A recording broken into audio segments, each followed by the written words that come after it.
Good morning, everybody, or good afternoon, wherever you are. Welcome at the conference, The Individual and the Community, American Philosophy Today and in the 20th Century.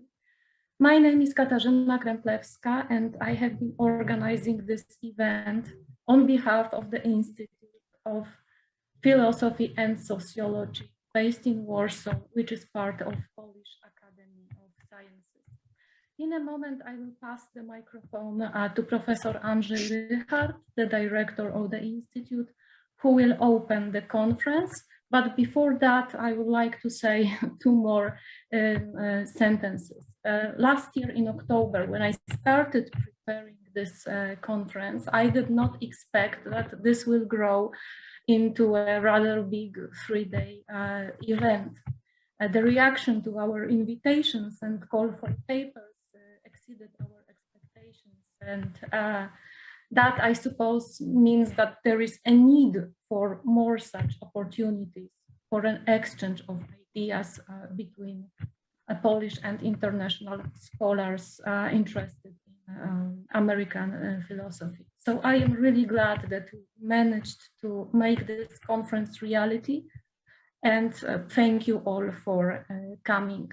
Now I'm passing the microphone to Professor Andrzej Rychard, the director of the Institute, who will open the conference. Thank you very much. Good morning, good afternoon, wherever you are, as Katarzyna Kremplewska said. It's my pleasure to welcome you at the Institute of Philosophy and Sociology of the Polish Academy of Sciences. Philosophy and sociology, that's pretty unique combination, I would say. There were many institutes like that, combining philosophy and sociology in, let's say, former Eastern Bloc. Vast majority of them divorced. And we decided to continue. We decided to continue the marriage between philosophy and sociology. Of course, the marriage is, pretty complex and sometimes complicated. However, I believe that both philosophers and sociologists benefit from this marriage, particularly in some areas which are very close to each other in both disciplines. I mean, sociological theory is very often grounded in philosophy. Social theory in general, the same.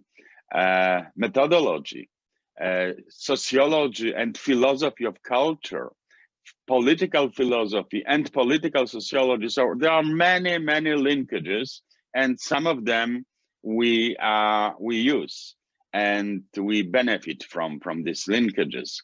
And the very same thing is concerns the very topic of the conference, individual and community. That's the topic which is very important both for philosophers and for sociologists. I'm a sociologist myself. However, I would like to tell you that many sociological debates in this country were, let's say, focused around this issue. Particularly, there was a theory by a well-known Polish sociologist, Stefan Nowak, that Poles are integrated on two extreme levels. On the level of microgroups as families, close groups of friends, and on the other extreme, on the level of nation. And there is vacuum, empty space in the middle, in between. This was a pretty correct description of the reality under communism.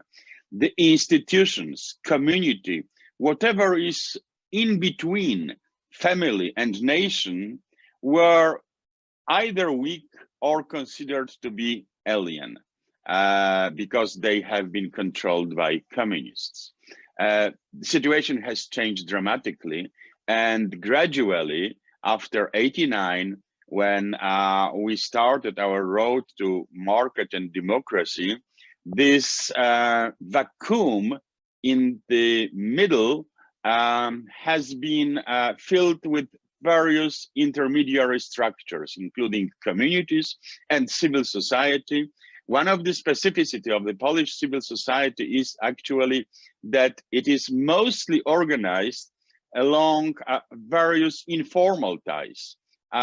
When it comes to, let's say, formally registered NGOs, we are far, far behind such champions as Scandinavian countries, but not only behind them. But when it comes to various, let's say, social activities which are based on, let's say, spontaneous, collective, uncontrolled, and mostly informal action, we are, and Polish society is very active. Actually, that's what we can see here, we can witness when we have already hosted more than 2 million of refugees from Ukraine because of Russian aggression. Poles are helping our Ukrainian neighbors a lot. Even I would say that Poles are more active than the state. So that's again something about the relationship between individual and community. So communities are more and more important. And just to end up with one observation coming from sociology or social psychology, Polish social psychologist, Professor Janusz Czapiński, while describing the nature of the Polish entrepreneurship, which formed the ground for the rapid economic development of Poland in the 90s, referred to the role of human capital, which was considered by him very, very strong, contrary to social capital, which was considered in a way much weaker. And that's again one of the specificity of Poland, that Poles are more active as individuals than as, let's say, members of communities. Still, despite of the processes I have described before about these Ukrainians, I think that mostly this is individual spirit of entrepreneurship and individual individual human capital, which, according to Czapiński, and I agree with this, which form the ground for the Polish rapid development. So that's again something which has been studied by various sociologists, which are trying to explain why the well-known rule saying that the better social capital, the higher level of economic development does not work in Poland, because we have relatively weak social capital, however rapid economic development. That's due to this individual spirit of entrepreneurship, according to Czapiński and others. But there are many other, let's say, sometimes even contradicting explanations of that. However, I'm just saying these few words to show that the issue about the relationship, the issue concerning the relationship between individuals and community, this is very topical issue in Polish sociology and in Polish social sciences in general. And that's why I think we also need to listen to this issue from the philosophical perspective.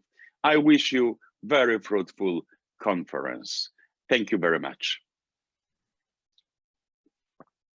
Thank you very much, Professor, for this introduction and the comments on the linkages between philosophy and sociology. So now I think is the time to begin the first session. And I have the pleasure to introduce the first presenter, Dr. Urszula Lisowska, is assistant professor at the Institute of Philosophy of the University of Wrocław, which is in Poland. She published a book on Marta Nussbaum's capabilities approach. She is interested in the relationship between politics and aesthetics, the foundations of politics, and the Anthropocene as a political challenge. And today we will listen to a paper entitled A Human Individual in an Intergenerational and Interspecies Community, learning from North American indigenous thought. Proszę bardzo. Good afternoon, and thank you for accepting my proposal. I would just like to say hello from Wrocław and just emphasize that in Wrocław, this link between philosophy and sociology has been retained because the Institute of Philosophy is part of the Faculty of Social Sciences, and we, the Institute of Philosophy, actually share a building with sociology. So we will, in a way, continuing this tradition. My paper today is a human individual in an intergenerational and interspecies community, learning from North American indigenous thought. And I would actually like to cover quite a number of issues here. So I will start by saying a bit about the topic itself and about how its various components fit with each other, which I think can be done by referring to two clusters of themes. The first related to the conference theme of American philosophy, and the other to the concept of the Anthropocene. Starting from American philosophy, what I would like to do during this paper is in a way to reflexively apply the title concepts of the individual and the community to American philosophy itself, because I will implicitly ask what actually counts as an American philosophy. And the answers to this question partly depend on the answers to the question of who is an American individual and what is an American community, which themselves in turn rest on some broader assumptions about who is an individual and what is a community. And I will argue that when addressing these issues, we should allow for indigenous perspective. So, among other things, this is what we should do. Moving on to the other cluster of themes, that is the Anthropocene, I would treat this concept as a shortcut for the recognition that we are living in the time when of the anthropogenic disruption of the Earth system, which in turn has negative impacts on human institutions and human communities, and should therefore make us realize that the boundaries between the human and the non-human are very, very blurred. And this should also in turn inspire us to rethink the concepts of the individual and the community, because we've got to wonder which individuals, that is, which types of beings count now that we are in the Anthropocene. What does it mean to be a human individual in the Anthropocene? Which communities are relevant? And what are the relationships between these various relevant communities?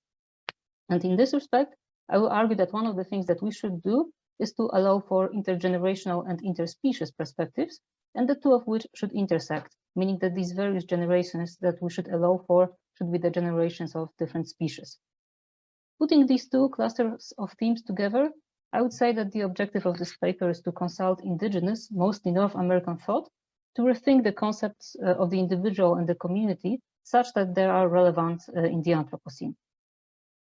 To very briefly justify the selection of the topic, I want to say that I hope to obviously very, very modestly contribute to opening up the space for remedying two types of injustice. The first one could be sketchily referred to as environmental injustice, and by this I mean the fact that certain groups of people have been, are, and will in the nearest future be more vulnerable to the effects of the Anthropocene than others, and moreover, those victims are usually not among the greatest culprits here. So indigenous peoples are often among the most exposed, those who are the most exposed to the Anthropocene, even though they have not really contributed greatly to the disruption of the Earth system. And in this sense, they are victims of environmental injustice, which obviously, in the case of indigenous peoples, has the colonial aspect. And I will even argue that, in fact, environmental justice constitutes the core of colonial violence. The other type of injustice that I would like to address, and that intersects with environmental injustice, is epistemic injustice, because arguably one of the reasons why certain groups of people may be specifically vulnerable to environmental injustice is that they are simply disregarded as knowledge producers. Their perspectives, their points of view are not respected as worthy types of insight, and therefore these people, their points of view are not taken into account.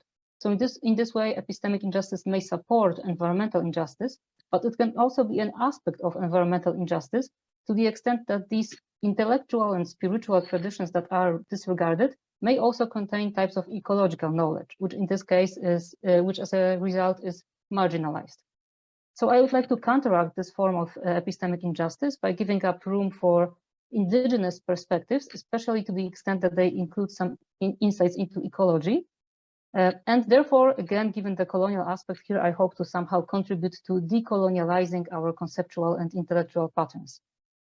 One more thing that could be added is that due to this connection between epistemic and environmental injustice, it could be argued that there is some hope that if we give room to hitherto marginalized types of knowledge, it is possible that we may come up with such types of sensitivities and rationalities that can offer alternatives to the rationalities and sensitivities that spur and justify environmental injustice.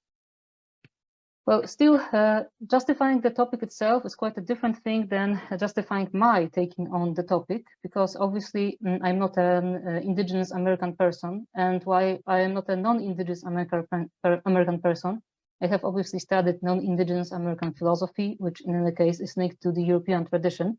So an obvious question is, how do I get things right, or at least not very wrong, by talking about indigenous perspectives? Well, to reduce the risk, I would like to introduce two reservations.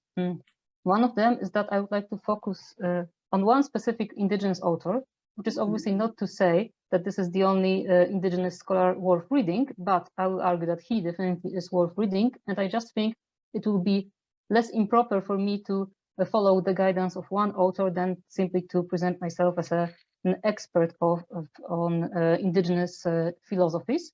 So I will focus on Kyle Powys-White, who is a philosopher, member of the Citizen Potawatomi Nation, which is part of the Anishinaabe group of indigenous peoples, who traditionally live in the Great Lakes region.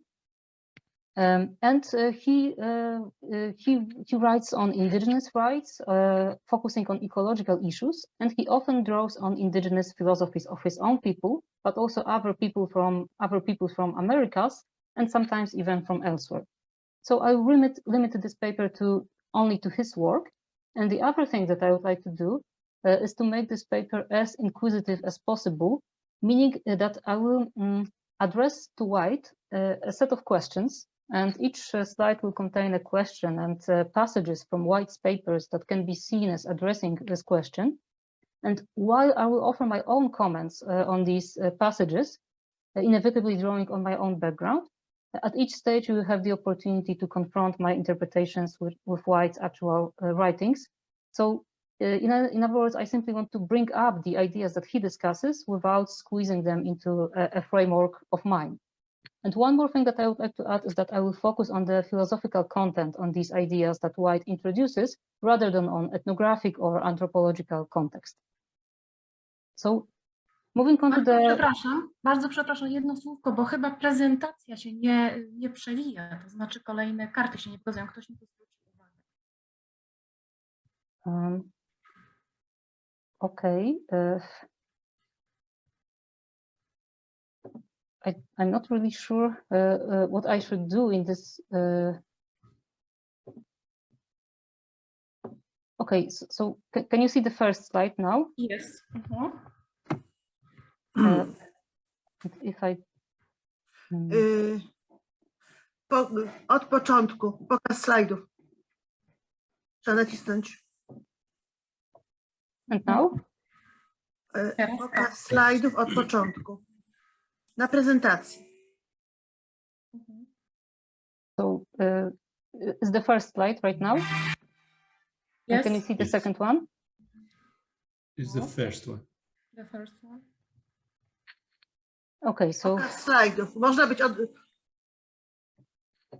So I'm turning the the slideshow now, but so what if I don't turn on the slideshow? Can you see the slides changing now? Yes. Okay, so I'm really sorry about that. Sorry for not responding earlier. I don't know what happened here. So, but in any case, it was just the introduction that was intended to justify why I will be doing what I will be doing, and this is the person that I will be talking about. That is Kyle White. So moving on to what I would like to actually say in this paper, I would like to address to White this overarching question of how should we think about the individual and the community in the Anthropocene. And I suggest that we start from the basics, that is, we start from the ideas of the world that these indigenous cosmologies that White discusses offer, and try to think what the world is actually made of according to these cosmologies. And a crucial part of the answer to this question that we can find in White's papers is that the word involves what he calls kinship relations. And these kinship should not be understood literally as being each other flesh and blood, but it does retain the normative core of kinship, meaning that the parties to a kinship relation should approach each other as relatives. And this is indeed a very important concept in White's discussions, and it will be important for me here, which is why I would like to dedicate some time to introducing it and to focus specifically on 3 points. And the first thing is that, well, White says that kinship relations should obtain between human beings, between human communities, but also between human beings, human communities, and non-human beings, such as animals, plants, but also other parts of the natural setup, such as rocks, lakes, rivers, etc. So there is clearly this interspecies, very broadly understood, dimension. The second thing is that due to these kinship elements, kinship relations should be characterized by a set of valuable qualities, among which White mentions, for example, trust, consent, accountability, but also and crucially reciprocity. And as you can see on this slide, hopefully, reciprocity is defined as being in a long-term gift-giving and gift-receiving relationship, which to me, as a non-Indigenous person, sounds quite interesting, because I would intuitively say that when I give somebody a gift, I kind of tacitly expect them to reciprocate the gift. But I don't know when this will happen and what kind of gift that will be. Whereas what White suggests here is much more reliable. So the parties can count on each other to bring in a specific type of contribution at a specific moment in time. And yet the language of gifts must be meaningful here. So it may mean, for example, that kinship relations do not necessarily presuppose contractual explicit articulations of the rights and duties of the parties, which is not to say that they are incompatible with contracts, because indeed White often emphasizes that Indigenous peoples, when they concluded treaties with the colonialists, they expected these treaties to be observed based on this model of kinship and reciprocity, which, well, obviously in most of the cases did not happen. But it suggests that kinship and reciprocity here are more foundational concepts than just contract, and they provide a framework within which contractual and other types of relationships should be concluded and performed. And the last thing that is worth mentioning, and that I think is linked to this idea of gifts, is that, as you can see here at the bottom of the slide, White emphasizes that, well, obviously reciprocity is based on the mutual exchange of contributions, but this mutuality doesn't necessarily presuppose equality, which again is quite interesting. And to me, it suggests that this type of reciprocity is open to the irreducible alterity of the parties involved here. So the parties accept that they may not be fully comprehensible to each other, that maybe there is some mystery to them. They perceive each other as in a way mysterious, which I think is related to this language of gifts, which suggests some form of impenetrability and reliance on the goodwill of the other. And yet they can count on each other to behave predictably. In other words, this reciprocity here is something completely different than what Dipesh Chakrabarty condemns in his latest book, The Climate of History in a Planetary Age, where he argues that we should reject what he calls the structure of mutuality, which he understands as this anthropocentric assumption that everything around us is somehow reducible to our human interests and reflects human beings. What White offers here instead is this idea of reciprocity that obviously involves mutuality, that is not reductive in this way, but rather that is open to the mutual recognition of irreducible differences between the parties who nevertheless trust each other. So now that we have some idea of what the world is made of, according to these cosmologies that White discusses, we can take another step and ask about epistemology, or to be more specific, ask how do we learn about events in such a world that crucially involves kinship relations? And I believe that in White we can find two parts of the answer to this question, a negative one and a positive one. In the negative one, White urges us to reject what he calls the epistemology of crisis. So this is the type of epistemology, White says, that is based on what he calls a presentist narrative, which means that it always presupposes the perspective of the point in time which we are currently occupying, without actively reflecting on the past, which is why everything that happens to us seems unprecedented and completely novel, and without trying to speculate in advance about the future, which is why we perceive everything with great urgency and immediacy, and often feel justified in using emergency measures when tackling with the events that happen to us. We can probably see that this emergency rhetoric often appears in various environmental policies and to the detriment of many groups of people. Obviously, White focuses on the damage that the epistemology of crisis does to indigenous peoples. And knowing, as we already do, that for indigenous peoples, the world crucially involves kinship relations, we can see why they are specifically vulnerable to the epistemology of crisis. Well, because simply the epistemology of crisis does not have time for relationships, does not have time to create, maintain, foster kinship relationships. But this also means, as White says in one of his papers, that for indigenous peoples, the very idea of the Anthropocene being an unprecedented crisis is not very convincing, because they have been through many such crises before. And that's because colonial violence, in fact, consists in the destruction of these important kinship relations, which is why, according to White, colonial violence is, in fact, essentially environmental injustice. So the epistemology of crisis is what we should reject, according to White. And what he offers instead is, in a way, the extrapolation of this crucial concept of kinship into the realm of epistemology in the form of what White calls the epistemology of coordination. So here, this concept of kinship should function as the category that helps us think about the past, helps us explain the present, and also predict and speculate about the future. But perhaps it will be easier to understand what is at stake here if I say something about the models of time that accompany these two types of epistemology that White juxtaposes. So going back for a while to the epistemology of crisis, it is accompanied with what White calls, and what we probably all know very well, this linear model of time, where time is envisaged as a simple straight line along which we move without looking back, without trying to predict and speculate about the future in advance, and simply being myopically located in a specific point in time and moving along with it. So this is the model of time that supports this presentist narrative, and that justifies the epistemology of crisis that White says we should reject. What goes with the epistemology of coordination instead is yet another application of this model of this concept of kinship in the form of time as kinship,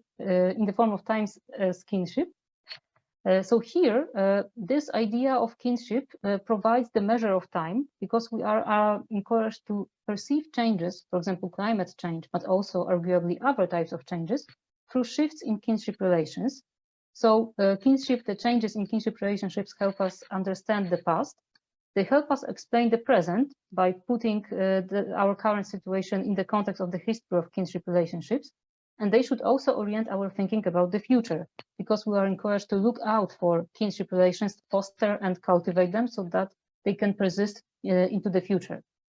I believe that this model of kinship is addressed both to communities and to individuals, and that kinship is like a framework in the context of which both groups of people and individuals should perceive themselves and each other, constantly moving between the past, the present, and the future, which means that based on this model, there are no strict divisions between the three dimensions of time, which is why another concept of time that White introduces, or that another image that he uses to capture this idea of time, is what he calls a spiral or accordion time.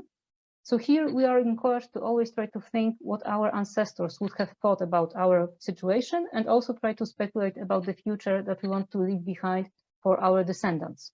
So here we have a progressive movement, but it is not as simple as in this linear model of time. We are moving forward in the movement that is like a cross between a line and a circle, which is a spiral. So I hope to have shown by now that this concept of kinship is crucial, just like we could say an ethically charged element of cosmology, which affects the understanding of epistemology and the understanding of time, which blurs the boundaries between species, because kinship relations can be created between various types of beings, and which also blurs the boundaries between the dimensions of time. So one of the things that we may want to know at this point is this. Given that the boundaries between the human and the non-human and the past, the future and the present are so blurred, what does it actually mean for a specific human community to persist as this specific community and not a different human community? In other words, what is at stake in the preservation of human communities? The preservation of human communities arguably being one of the core concerns in the Anthropocene. Well, at this point, the concept of collective continuance may be useful. As White says, collective continuance is the society's overall ability to self-determine how to adapt to its surroundings. And the core to this adaptability is, according to White, the ability to foster relationships of interdependence, arguably being based on this model of kinship, which obtains between human beings and other types of beings, which is why White says collective continuance is always an ecology. So this is an interesting concept that I think goes beyond what we are used to in the Western perspective, when we may be intuitively disposed to believe that the preservation of a human community is based on its being able to somehow separate itself from the non-human community, from the non-human realm. This seems to be entailed by the model of the polis, the ancient polis, as something that is different from physis, that is nature. Whereas what White says here is that human communities can persist only as long as they foster their relationships with non-human partners and listen to what goes on in this non-human realm and follow the events in the non-human realm in their own functioning. As White says, this idea of collective continuance is similar to the concept of resilience, which is important in the discourse on the Anthropocene. But as White sometimes observes, resilience lacks this element of ethical relationships that is expressed in terms of kinship. And I would also add that resilience may sound a bit conservative, as if it were about making societies change-proof, rather than about flexibility and dynamism. And flexibility and dynamism is obviously what is at stake in collective continuance. And one last thing that I would like to emphasize is that this flexibility does not seem to be merely an emergency measure that societies should use when some greater change is at stake and when they have to completely revise themselves. Instead, White suggests that in the traditional model way of life for indigenous communities, they had like an inbuilt mechanism of dynamism that followed the patterns of the events in their non-human partners with which they had kinship relations. So, for example, indigenous communities were organized based on various migrational patterns that were accompanied by seasonal shifts of governance and also seasonal shifts of individual identity. And one last thing that I would add when it comes to this flexibility of individual identity is that White often emphasizes that indigenous cosmologies offer a much greater diversity and fluidity when it comes to gender identities. So there are many more genders than just the two that the Westerners know. And also, arguably, the gender of one person can also change over time, for example, according to these seasonal shifts of identity. And moreover, there is a greater diversification of roles, economic, cultural, or political, linked to these various genders. So it's not that there are only two genders and one gender has it all. It is much more complex and diversified. To conclude, and in a way to go back to the beginning and to this question of how could the things that I have been discussing influence our understanding of American philosophy, or in other words, how could indigenous and non-indigenous communities cooperate, I would say that what we need here is the establishment of kinship relations. And I have put a question mark here because this is my own interpretation of White's ideas, but perhaps there is some justification for that. For example, when it comes to knowledge production, which is in fact what I have been discussing here, White introduces this idea of something functioning as a collaborative concept. So the way I understand this idea of a collaborative concept is that when something is a collaborative concept, it functions as a thing that gets people with various backgrounds together, inspires them to recognize their mutual differences rather than obliterating these differences, and to start cooperating based on this mutual recognition of differences. And in this way, it can be linked to this idea of kinship and reciprocity that does not presuppose equality, but rather is open to the alterity of the parties. I think a good example of such a collaborative work has been provided by a non-Indigenous American scholar, Jeremy Bendy-Kimmer, who used White's concept of spiral time to develop it into what he calls overtone time. So he took the initial concept, but used it used a different metaphor, a musical metaphor of various melodies overlapping and jointly creating a musical piece to capture his own intuitions inspired by White's original concept. One more thing that is worth adding at this point is that White discusses various joint restoration and conservation projects that are based on Indigenous traditions and therefore revive Indigenous traditions, but are also open to non-Indigenous people and could therefore potentially facilitate the establishment of kinship relations between these two communities. I will not discuss the examples of such projects in detail. I will simply refer you to the papers by White, which I have been using, and some of which include such examples. So here is the second part of the reference list, and here are the lists. And finally, there are the sources beyond White's paper. Okay, so thank you very much for your attention, and I apologize for this technical trouble, and I apologize for your having to see the notes here at the bottom of the screen.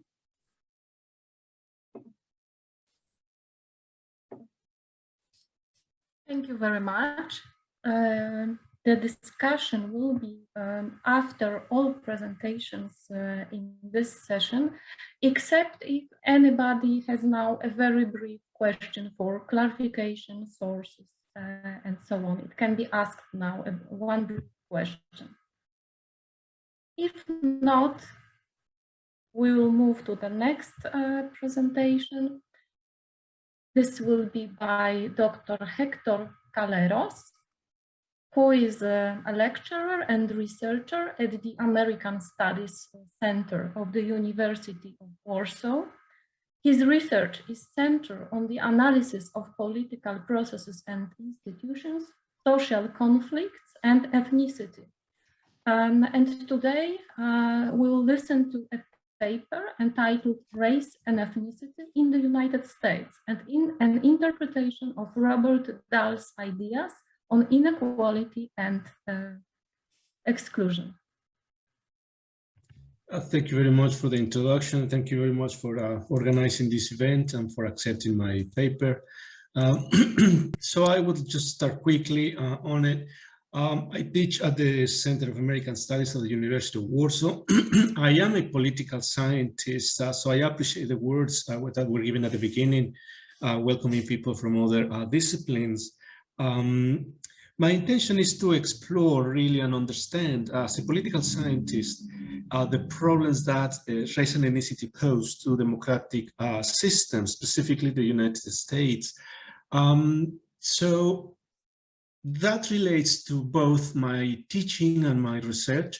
And obviously, I have tried to put together my understanding of the United States in relation to democracy, ethnicity, and race, framed within these questions. And I have borrowed from Tian's very recent paper on the dual states of America to problematize an established notion of democracy that we have. So in that sense, from the angle of political ideas, I relate to the topic of this conference. So I appreciate your invitation and the acceptance of my paper. So the first question I want to ask in this research that is work in progress is exactly to what extent is the US a democratic system if, as contemporary research suggests, there have been oppressive conditions or oppressed populations, and how can political thought reconcile that the dominant vision of the United States as a liberal democracy with the historical condition of communities, groups of people subjugated by race and ethnicity. So that follows Tian's question.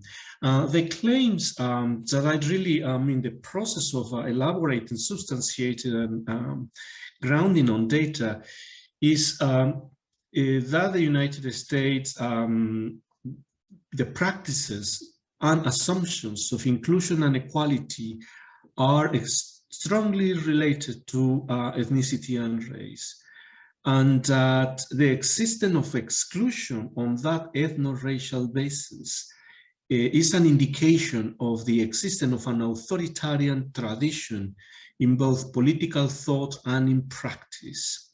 Now, to frame these claims, of course, as I said, I have relied on Tian's work, but I have also decided to look at Robert Dahl's Democracy and its Critics to gain understanding on how equality and inclusion can be conceptualized, not only in the context of American political thought, but generally in the context of a democratic theory. To ground my inquiry, I have a look at historical and contemporary instances of struggles and political examples of inequality and exclusion in the United States, according to that categorization of race and ethnicity.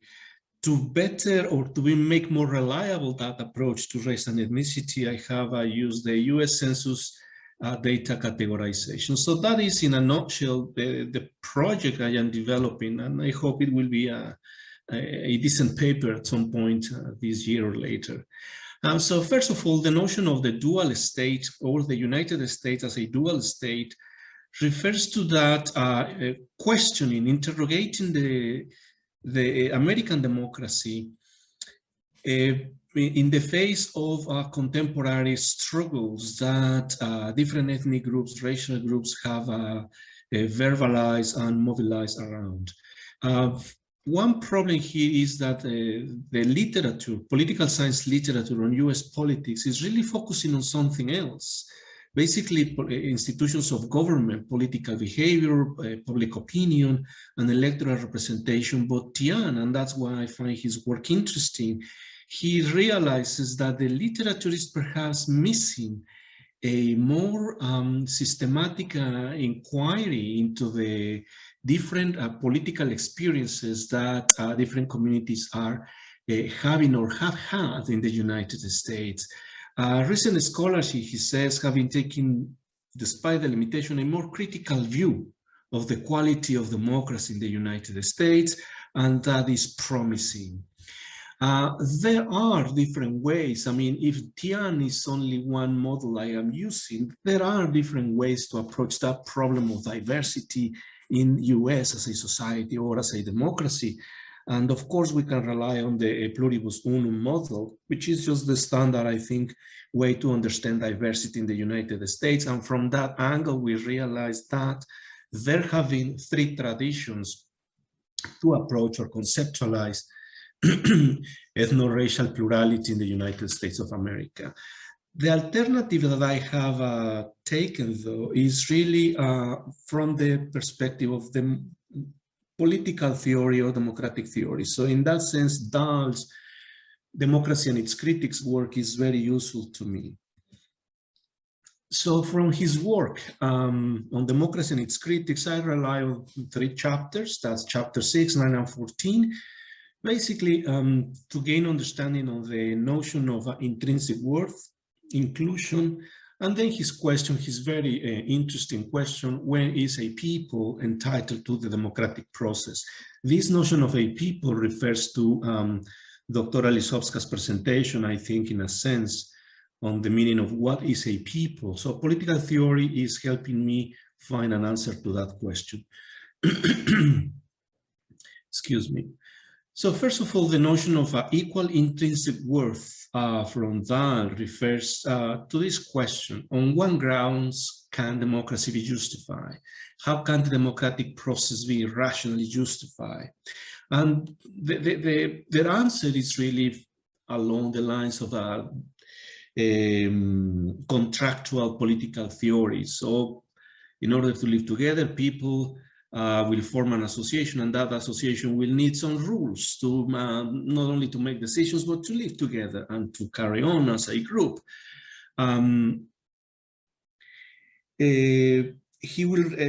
Robert Dahl relies heavily on John Locke and many others, but I think John Locke is someone that informs his understanding of intrinsic equality, specifically from the Second Treatise of Government, And that Christian idea of justifying the notion of equality on the fact or on the belief that everybody is God's children. So all men are by nature equal, and that is a principle from which we can derive the conclusions that Dahl is formulating.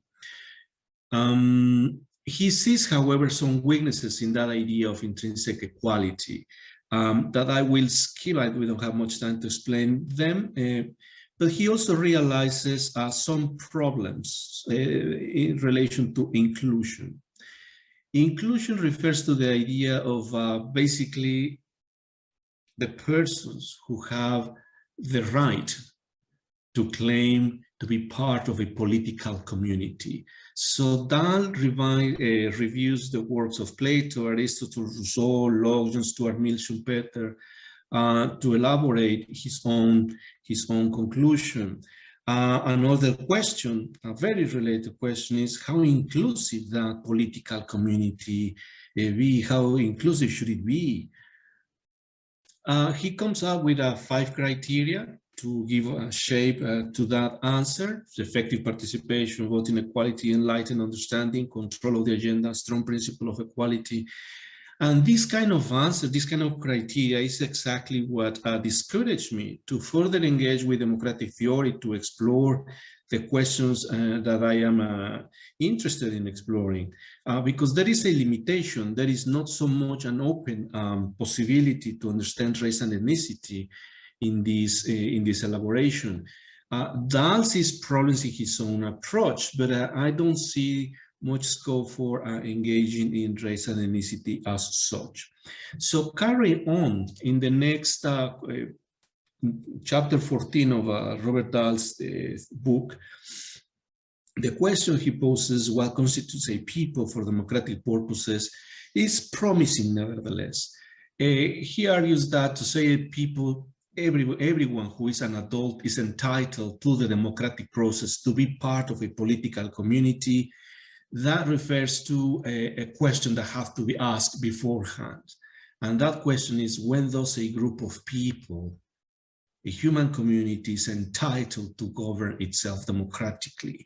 And I think this is a central question to political theory and to the history of the United States. I think the whole tradition of civic nationalism, the meaning of the US Constitution refers to this point, to this question: when does a group of people is entitled to govern itself? And that is a question that invites further questions, but is faced with a limitation, as Robert Dahl realizes. And that limitation is the boundary problem that he finds, traces down in Wieland and also in Schumpeter. The question is the problem of the appropriateness of democracy for various aggregations of persons with different boundaries. What is it about a particular collection of people that entitles it to a democratic government? For instance, following Dr. Urszula's Lisowska's previous presentation, I think we can just ask that question if we are talking about North America or the United States. And the answers we will get are, I think, inviting plenty of discussion and debate, and that is exactly what I'm trying to engage with. What constitutes a people for democratic purposes? The problem of the proper scope and domain of democratic units from within democratic theory, according to Robert Dahl, cannot be solved. To make a reasonable judgment about the scope and domain of democratic units, democratic or political communities, it requires us as analysts to move beyond the realm of theoretical reason. That's what he says. And then we will have to find solutions or answers in the realm of history and politics. Answers are more likely to come exactly from there, from political action and conflict. And following that suggestion, I have that in this process, in this research I am formulating, I have tried to organize or define an empirical grounding for my line of inquiry. Historically, I have broadly and perhaps incorrectly, if there are historians in the audience, they will disagree strongly with me, but I just have tried to organize in these three ways the history of the United States to understand that the past of ethno-racial groups in the United States, and then to organize that political struggles that they have had in order to answer the questions I'm interested in answering. Now, to complement that, I'm looking and relying on the US Census categories on race and ethnicity. So these are the racial categories that the US Census recognizes, and it also recognizes that other element, the ethnic element. So that helps me to organize that history, that 200 and so years, 2 centuries and more years of history of the United States along the lines of ethno-racial groups. So these are the five racial categories that the US Census recognizes, plus the ethnic category. What is that ethnic category? The Hispanic, non-Hispanic. So that helps me approach the historical examples. For instance, what kind of examples? Well, the experience of Native Americans. And here I find another point of connection with the work of Dr. Lisowska in relation to the political experiences that Native Americans had had in relation to the United States, from the Indian removal and the Indian Wars and all the period of the 19th century, but also looking at the experience of Mexican Americans in the United States, from the elaborations of the Monroe Doctrine by President Monroe to the US, the War of Texas from 1835 and the US-Mexico War in mid-19th century.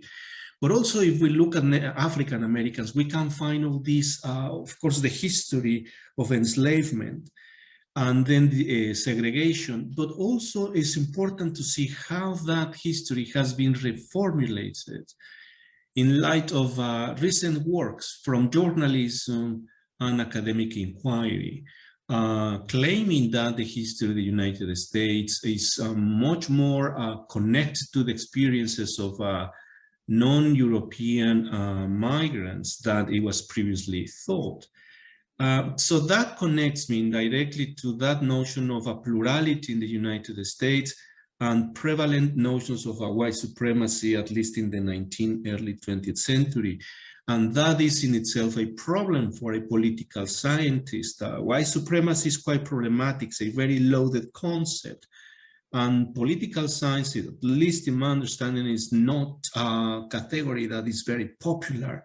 So I have relied on anthropology to gain understanding on that contemporary notion. And if we look at the recent works published by Native American, African American, Latino, or Hispanic American researchers, that notion of white supremacy is actually very common. So here are just 2 examples. Shannon Speed, I think she is a Native American anthropologist who has conducted work extensively in Chiapas, the place where I did my original PhD work myself, and Rana. So that is one notion that helps me to again approach that notion of racial structuration in relation to these historical examples. But that is the historical example. So to understand again political experiences of these ethno-racial groups, there is a very rich tradition of political mobilization along ethnic racial lines in the United States. We have the civil rights movements. If we look at African Americans, McAdam has done a very interesting work there since the 80s. Native Americans had a period of activism, the Red Power movement or the American Indian movement. And then at the same time, that is the umbrella of the civil rights movement, isn't it? That's the 1960s in the United States, the Chicano movement, and also Asian American mobilization is important. So these are instances of mobilization, political mobilization, that I want to use to answer, to give consistency to an answer in relation to democracy in the United States. But I have decided to again look at another category of examples to further understand the notion of democracy in North America, and that is in relation to contemporary examples. So once again, we can see very recent examples, instances of protest enacted by Native Americans, by Hawaiian natives, together with the assessment conducted by James Anaya as a special rapporteur of the United Nations on the rights of indigenous peoples. We can also see very recent mobilization coming from Asian Americans, specifically or much directly connected to the pandemic, perhaps. But not only that, social mobilization, political mobilization from Asian Americans has a long tradition.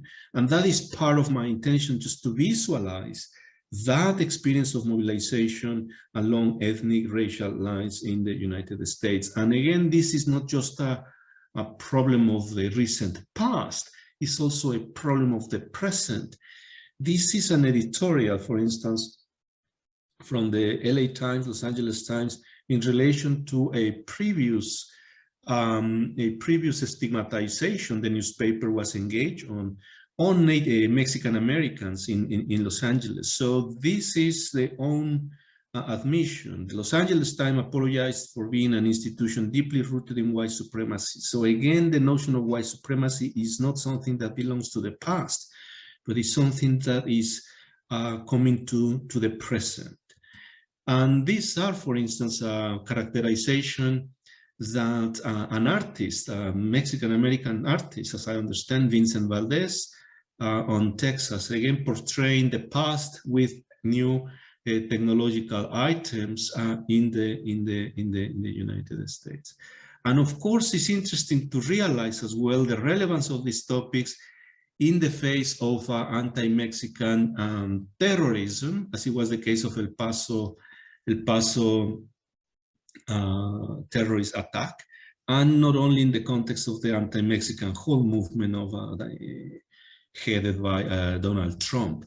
But there is one more element that has come to resurface just very recently, just days ago, and that refers to lynchings, that terrorist or violence perpetrated not only against African Americans, but also against Mexican Americans in Texas.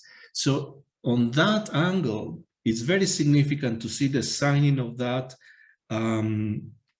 legislation that makes lynching a federal crime, signed by President Biden and Vice President Harris. So then comes again the relevance of not only the notion of white supremacy, but the argument of the preservation of whiteness that Jardina has put forward. She claims that as the United States continues to diversify, and as the white population shrinks relative to the non-white population, we might, she says, we might see the impact of white identity and white consciousness grow. The extent to which that level of consciousness and the political movement headed by Donald Trump and the Republican Party and Fox News is something that is quite important to look at. But it's not only that. Academically, we can see also the works of Samuel Huntington and his arguments on the challenges and threats to the American identity, specifically coming from Spanish-speaking Mexican immigrants. So as tentative conclusion, if I still have time, I would like to just say that Tian's argument is really a contradiction or contradicts a dominant, well-established understanding of liberal democracy in the United States. The extent to which segments of population in the United States have lived in oppressive conditions is something we have to explore.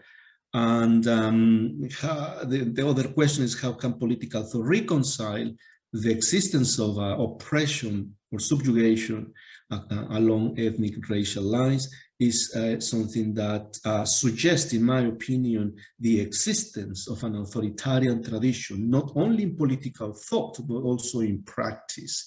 The relevance of Dahl's ideas is that he is telling us that from the point of view of democratic theory, very little we can do to understand those problems. He suggests that we should move to the understanding of history and politics to find answers to those questions. And just to summarize some of the readings I've been doing over the last months to organize these ideas and this historical and political experience of the United States. This is the summary of references. Thank you very much. Thank you. Thank you very much for this presentation. Can see me? Yes, I am here. Okay, is there any brief single clarification question maybe to be asked now? Anybody? No, if not, then we will discuss the paper after the session. So we will move to the next paper. I would like to introduce Professor Deron Boyles, who is Distinguished University Professor in the Department of Educational Policy Studies at Georgia State University. And his research interests include school commercialism, epistemology, ethics, and American philosophy, particularly that of John Dewey and Joseph Kinmont Hart. Today, we will listen to a paper entitled Individualism, Old and New, John Dewey, U.S. Exceptionalism and Epistemology. Professor, the floor is yours. Thank you, Kasia, very much. I appreciate being included, and congratulations to you for putting together this conference, especially since it went well beyond what you thought it was apparently going to be. I'm going to share screen here as well and hope that this is seen by everyone. I'm Deron Boyles. I'm again delighted to be here. In 1929, John Dewey published a collection of his New Republic magazine articles in the form of the book Individualism, Old and New. He explores the differences among and between individualism and individuality to advance social, ethical, and epistemological arguments. In short, individualism foregrounds singularity, while individuality operates on the singular as part of a broader social whole. Where individualism, perhaps especially its most pernicious embodiment, American rugged individualism, promotes solipsistic exceptionalism, individuality requires singular entities in constant social negotiation. In short, individualism is selfish, individuality is continually socially mediated. I explore and explain this distinction to update parts of Dewey's arguments in Individualism, Old and New, and compare his arguments with similar claims he makes in his Ethics. This dual approach reinforces key themes to explicate individualism and what I'm calling its mercantile manifestations. Considering COVID, mass immigration, extreme right and extreme left populism, unjustified invasions of independent countries and the like, what might Dewey's updated arguments provide as a pragmatist response to what I hesitantly call the current global, ethical, and with apologies to Dr. Lisowski and Professor White, the epistemic crisis. The central problems that I take up in this paper are socioeconomic political shifts toward libertarianism and the effects such shifts have on epistemology, ethics, and education. There's a merger of those three in this paper because I frankly could not disaggregate them as cleanly as I might otherwise want to. At issue is the convergence, nay, the conquest of libertine values that undermine epistemic responsibility. Knowledge and society are being transformed by solipsistic forces that eschew epistemic responsibility, that is, the substantiation and justification of knowledge claims beyond asserting only opinions or belief claims. In Redux, Dewey does not ascribe to mind any independence from the body-environment-experience nexus. For knowing, while unsettled situations should become stable for Dewey, there is no final correspondence or a spectator, as in the traditional notion of a spectator theory of knowledge. The importance of this shift is, I argue, more than symbolically activating the terms. Dewey's transactional epistemology mitigates individualism. Dewey's mature epistemology embraces individual knowers to be sure, but these knowers but these are knowers rather who are nonetheless socially mediated and contextually and ethically reliant.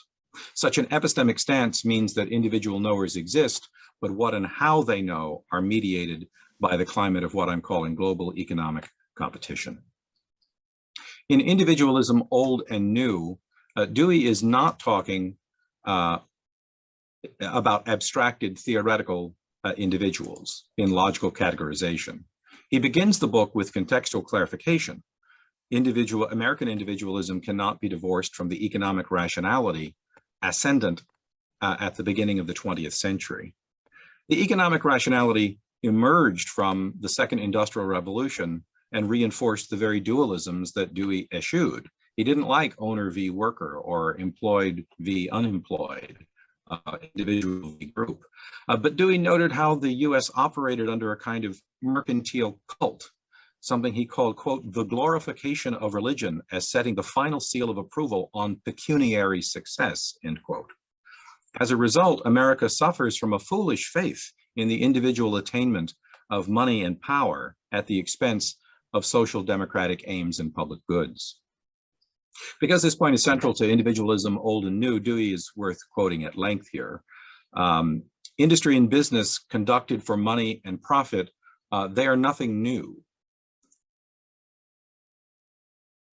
They come to us from a very long past, he writes, but the invention of the machine has given them a power and scope they never had in the past from which they derive. Our law and politics and the incidents of human association depend on a novel combination of the machine and money. And the result is a pecuniary culture characteristic of our civilization. The spiritual factor of our tradition, equal opportunity and free association, and this notion of intercommunication, it's obscured and crowded out, he says. Instead of the development of individualities, which it prophetically set forth, there is a perversion of the whole ideal of individualism to conform to the practices of a pecuniary culture. This has become the source and justification of inequalities and oppressions. This is a theme in many of Dewey's writings, but I see significant overlap here with his ethics. Toward the end of the ethics, Dewey includes 5 short chapters in which he explores the ethics of economics and business with a significant connection to individualism.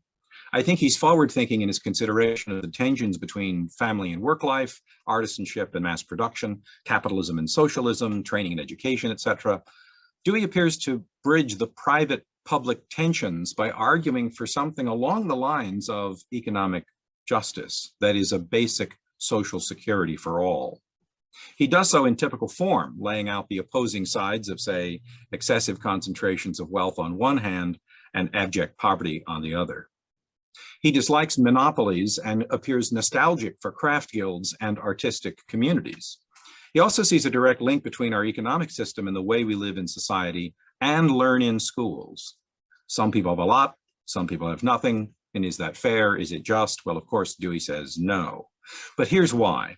There are at least 4 economic options for culture and society, says Dewey in his ethics. The first is that everyone earns what they can.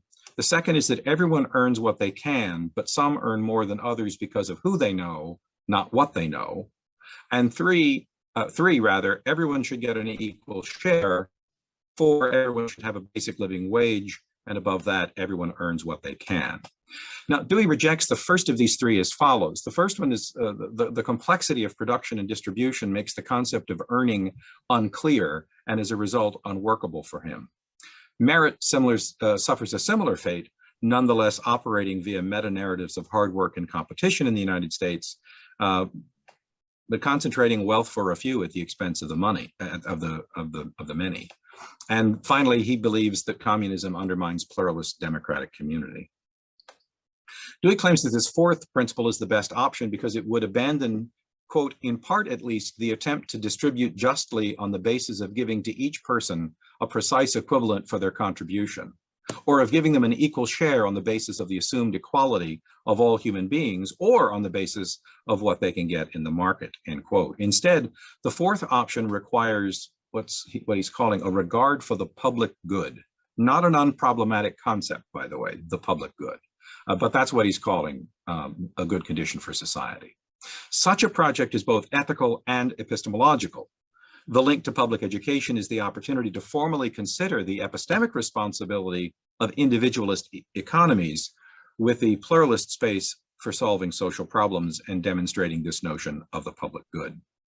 The public good is a phrase that, for Dewey, captures the interrelationships between individuals and groups with one significant qualification, and that qualification is democratic community.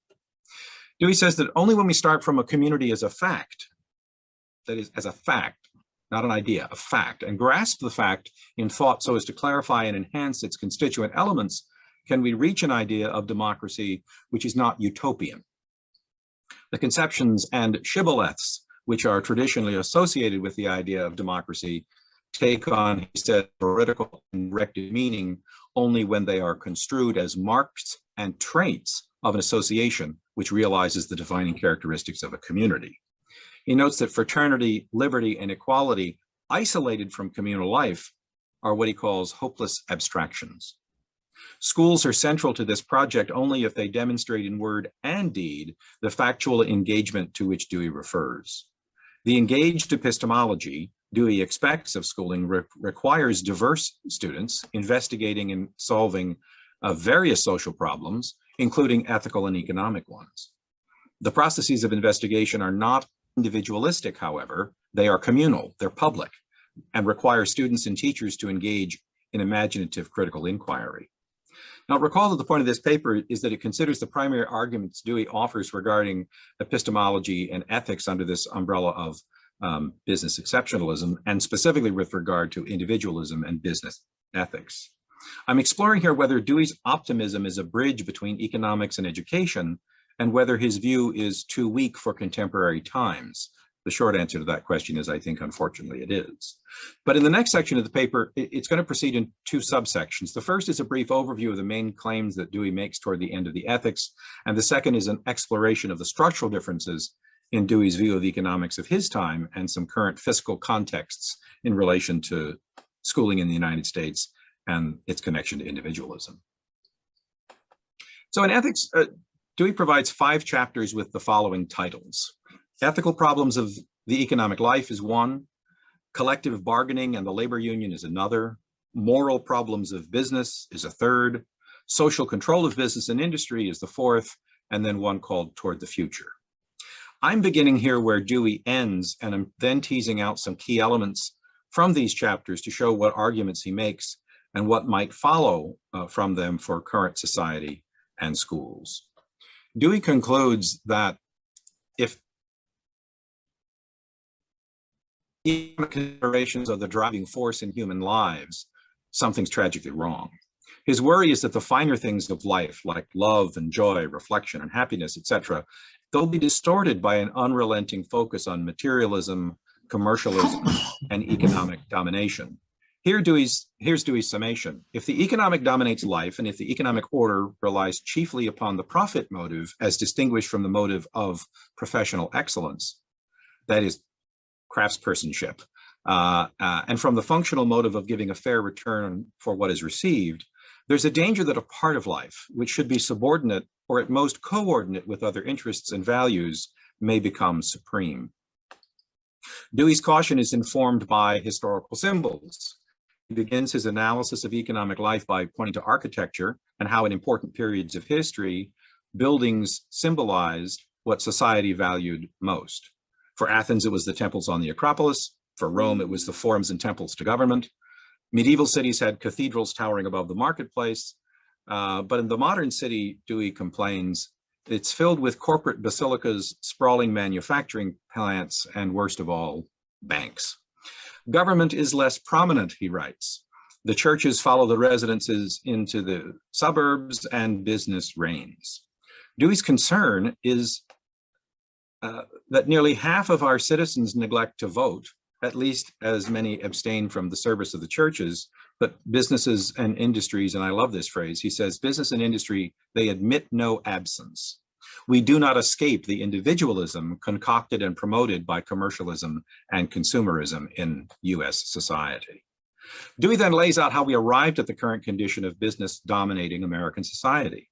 He highlights the rise of industrialism, machinery, and resulting factory work. He straddles the progressive benefits of industrialization while also raising serious questions about the consequences of that same industrialization.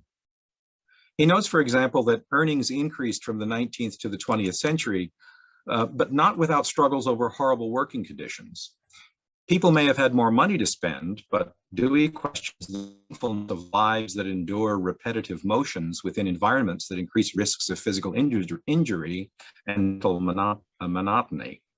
With earnings from such work, what are those wages used for? In some cases, workers' housing was rented from the factory and food had to be purchased from the company stores. Wages were cycled back to industry, in other words, in a commercial loop of corporate self-interest. Where is the public good in this example? More will be made of this in the next session, but the next section. But note how schools conform to a similar cyclical function. In the United States, anyway, we are focused inordinately on the perpetual preparation and training of future workers to compete in a global economy, and that reinforces the idea that public schools exist primarily for the benefit of private enterprise. Now, this is a problem because public schools should not be exploited by private market forces. Why is that? Because fads and tastes change quickly on Dewey's view. Dewey was interested in the long-term, stable democratic life that embraced innovation, but not fads. Active inquiry and scientific advancement, yes. Fads so a few individuals can make a lot of money, no. Our materialism, writes Dewey, our devotion to money-making and to having a good time are not things by themselves, but are the product of the fact that we live in a money culture, of the fact that our technique and technology are controlled by interest in private profit, end quote. As Dewey also notes in Individualism, Old and New, we perversely advance individualism while demonstrating a suffocating adherence to the requirements of corporatized bureaucracy. Dewey again, quantification, mechanization, and standardization. These are the marks of the Americanization that is conquering the world, end quote. In chapter 18 of Ethics, titled Ethical Problems of the Economic Life, Dewey provides a broad outline of the rise of industrialization in the US and some of the consequences that followed. The conditions of work significantly altered such that the economic realities redefined priorities and individual power. Importantly, Dewey isn't arguing against the Industrial Revolution per se, nor is he arguing that feudal life was somehow egalitarian and happy.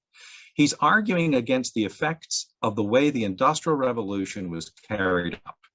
Not only were monopolies funneling enormous wealth to a very small number of industrialists, but the social and collective interaction of communities was fundamentally and reductively changed.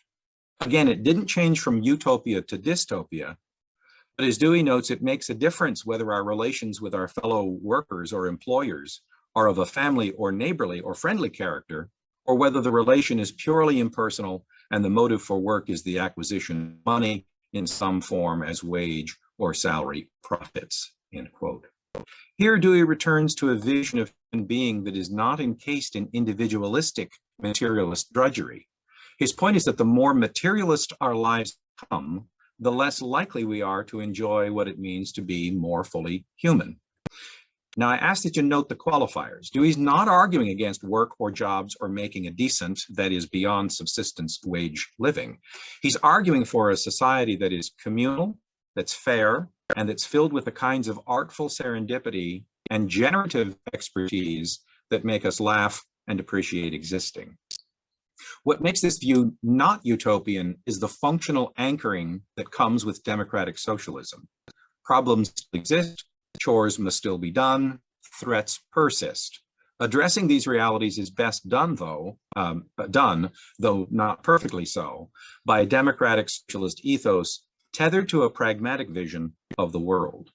In place of Adam Smith's elevation of individuals, Dewey sees individuals interested in more than self-preservation, or worse, self-promotion. And here I simply want to add that there must be more to life than TikTok and YouTube videos and the influencers that they promote. Dewey distinguishes between functional and acquisitive societies as follows. Functional societies have individuals performing their own parts or roles, where those parts and roles are inseparable from the total society and its growth and security. Acquisitive societies have individuals performing their own parts or roles, where these parts and roles are the focus at the expense of the greater good. Functional societies require interpersonal collaboration. Acquisitive societies pit individuals against one another to secure financial superiority in constant competition and comparison to others. Functional societies require altruism and individuality. Acquisitive societies promote individualism at the same time as they play on the trope of meritocracy. How then does a functional society come about? Well, the answer for Dewey is partly through a public schooling, that is, epistemic process that bridges inquiry and content that's not divorced from the social, ethical, and economic realities that students and teachers embody in schools. Beyond cliché, schools as embryonic communities are not separate from the publics in which they reside. Social, political, and economic factors already color what school does and what school means. An unreflective view yields schools continuing to reinforce mindless order, control, and a view of preparation that narrowly ties the purpose of schooling, and therefore the purpose of living, to the individualism of job skills, training, testing, and employment. Dewey challenges this view by arguing that the problems of classism and income inequality should be part of the curriculum itself. When the markets operate in constant mediation of political and regulatory fluctuations to the continued advantage of the rich and at the expense of everyone else, we are facing a real problem. Here I'm turning to the Mont Pelerin Society and pointing out that, let me go back one, that after World War II, economists associated with the Mont Pelerin Society, or the MPS, exploited post-war Europe in a strategic effort to expand classical monetarist economic thought. Milton Friedman, Friedrich von Hayek, Ludwig von Mises, these were the leading members of the MPS who argued vigorously against government intervention into free markets, championing instead a vision of capitalism that promoted individualism and competition. Where John Maynard Keynes argued for government expenditures, the MPS essentially argued, and Milton Friedman specifically did, that profit is the only purpose, the only motivation of business. Dewey, though not perfectly aligned with Keynes, viewed business with deep suspicion.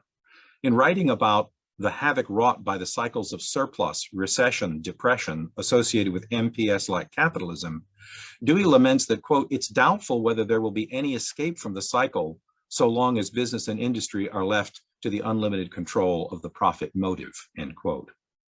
The consequences, according to Dewey, reinforce a bizarre reality. Businesses want to be left alone by government, but at the same time, it virtually admits that it has no plan except to make as large a profit as possible in times of prosperity, and then when depression comes, to throw the burden of unemployment upon charity or the government that it appears to hate. Schools find themselves in a double bind then, insofar as state governments lure companies to headquarter or relocate into their areas by offering significant tax incentives. This is a microcosm of the MPS sort of logic. The result is that schools are structurally underfunded in the United States, and because of that underfunding, are then used in quote, what are called school business partnerships, where companies call attention to their generosity. I call this false philanthropy. Dewey called it charity. He also found it ethically dubious when he argued that, quote, "To resort to charity to remedy a situation which ought to be prevented by the economic system is a confession of weakness. For charity places the burden not on those who are able, nor on those who have profited most from previous prosperity, but on those who are willing. Partnerships can be terminated, and grants to schools from corporations can be withdrawn. Budgets can be cut too, of course, but tax revenue is far more reliable than donations or grants. Schools as charities are certainly not what Dewey had in mind when he argued for embryonic democratic communities where students and teachers engaged in solving social problems. Using corporate tax subsidies and school funding as projects for inquiry and critique is much more in keeping with Dewey's view, which is sort of the link to the internal operation of schools in this overall argument. Which is to say that by studying economics as a contested field, Dewey was rejecting the 19th century effort to view economics as akin to physics. Part of Dewey's point is that capitalism did not appear out of thin air. Free markets do not naturally occur. They are social vestiges of value. They are moral and epistemic commitments that are made and remade for purposes of power and control. When students understand that economics is not an objective science, they challenge what is otherwise accepted as an all-knowing specialization. Belief in antecedent a priori market ideals masquerading as physics-like science is arguably part of the reason economists are interviewed and quoted so much, even though they are wrong much of the time. Learning that economics is debatable, ideological, and value-laden means taking the field down from its constructed perch and democratizing the thinking about the function of economics in a democratic sphere. Accordingly, learning communities in schools, too, are made and constructed and are never pure nor wholly good. They are like nature for Dewey, evolving contexts requiring constant checks and revisions for the purpose of justice beyond liberty. For a society to advance economic justice, the law and political institutions will need to rethink the purpose of economic policy and practice. For Dewey, there must also be a rethinking of the purpose of education such that economics is tested and rethought by students and teachers alike. In the chapter Toward the Future, Dewey stipulates 5 central problems to be taken up by schools reevaluating economics for justice. 1 is the production of waste, 2nd is security, the 3rd is worker protections, 4 is elevating understanding and taste on the part of consumers, and 5 is the problems of what he calls a juster distribution of the enormous gains in economic processes. And this is Dewey still, juster both as measured by service to the community and as measured by the requirements of a functional society, end quote. Perhaps this point is the one Dewey advocates most in Individualism, Old and New, and Ethics. Functional societies utilize ethics in determining a good life. Regarding economics and ethics, I return to the central question of the essay.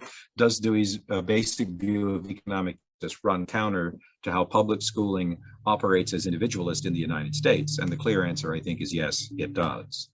Dewey's view is one in which schools are laboratories for critique, for investigation, and for critical inquiry, including, as stipulated in this paper, economics as a field and as a subject. Current schools teach economics in the United States largely from one view, that is an MPS-like neoliberalism.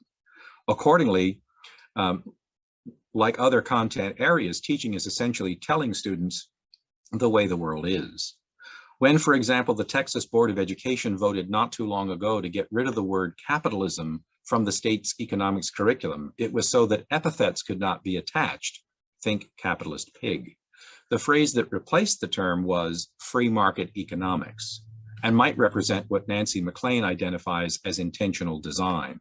Coordinating efforts between the American Legislative Exchange Council, the Charles Koch-funded State Policy Network, the Cato Institute, the Foundation for Economic Education, and the Independent Institute, has meant a barrage of misinformation about climate change, taxes, and the role of public schools in society. If the role and function of public education is to advance a largely one-sided view of job preparation, individualism, competition, and selfishness, then Dewey's view of economic justice has been overtaken by an ethics of business that sees society as merely a grouping of consumers. As Dewey noted, the quote, point is that exclusive reliance upon the profit motive and upon the supreme importance of wealth tends to distort the proper perspective for life as a whole. And schools subvert, find one more, I think I've got one more slide. Schools subvert this goal of the public good by reifying and promoting individualist competition tied almost exclusively to job training and future employment. To challenge such a reality requires changing what it means to teach and to learn, from acceptance to critique. It also requires reimagining the function of schools to be places where ethics and epistemology become central to various fields of inquiry. Otherwise, the public good is merely a shibboleth. Thank you.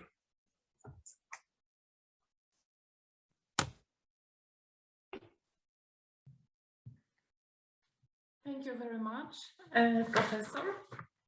So now we will move to the last presentation in our in the first session before the discussion.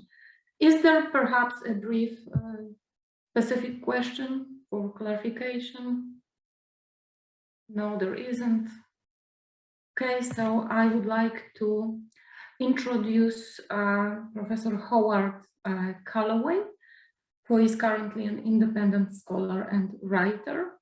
His research interests include philosophy of language, American philosophy, ethics, political and social philosophy, pragmatism, and epistemology. Professor has taught at a number of universities, published many articles, and there's also a long list of books with an upcoming new edition of William James's essay in Radical Empiricism, if I'm correct. Today, we'll listen to a paper entitled Identity, Dignity, and the Politics of Resentment, Limits of Globalization. Well, thank you very much. I hope everyone can hear me. I want to thank the organizers of this conference for the opportunity to participate.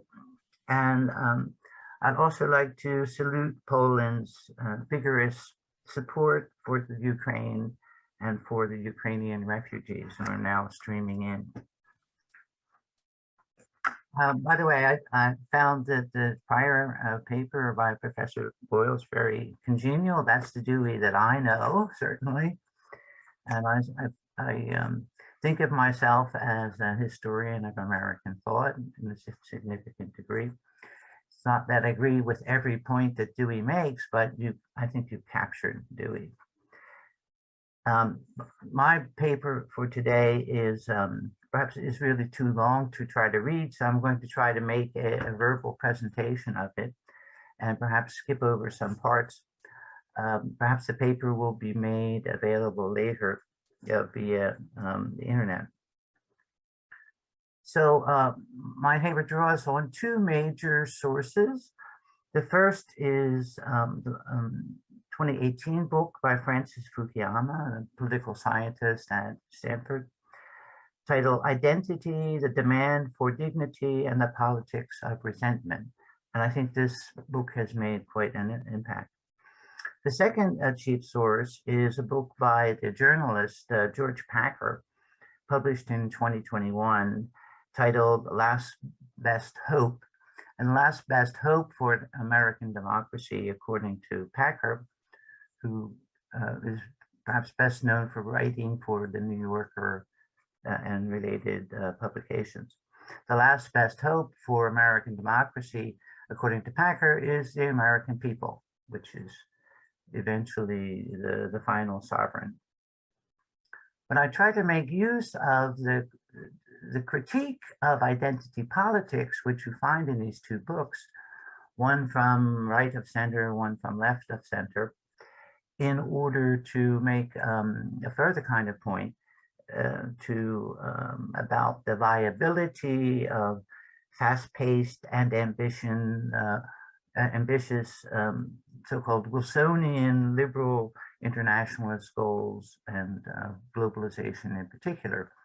So the politics of resentment, in effect, shows us limits of globalization and limits of this international economic juggernaut, which was fundamental in globalization.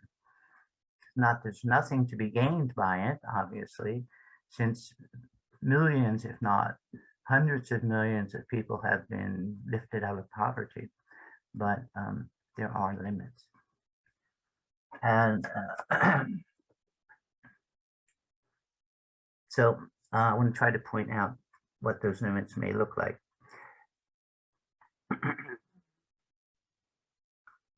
Fukuyama wrote in his 2018 book that the book would never have likely been written had not Donald J. Trump been elected president in November 2016. Fukuyama warns of political decay, and he has a book by that title, very impressive book. Though he holds that the shocks that set in with Brexit and Trump in 2016 were prefigured very significantly by what he characterizes as a progressive capture by powerful interest groups, what Fukuyama calls veto-ocracy. And this is a rigid structure that was unable to reform itself.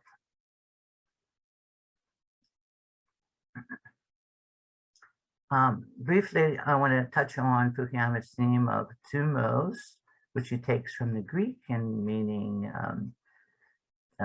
spirit, spiritedness, courage. And part of his thesis is that liberal democracies, which is a term of art in Fukuyama, have failed to finally come to terms with this ancient theme of thumos, which divides itself into two versions: isothumia, which demand for respect on an equal basis, and megalothumia, which is desire to be recognized as superior.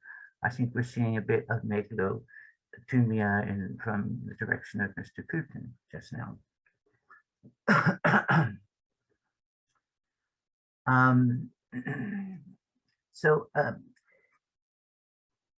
The question that he poses is how this part of the soul, as he puts it, can be addressed, dealt with, without leading to contentious political blame games and highly factional rhetoric, particularly those forms which aim to or function to cloak political aggressiveness with hypersensitive political accusations. And again, I think we see this internationally. Mr. Putin is expressing a hypersensitivity to the threat of NATO in the West. And he's using it to justify aggressive politics. It's exactly what's going on the international. And Putin, in a sense, is taking pages out of Western playbooks, Western political playbooks. And this is part of what Fukuyama, I think, recognizes as the ways in which identity politics, in this case, ethnic or Slavic identity politics, constitutes a danger to democracy, certainly a danger to democracy in Ukraine. So according to Fukuyama, identity politics in its present forms is destructive of liberal democracy. And the danger is that the desire to be recognized as superior may link up to and play off the demand to be recognized on an equal basis with other people. So the leftward demand for recognition of group cultural identity or ethnic equality may reignite the political fires of ethnic and religious nationalism and the politics of resentment.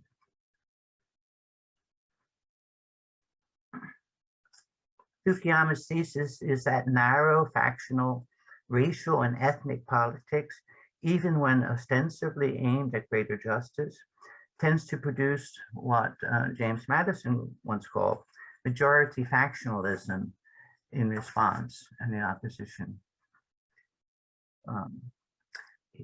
Fukuyama advocates broader, more inclusive, voluntary, and flexible concepts of political identity, not simply emphasis upon the groups or affiliations that we happen to have been born into.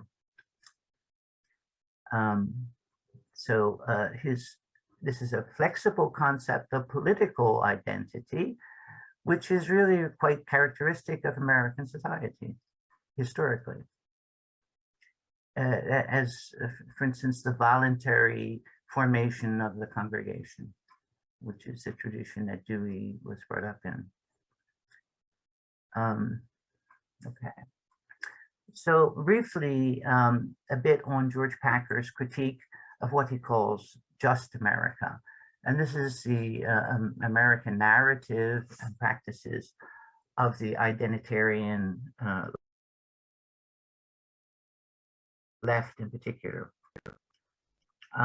In this narrative, equality refers to groups, not individuals, and it demands actions to redress disparate outcomes among groups.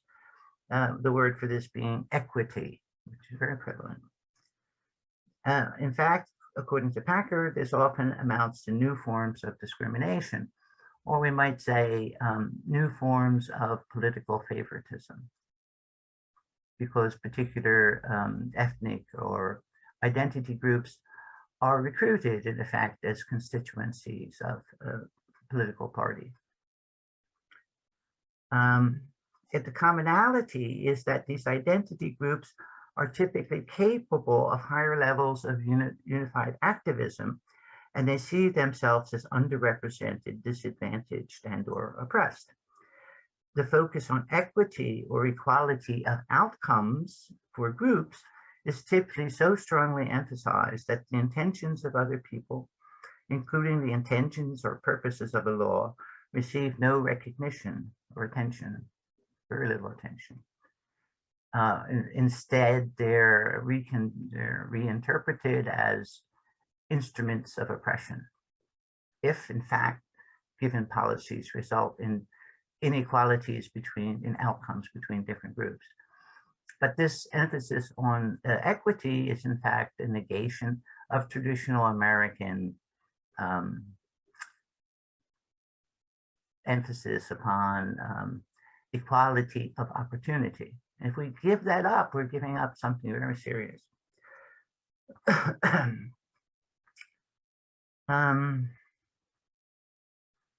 So according to the advocates of identity politics, any other position is inevitably racist, ethnocentric, homophobic, etc. But to say the least, it's very doubtful that this is true. People are judging of motives on the basis of the political affiliations, in effect. I think that in this context, one might recall a judgment of President Theodore Roosevelt from a century back, namely that the one absolute certain way of bringing this nation to ruin, of preventing all possibility of its continuing to be a nation at all, would be to permit it to become a tangle of squabbling nationalities.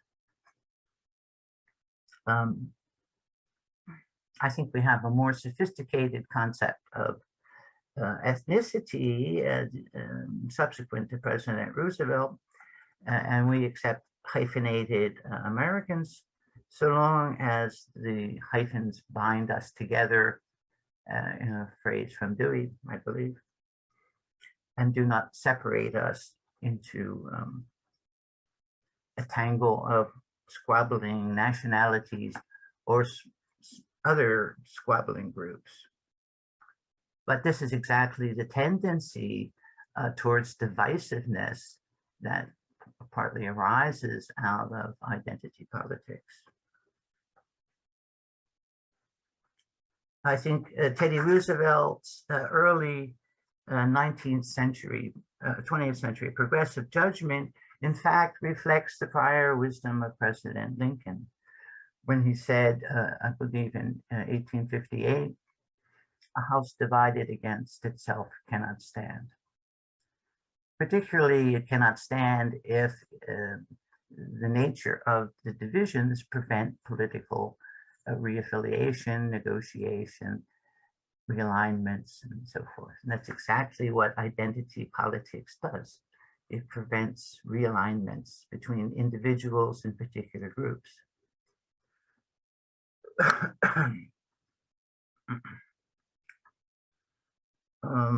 Okay.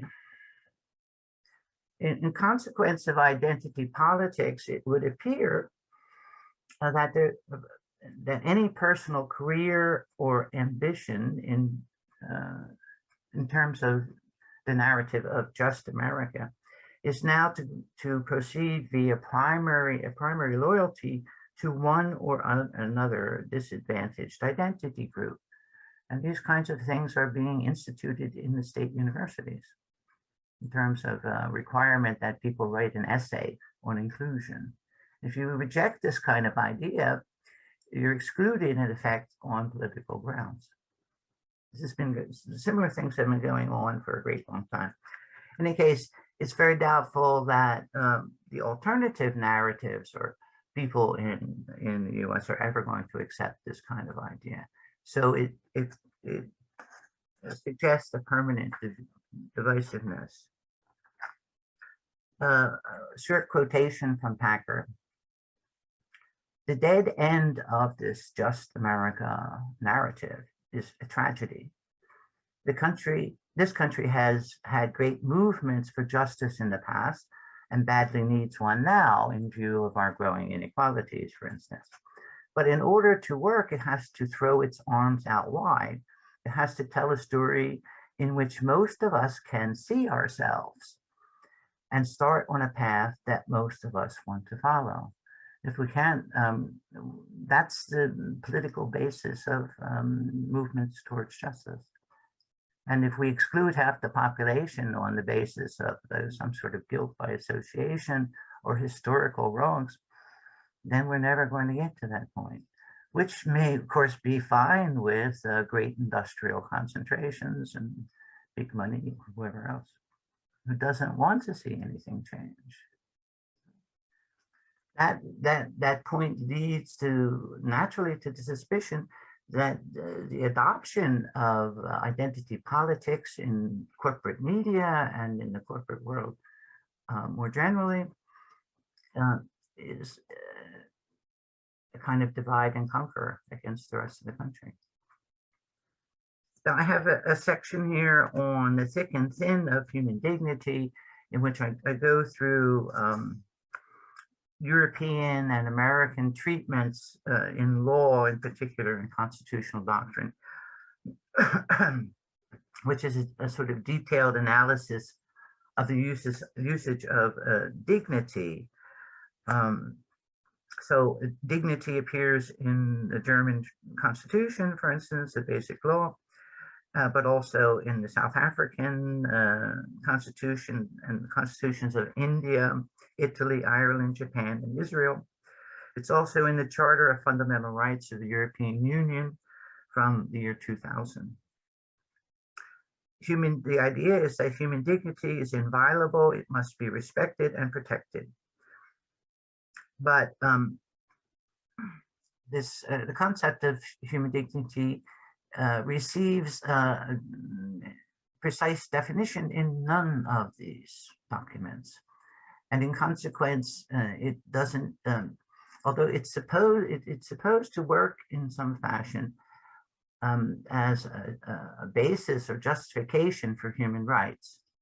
But in fact, in practice, it doesn't settle ongoing debates about what should count as human rights.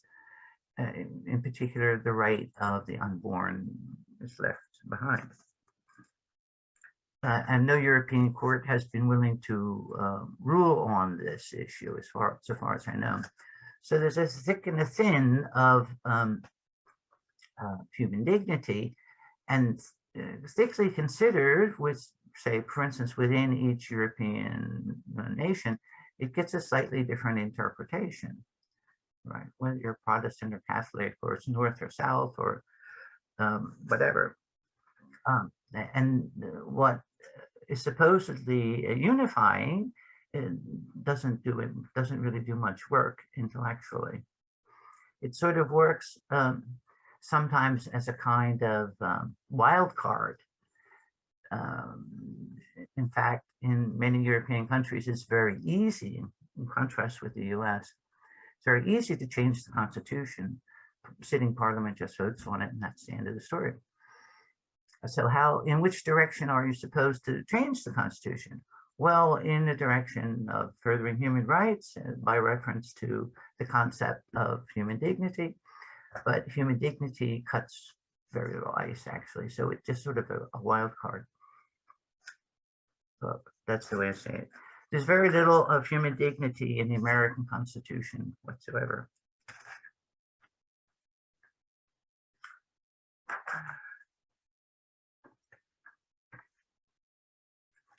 I would emphasize one particular issue, although in Europe,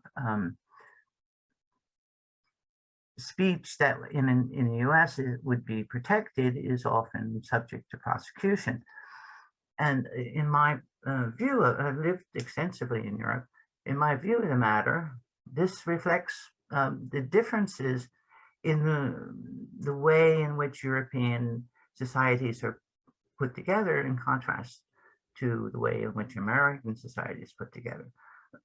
So American society is has been predominantly been built by immigration and integration. Those two things have to go together. But we notice immigration can go very, very quickly, while integration is a slow and discursive process. So mass immigration easily overpowers the power of society to integrate people into itself. America, in consequence of its history and development, has a more adversarial style of politics. There's no getting around that.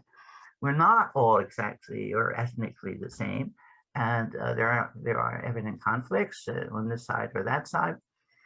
And the founders of the constitutional system judged that it would be better for us to debate these differences.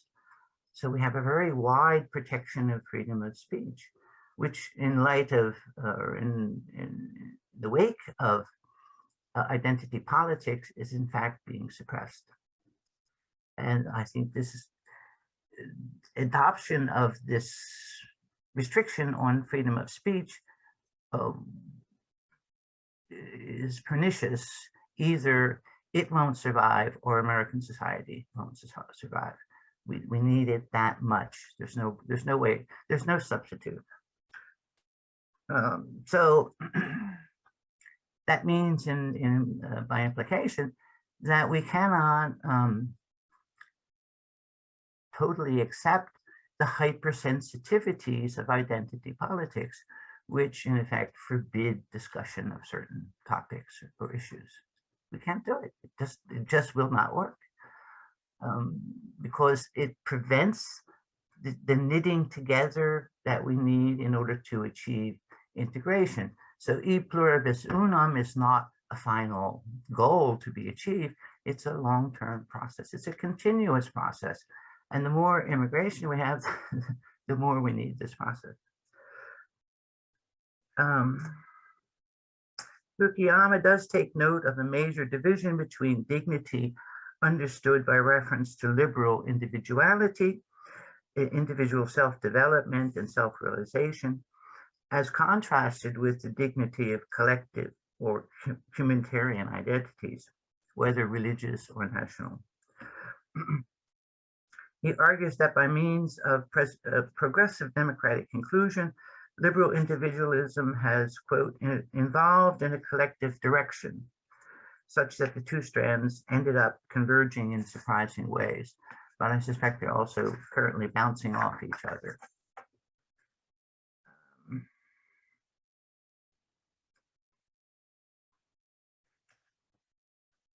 Okay. That Fukuyama maintains that the demand for dignity should not somehow disappear, and that this is neither possible nor desirable. But in consequence, his criticisms largely fall on rigidly collective or humanitarian concepts of human dignity, expressed in identity politics of the right and of the left.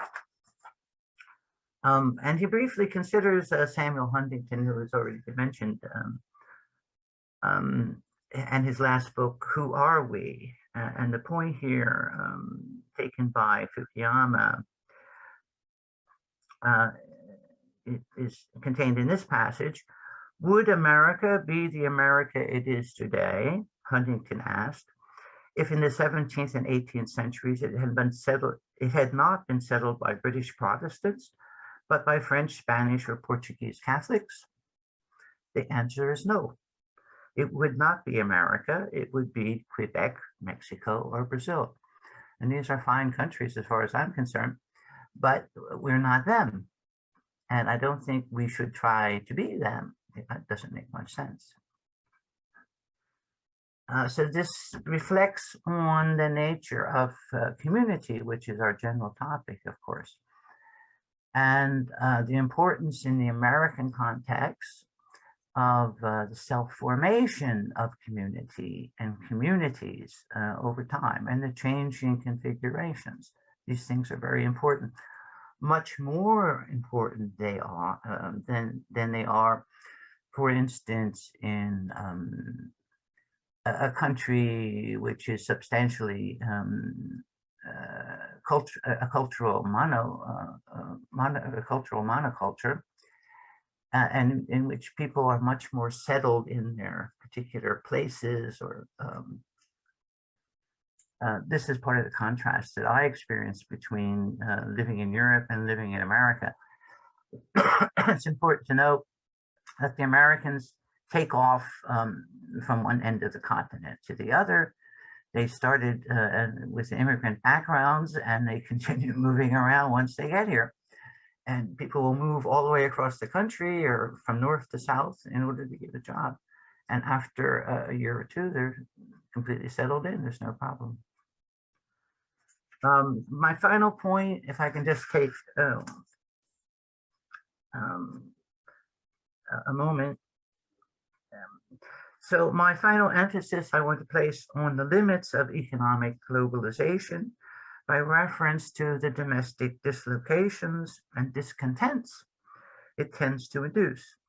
And this is happening at least in America and Europe, recently in Canada, mass discontents. This is due to unleashing capitalism into the unregulated, substantially unregulated international environment, which increases all of the accompanying problems, because there is no effective international regulation, and the attempt to establish it is subject to the competition between leading economic powers. Thank you for your attention. Thank you very much, Howard, for this presentation. And now we have time for discussion, questions, comments, remarks. I encourage you to engage our presenters in the discussion.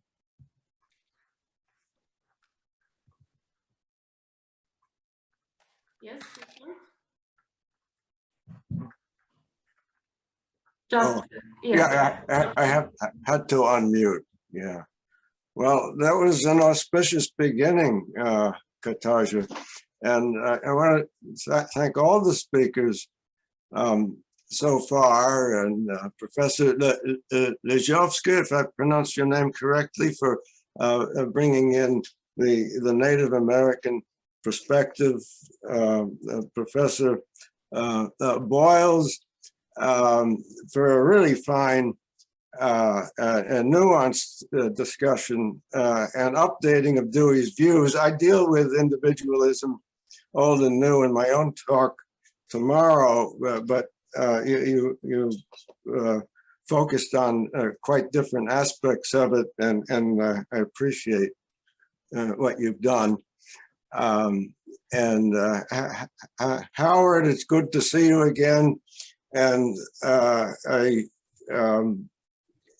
just want to remind you of Santayana's remark that democracy is only possible among the like-minded, which may bear on some of your observations, that you have to just agree, and not on everything, but you have to agree on how to disagree.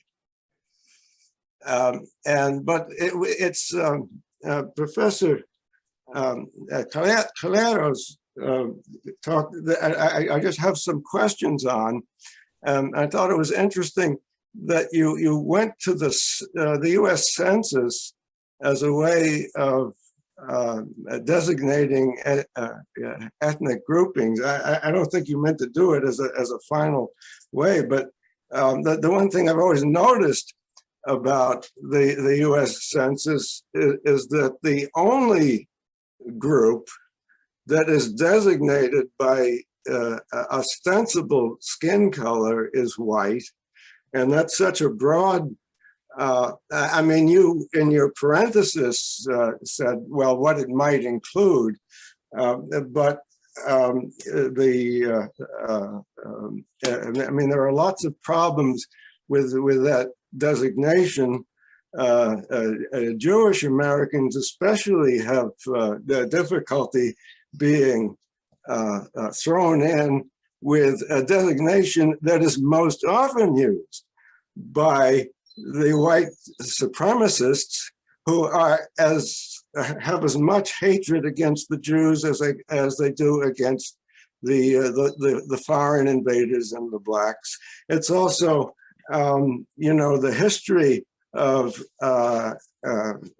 ethnic assimilation in the United States. I mean, when I grew up, it was important to know, as Howard mentioned, to know the hyphenated ethnic identity. We were Italian Americans, Polish Americans, Irish Americans, Jewish Americans, Black Americans, you know, et cetera. So I'll leave it with that question.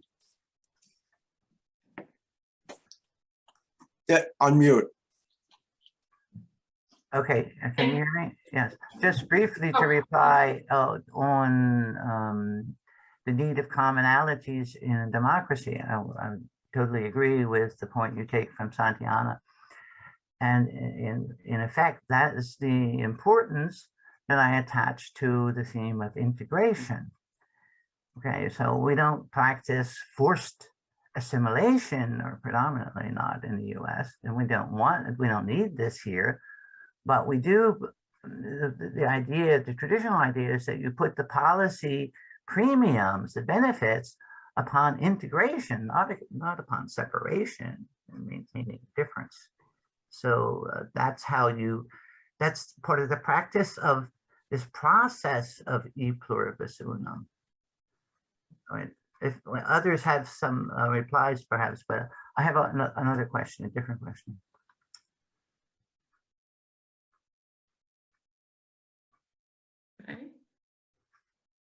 Helen? If I can comment just quickly on Yes, what yes, please. Rychard said. Well, thanks for the question. I think was directed to me. Yeah, I think that the census is not perfect, is it? And it's obviously, it has been from historically open to contentious definitions. It's highly contested. Still, for the purposes of my essay, my research, I think it's the most reliable source I have to ground my definitions of identity, and then from there connect that with political actors that have appeared historically in the United States through the 19th century, 20th century. So of course it's not reliable, it's not perfect. I think you point out a very interesting group, the Jewish Americans.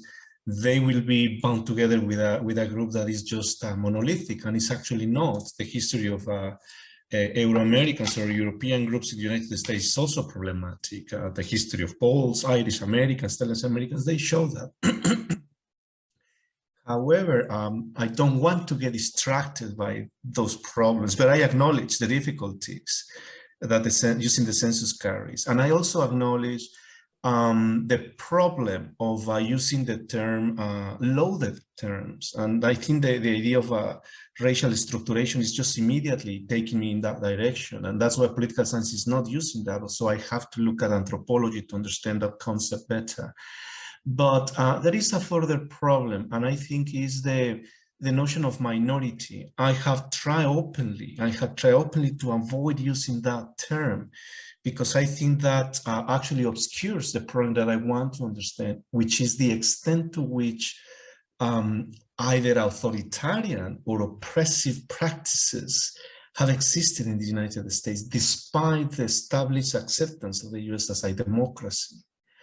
And I think just the civil rights movement, Black Lives Matter movement, all these ethnic movements from the 60s just are an empirical instances of these authoritarian structures that exist in the United States, despite the claims that political science have made throughout the 20th century. So that's the notion, that's the context of my contention. So just to avoid further problems, I have relied on the US Census, as a platform. It's not perfect, but it's just this empirical foundation that gives me that possibility. And of course, I can always claim that the census is how the United States sees itself. It's these 300 million plus people, divided by different groups, those categories. Let's name those categories race and ethnicity. So that just, a very simple way for me to look at it and avoid further problems. Thanks for your answer, for your question. Thank you, Hector. I think Helen Grella has a question. Hi, can you hear me? Yes. Oh, I wanted to thank all the speakers. I really enjoyed your talks, but I would like to address Professor Lisowska, though it's open to everybody, my question. So Professor Lisowska, loved your talk. But one thing that struck me, because my talk will be on money and how it conflicts with libertarianism. So one thing I zoomed in on was your mention of reciprocity in these traditional approach to life. I was wondering, okay, so if you look at a traditional society with reciprocity at its heart versus a capitalist society where it's actually, reciprocity doesn't fit within the paradigm. It's really more accumulation driven by profit and underpinned by money that itself works under a different paradigm from reciprocity. And yet there has been a lot of material progress made under it. It's not like it's all bad. I was wondering if there has been any work done by anyone that you know of that has tried to integrate these two views some way. I mean, an obvious one is redistribution, but I was just wondering if that came across, because it's an area of interest for me. I hope I made myself clear. Okay. Yes. So when it comes, so you're asking about the possible integration of like money-based economy within indigenous perspectives? With the idea of reciprocity, and not only money-based, but money-based, because our money-based society, which isn't reciprocal, it's not based on commodities but credit, moves away from this idea of reciprocity, and it's more towards accumulation and profit, but with the intention of driving growth. And has anybody done work in trying to see how these two things can be, I guess, two different paradigms can be coordinated? So my response would be maybe with an example. I don't know if it would, if it will work in this context, but I've been even meaning to introduce it in the paper, but decided against it in the end. Namely, I don't know if you are familiar with this. This is, I think, Central American practice of milpa. This is like a way of growing crops. Yeah. So I came across it through a project conducted here in Wrocław by a Costa Rican PhD student in our Academy of Fine Arts, and he had this project last year here in Wrocław, and I was involved in it. So it was centered around this idea of milpa, which is the way of growing together different types of crops, usually 3 types of crops, like pumpkin-like or corn-like crops. That is always all based on a communal practice. So it is not based on accumulation and appropriation, but rather more type of a cooperative practice of growing crops which themselves are cooperating with each other, which I think is a way of thinking also about kinship relations between these plants and between people and plants that they are growing. So I would say, I don't know if it directly refers to your question, but this is a kind of growth and cultivation that is not based on accumulation, and does not need anything like money, which is like an interchangeable means of exchange. And the way I understand these relations of reciprocity that constitute the core of kinship relations is that they are based on the idea of non-interchangeability of the parties.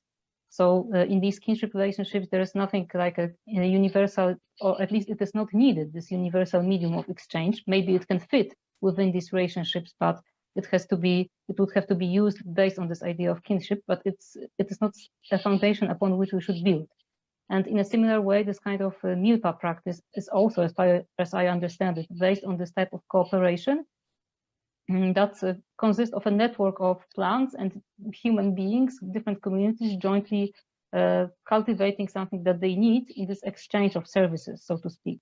But it's not about exchange via a universal medium. It's neither about appropriation, and yet it is a form of, well, development and cultivation that is designed to simply like make life possible.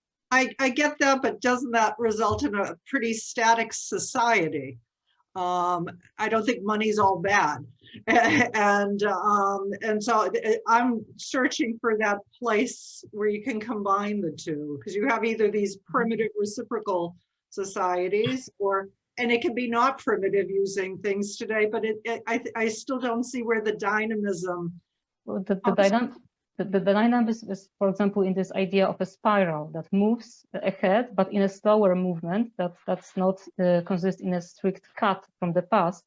And basically, when it comes to, I might be more inclined to like more degrowth perspectives, and these indigenous perspectives might also do something to reduce our commitments to the idea certainly of growth, but maybe even of development and even of sustainable development. So these are the types of perspectives that might do something to inspire us to go to sever our commitment to the idea that we do need to develop, because maybe it may be even at this point it might be too late to remain committed to the idea of development, however we qualify it in terms of sustainability or whatever we call it. So these types of these models might be rather refocusing our attentions into locality and a progress in this, let's say, more peaceful and harmonious way envisaged by the form of a spiral, for example, rather than a straight line of progress and development. Well, but it's not, I mean, you know, I'm trying not to define progress. I mean, one thing is just, I mean, let's say to an extent capitalism did achieve material growth, and perhaps we don't need the material growth right now, but the redistribution. But another thing that capitalism and money did achieve, particularly money, was an individual freedom away from certain kinship relationships, and perhaps you can maintain those. You know, kinship relationships also have a lot of coercion and, you know, and limitations as to what people can do, how they can do it. So I don't think, you know, kinship is great, but it has its other side of the coin too. So I'm not saying money is all bad, and I'm not saying kinship is all bad. I'm trying to pull out the good and seeing how the two can work together. And I guess that was just my question, though. Thank you. And I don't know, degrowth is a whole other issue, but thank you. Thank you very much. I think Herman and Howard do a follow-up question also for Professor Lisowska, and that concerns reciprocity and kinship relations. I had the experience of living in Nigeria for a couple of years and teaching at university there. And they had a concept which, using the word dash, and basically when in the use of the word dash, there was no distinction made between a gift and a bribe. It was intrinsic to the corruption in the country that ordinary people made no distinction between a gift and a bribe. And of course, giving gifts within kinship relations implies some obligation in return. And this tends to, I think, to narrow the circle of relationships in degree. A related point, I think, is that societies and value systems which are strongly oriented inwardly inside our members are good at passing on pre-existing values down the generations. Right? So as Americans forget who they are, they go back to Europe and find out. In a sense. That's part of the contrast between typical European societies and American society. But societies that are strongly inward-looking, emphasizing these internal relations, are typically very bad at mediating relations to outside groups.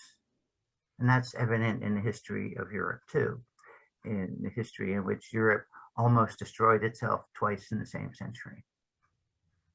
So you want some kind of reasonable balance. And I don't think we want to idealize, I don't know White's work, of course, but I don't think we want to idealize inward-looking societies and inward-looking relationships. I wonder what you may think about that.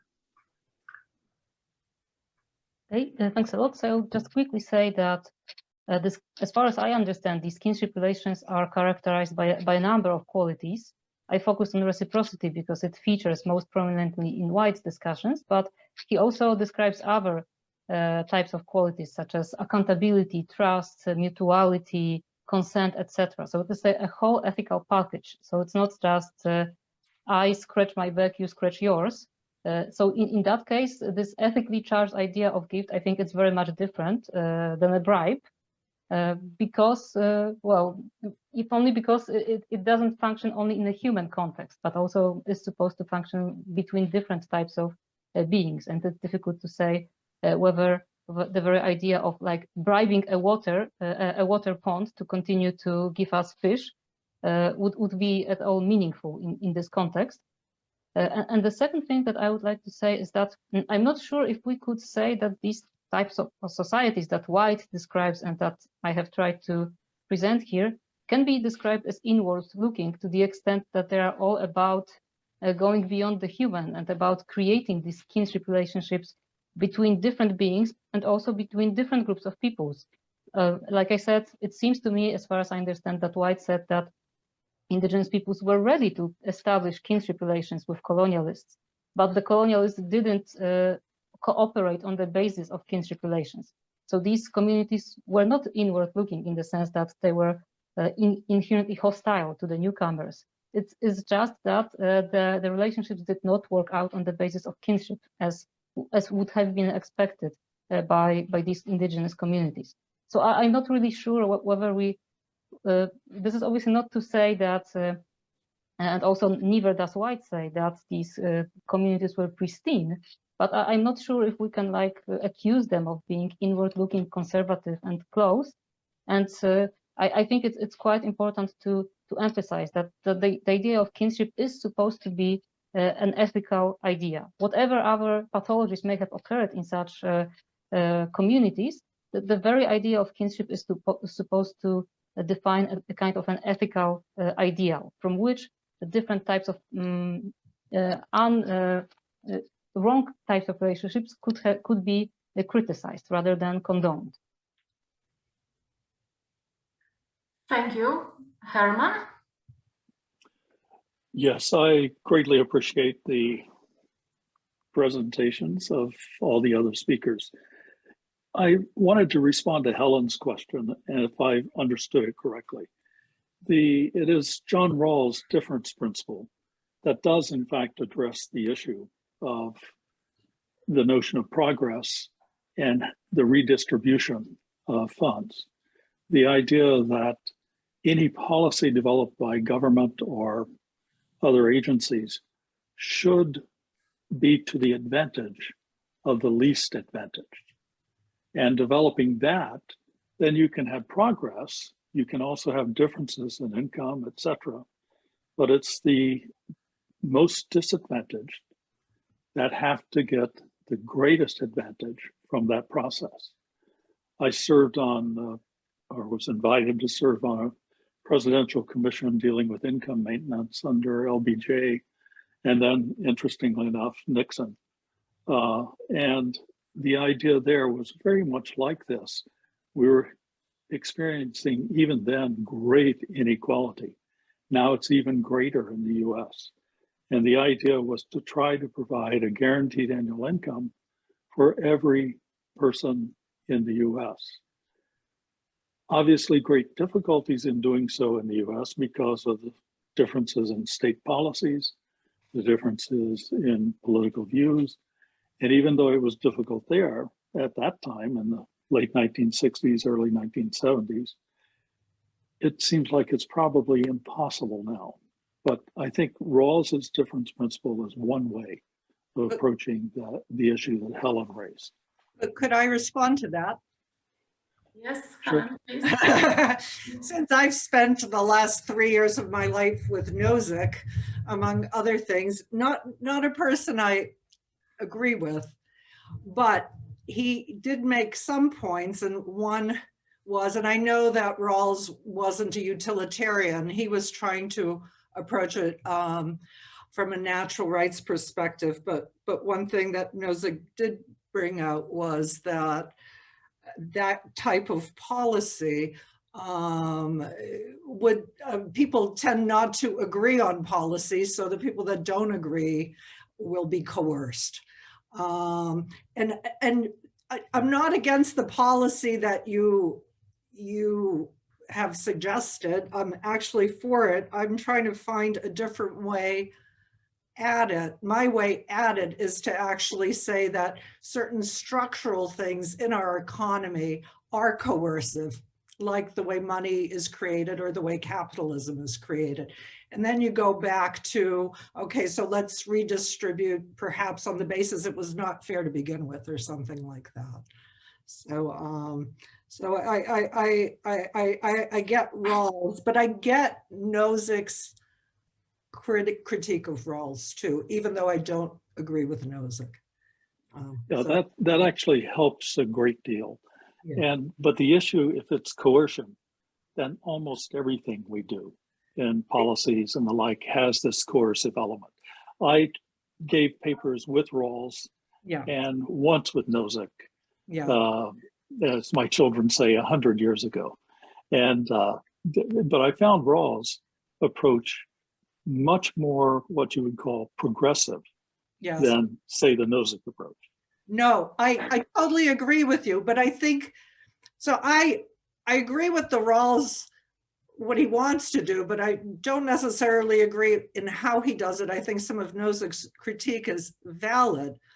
So what I'm saying is, if, for example, Nozick ultimately could not defend a state that wasn't a product of coercion. He ignored money, which I will get into, but is also a product of coercion that continues to do so. But all I'm saying is, could that not be a guideline for, well, okay, if this was coerced, then there is a reason for, let's say, some redistribution on that basis. That's what I'm saying. Yeah. So just trying to get at the libertarian arguments on their terms. Yeah. So anyway. Thank you. Thank you, Helen. Thank you. Any more questions, comments? Dr. Lisowska wanted to ask a question. Yes, I have a question to Hector, if I may use the first name, and it's a very general one. My question is, do you think that the idea of a nation state can stand? Because, well, an obvious idea for a framework for a democratic people would be a nation. It might seem that a progressive way to go about it is to disregard the idea of a nation. But maybe, I don't know, in the light of the events right now in Ukraine, can the idea of a nation state make a great comeback as a democratic principle? Thanks for the question. Probably I'm looking at what's taking place in Ukraine quite closely, and that's a very new experience to me. But in trying to frame an answer based on what you've done on indigenous peoples, and having myself done research in the Lacandon forest in Mexico on indigenous peoples, I would like to say that there are two answers to that question. If you look at what anthropologists or cultural students of cultural elements of society would respond, they would say that actually autonomy and the reinforcement of local identities is becoming much more prevalent and dominant, and therefore challenging the sovereignty of the state. However, if you look at what is going on in North America largely today, you can hear politicians, political leaders on these countries from Canada, Mexico, the US, talking about this notion of North America, so appealing apparently on a notion of the integration of countries. So you see these projects going on, not very publicly or without public support, but you see them, you hear them, at least from diplomats, political leaders, but what you hear from anthropologists, sociologists is quite different. You see the reinforcement of indigenous communities, the popular movements, social movements, looking for, struggling to reinforce their autonomy vis-a-vis the nation state. So I think that's a competition of forces and projects going on. So probably Ukraine is a very different reality to that taking place in North America or the Americas generally. It seems to me that Europe is really fast moving to a nationalist period again. I have seen that here in Poland, Ukraine, in Spain, I have seen it. I'm going to the Czech Republic next month to talk about nationalism in Spain and the emergence of the neo-fascist movement, Vox. So we have these very different speeds taking place in both sides of the Atlantic, in my opinion. But if I can just say something to you, Urszula, if you allow me, just on the notion of time, because I study indigenous peoples myself, I was very interested in your notion of time as a spiral or a flexible accordion understanding. There is one more notion I have come across when it comes to the interpretation of time for indigenous peoples, and that is the idea of time immemorial. Time immemorial, this ancestral anchoring of time, actually gives validation to indigenous claims over territorial possessions, like in Central America or anywhere in the Americas, really. The idea that indigenous peoples have territorial claims is grounded on that exactly, the notion of a time immemorial, being in possession of territorial ancestral knowledge from time immemorial, from the past. So that would add to these two ideas of time that you presented, spiral and accordion-like understanding of time. So I found that very interesting. Thank you. Thank you.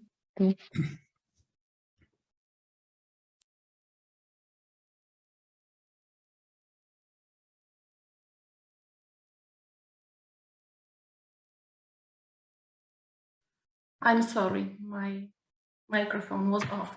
Any other comments, questions? Well, I may have one brief question to Howard. When listening to your presentation and Fukuyama's criticism of identity politics, it reminded me of a book that I read last year. I am not sure if you are familiar with it, but I guess you may be. I mean Mark Lila's book, The One and Future Liberal, After Identity Politics. And my impression was that to some extent at least, Fukuyama's and Mark Lila's arguments might be similar. So my question would be, are you familiar with that book, and would you agree with this impression of mine? Or perhaps somebody else from the other well, in general, I'm less familiar. I'm less familiar with the other book you mentioned. I have seen the author speaking on the topic, but I haven't studied it closely. But in general, there is a sort of, as I say, center-right rejection of identity politics, and slowly we're getting a center-left rejection of identity politics as well. You have to watch the New Yorker, and that's where it will appear, or the New York Times, that's where it will appear. Okay, thanks. What Lila... and it's coming. I would say that yeah, please. Yeah.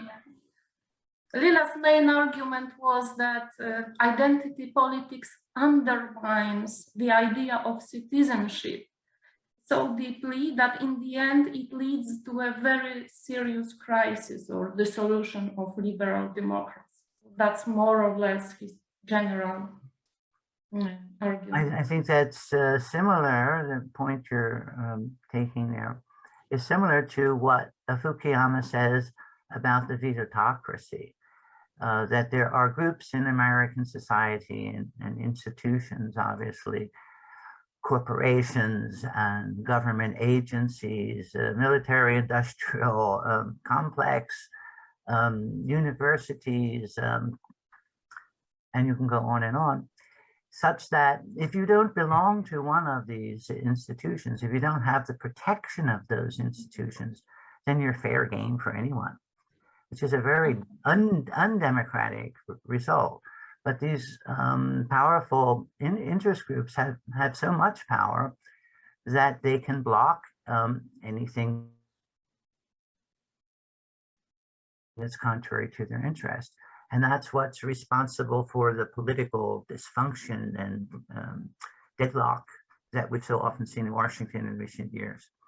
That's what he's saying. In effect, I think we have an overgrowth of the federal government, which is in significant degree a direct consequence of the Cold War. So just as the Soviet Union fell apart, partly in consequence of the stresses of the Cold War, American society has also been damaged by the Cold War.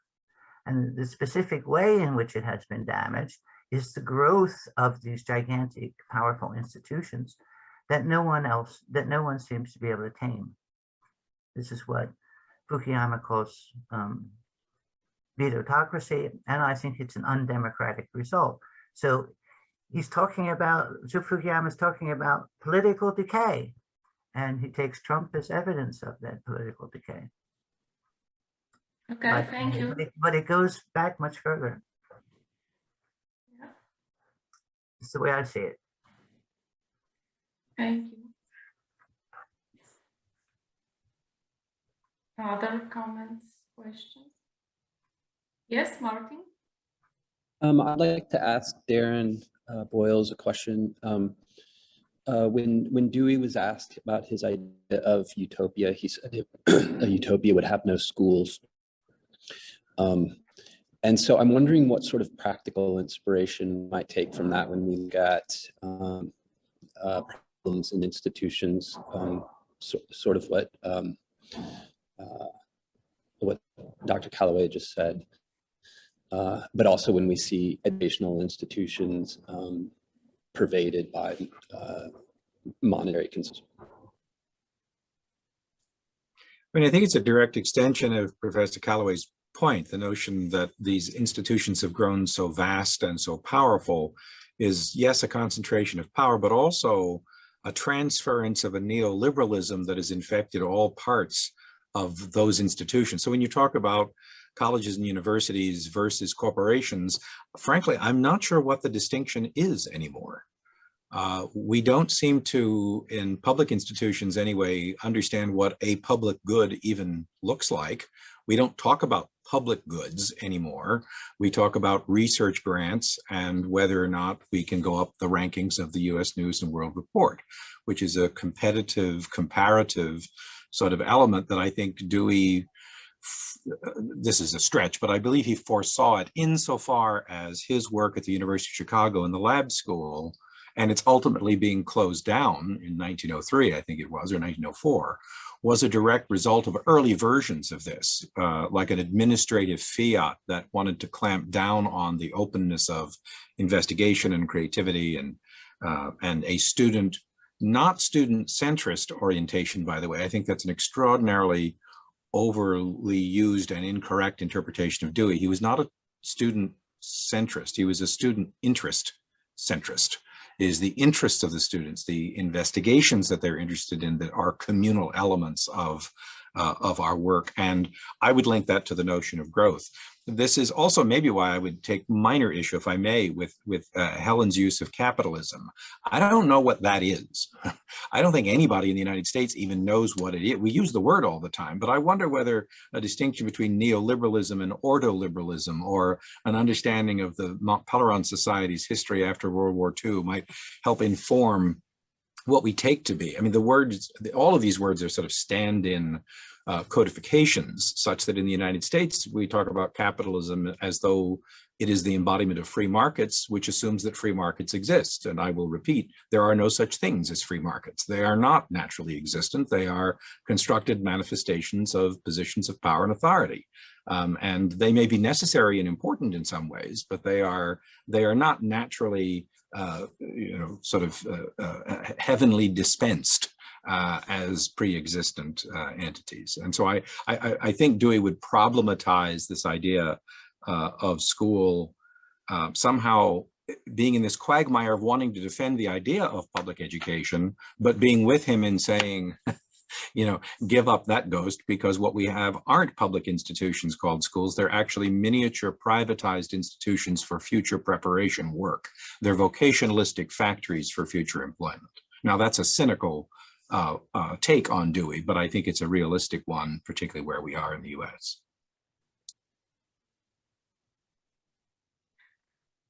Thank you very much. I think Helen has raised her hand, or is it?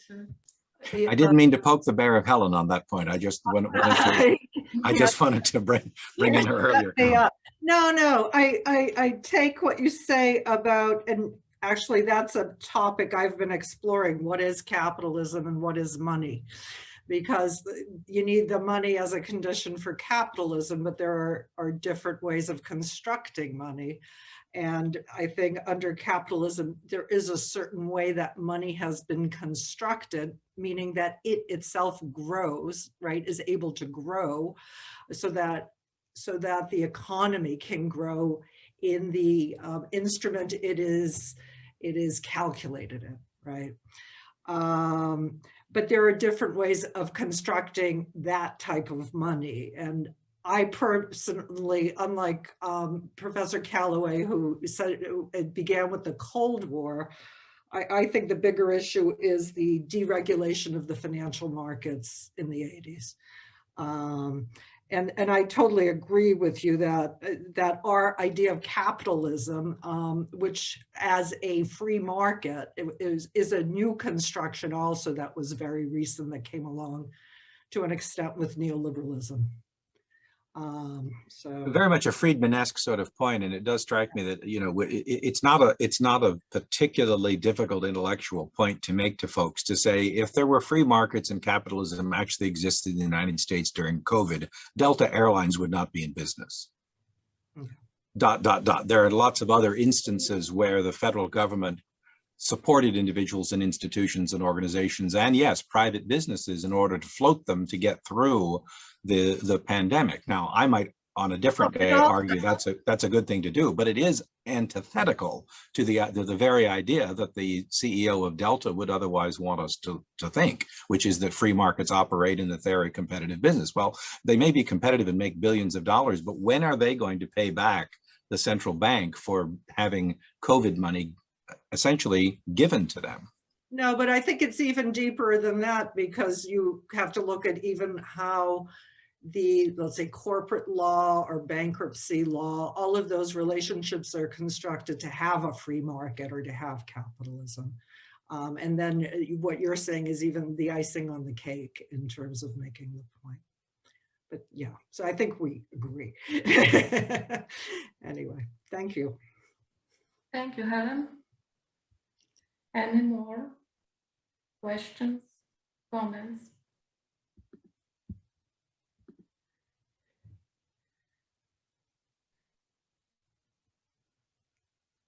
I can't see any, so I myself will ask one last question, and then I will announce a break. This is a question to Dr. Lisowska. Years ago, I was engaged in research on contemporary literatures of Native American tribes. And at that time, there was a sort of heated debate between two options. And the debate was among the tribes themselves. The alternative was the path of diversity or difference, where sort of irreducible differences between the tribes themselves were highlighted. And on the other hand, there was a movement called Pan-Indianism, which was striving to arrive at a sort of unified idea of Native American culture. This was on the one hand a political movement. It hoped to work out a common ground that would enable a more efficient representation of interests of indigenous peoples, but it also was a cultural issue.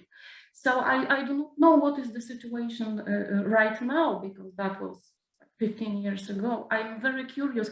What you were saying might suggest that some sort of universalist position within Native American studies and also among the tribes has been established, so that you may speak about something like Native American thought, right, or indigenous philosophy. So some sort of common ground has been found. Do you have any idea of what is going on now? Thanks a lot for this question. And judging by the methodology that Kai White uses, I would say that he's sort of in between, because he starts from the cosmologies of his people, this Anishinaabe group of people, but he often emphasizes that similar themes recur in different cosmologies among North American indigenous peoples, but also sometimes elsewhere in other parts of America, but also in Africa and among Maori people. So if you go to his papers, you will find that he usually starts from his own people, but he doesn't intend to eradicate the differences between various cosmologies, but he emphasizes that some themes indeed are similar. So it's neither particularist nor fully universalist, but rather a kind of a conversation between different indigenous peoples going on there. Thanks a lot. Okay. Are there any other questions? I can't see any. If so, then I will end the first session of our conference. I want to thank so much all the presenters for their very interesting presentations. I want to thank everybody for engaging in the discussion. Now we are going to have a coffee break until Polish time 5:45 and American time 11:45. So I would like at this moment already invite all of you to participate in the next session, which will begin with Professor Herman Satkam's keynote address entitled American Naturalism and the Future of Philosophy. So for now, thank you very much once again, and I hope to see you after the coffee break. So, sorry, Yes. Katarzyna, isn't it 5:45 now, or am I confused? Yeah. Oh, yes. Yes. Thank you. Yes, yes. We are on time for You're to right. hear Yes. Herman. Sorry. Yes, you see too much emotions today. So, of course, the address will be at, yeah, there is, I can see, we have just used our time for coffee break for discussion. So we will start in a quarter. I'm sorry for this mistake. We will start at 6 o'clock then. Okay, thank you. I will see you after the break. Sorry once again for this. Thank you. Thank you. Yeah. Thank you. you. Herman, yes, you wanted to try. Yes, if I can. Yes. Let me see how this works. And for Zoom, and then can you see my screen? No. Garcia? No. No. No. It seems you haven't shared your screen. I have actually. Uh-huh. We will see if there is any. Yeah, the okay. difficulty, Richard, is that going to the slideshow, it doesn't seem to function well. Really? Oh, well, that's too bad. Okay, so I think it's time if Herman is ready. Yes. Are you? Yes. Okay, so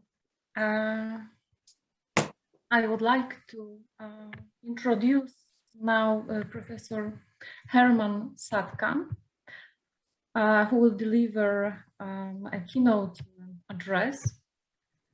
Professor Satkamp is a senior founding and general editor of the works of George Santayana, former president of Stockton University. He founded the Santayana Society and overheard in Seville the bulletin of the Santayana Society. Professor Satkamp's academic interests include, except for American pragmatism and the philosophy of George Santayana, philosophical naturalism, medical ethics, and relations between philosophy and genetics. The title of the address is American Naturalism and the Future of Philosophy. Herman, the floor is yours. Thank you very much. It's an honor to be here. When one reaches the final steps of the academic ladder and retires, as I have, one looks with delight at the accomplishments of rising scholars. And the participants in this conference represent the excellent work of such scholars. And you will see later in my remarks, I'm very delighted with the interdisciplinary approach. I thank Kasia for organizing this conference, and I want to highlight her exceptional scholarship as represented in her recent publication of George Santayana's Political Hermeneutics. It is by far the best book on Santayana's political philosophy that I have read. I also want to acknowledge the remarkable challenges the people of Warsaw and Poland are facing with the flood of Ukrainian refugees. This is not an easy time, and you have chosen to meet these challenges well. Thank you. Thank you very much. Of course, scholars and universities have always faced challenges, but I think many of today's challenges are different from the traditional ones. Traditional challenges may be highlighted by Santayana's happenstance meeting of President Eliot in the Harvard Yard. He's walking across the yard, meets Eliot asks him how his classes are going. Santayana began to explain the progress his students were making in understanding Plato and Aristotle and the challenges they were encountering. The president quickly interrupted and said, no, Santayana. What I mean by my inquiry is how many students have enrolled in your lectures? As a former president, I understand the temptation to make academic judgments based on numbers, on financial concerns, on the economic returns of investment. And I also know that if such concerns are dominant, they overlook the intellectual growth of our students, as well as the research results whose cost often do not match the financial benefits for the university. But now university scholars are facing difficulties not imagined by previous generations. Neither Santayana nor Dewey ever faced the prospects of their departments being eliminated or significantly reduced. In the United States, current economic challenges are coupled with a focus on job training and employment, along with an increased political involvement in higher education. As a result, liberal arts graduate programs are being eliminated, and faculty positions as well as research support is limited or entirely gone. I've published a number of works on these challenges and what's happening now that I encourage you, if you're interested, to look at. In addition, there are worldwide issues. Since 2006, there's been a rise in authoritarian governments, notably China, achieving considerable economic success and being able to make decisions that are not bound by conflicts in representative democracies. Such autocratic approaches appear to be more effective in meeting pressing demands by not having to deal with the sharp divisions in many democratic societies. Russia and other dictatorships have been on the rise, and the United States is now classified as an anocracy, a semi-democracy, with our Republican Party moving more towards autocratic measures that suppress voting by minorities, women's rights, political equality, and increase economic and health insecurities for significant portions of our population. Some are suggesting that the Russian invasion of Ukraine is changing this and uniting free societies. We shall see. The midterm elections in the US will tell us a very great deal. Globally, there is a democratic recession and a rising autocratic political tide that challenges many of the basic elements of liberal democracies. The democratic recession is highlighted in Larry Diamond's 2015 article. This article has sparked considerably more research and also courses in major universities that focus on this recession. There is a censorship of topics that right-wing autocratic societies find disturbing, along with efforts to eliminate tenure and diminish support for research, not only in the humanities, but in the sciences as well. And even while this is occurring, there is significant research in the biological and neurosciences, leading to a better understanding of human cognition and behavior that challenge traditional views of cognition and human interaction with each other and our environment. Where all this will lead, no one knows. In the US, the loss of positions in higher education seems to have stopped. There is a regaining of the number of faculty positions, but the makeup of these positions focuses on areas other than the liberal arts. What we do know is that it will be the rising scholars who will face these challenges and who will work to resolve them in a productive and positive manner, we hope.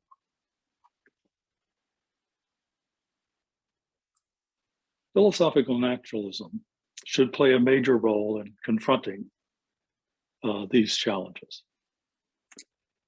But what is naturalism and what direction should it take?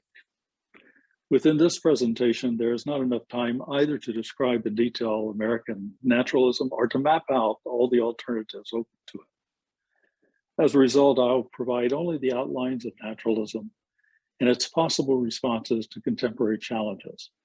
And I look forward to rising scholars building far more cohesive approaches and providing the intellectual insights that I will miss. Put simply, there are two major types of American naturalism. One is a progressive naturalism exemplified in John Dewey. The other is a thorough, non-reductive naturalism exemplified in George Santayana. The two views have overlapping areas sharing some of the same principles of views, although there are also significant differences.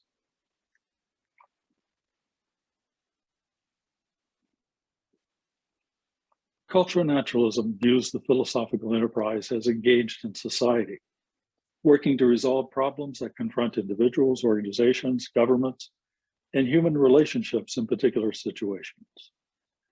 Dewey preferred his outlook be called a cultural naturalism rather than pragmatism or instrumentalism, partly because it is a broader characterization. And my guess, it is less likely to be seen as idiosyncratic to American culture.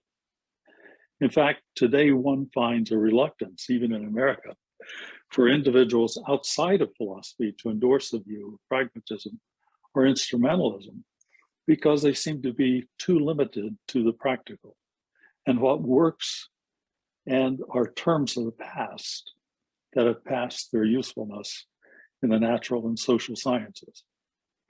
One might even say if you use the pragmatic criteria, then perhaps one should not use the term pragmatism. At least that has been my experience in teaching undergraduate honors courses in molecular genetics, as well as being a professor of medical and molecular genetics in medical schools, as well as practicing in hospitals. However, cultural naturalism retains a positive and progressive approach to contemporary issues. The progressive nature is focused on human experience, avoiding any dualism, and situating all activities in resolving problems and moving towards a better set of circumstances. There is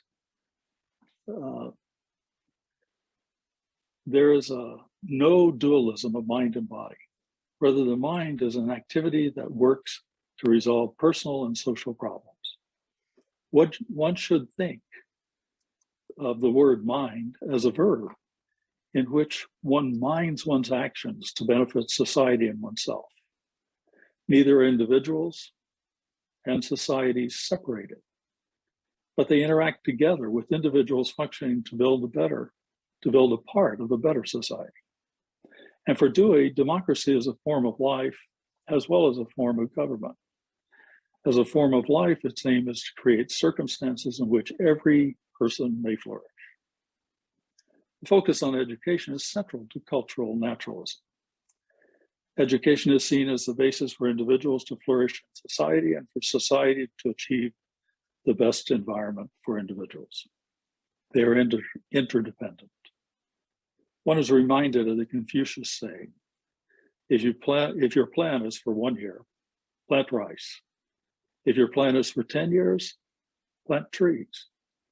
If your plan is for 100 years, educate children.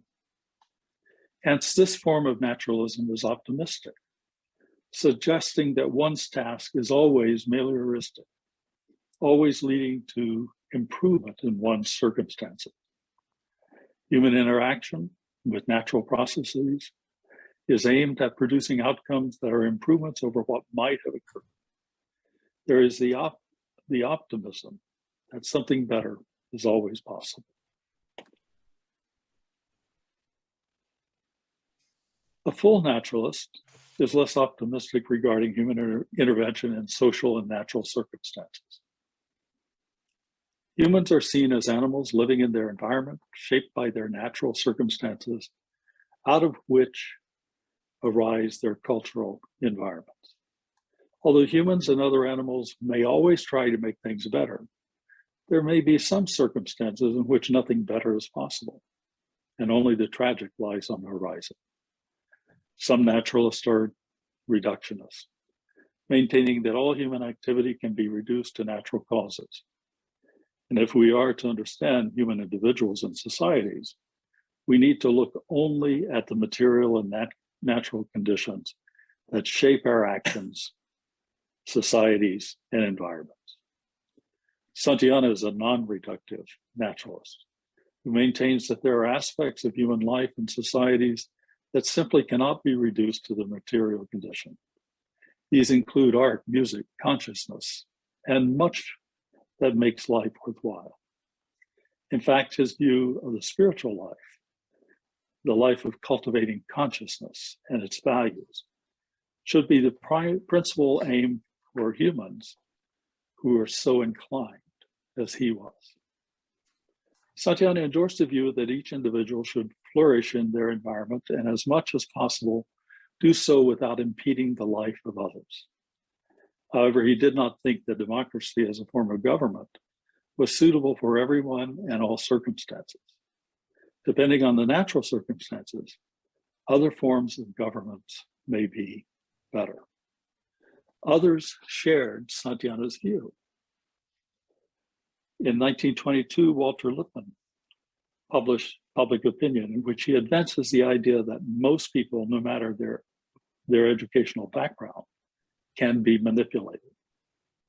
This leads, as he says, to the mystical fallacy regarding the viability of any democracy.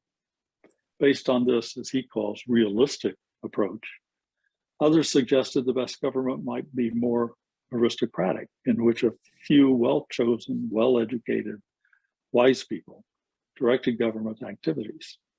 Some suggested this might be reached through representative governments or parliamentary approaches without the direct daily influence of public opinion. Both Santayana and Bertrand Russell were concerned about Dewey's optimistic approach. And Santayana, in particular, took a more naturalistic approach, suggesting that various forms of governments, including democracies, in their different settings, may be organized for the benefit of individuals.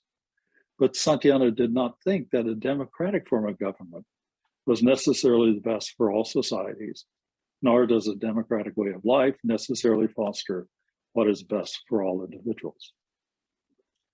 Santayana's criteria for the good society focuses on the values of harmony, charity, and justice, as Cassie explicates in her book. Santayana's view is that depending on the environment, the social organization promoting these values may vary in many ways, including some that may be democratic in governmental structures and others that are not. So, where does this leave us or lead us? Here are some alternative approaches open to these two forms of naturalism. One is to abandon university life, as Santayana did, based in part on his encounters with Eliot and the fact that he thought Harvard was moving away from the intellectual life to a more economic-based one. He began planning his retirement in 1893 and retired at the age of 48 in 1912 in order to practice philosophy as a way of life rather than being a philosophy professor. This option is not open to a lot of people because of financial and personal issues involved. But I can tell you, I have at least two Santayana scholars who are friends who have taken this route. Another alternative is to become an administrator. I took this route, having been held an endowed chair in philosophy, 2 deanships, heads of departments, and the president of the university. I can tell you I do not recommend this one because I think the philosophical career as a professor is far better than that of an administrator. One might continue as a professor while facing declines in support, number of colleagues, and avenues of influence. This won't be true of all universities and all faculty settings, but at least in the US, it's becoming significantly more the case, particularly in public universities. I want to emphasize that and recommend that we collaborate more with others in other disciplines. And although I can't go through all these in great detail, here are simply a few areas in education, politics, history, art, music, more, artificial intelligence, social sciences, and the natural sciences. I will focus on the natural sciences, but just a few examples of education and politics, Dewey's example of engaging in pre-university education, building programs, and so on, and looking at original thinkers such as Rousseau, Dewey, Freire, and others. In terms of thinking of history, perhaps one should remember Cicero's comment, to be ignorant of what happened before you were born is to remain a child forever. There's so much that could be done in art, music, and other areas. I love the light and dark reflections on life that are highlighted. And I've worked with a number of artists in trying to understand that. Music, wow. I've been chair of 2 boards of symphonies. And here, if you were watching the 1922 Grammy Awards, even John Batiste talked about philosophy and music. Artificial intelligence, another great area for us to work with insights in a significant number of areas. The social sciences, the sociologists, the anthropologists we heard from already, these are issues that are vital to higher education and to our societies. I'm going to focus on genetics and the neurosciences. There are many areas in the natural sciences where philosophers may collaborate in research. My own experience has been in these two areas. Philosophical naturalism and neurosciences have common interests, including concepts and processes, consciousness, rationality, intelligence, agency, ethics, knowledge, truth, cognitive processes, to name only a few, because one could add reflection, inference, hypothesis testing, society, habit, sensation, and much, much more. One might wonder what one should call this approach. Some people have recently suggested neuropragmatism. I have found in my work with the neurologist and genetics that pragmatism doesn't seem to work for them. So my recommendation is to call it neuronaturalism. The natural sciences involving both John Dewey and George Santayana. Santayana was clearly a century ahead of his time when he left the answers to causation of human action to the sciences. But he noted that consciousness is a reflection of the psyche, of our material conditions interacting with the environment. And just recently, we have found evidence noting that our awareness of decisions that we make occur after the physical processes involved in making those decisions.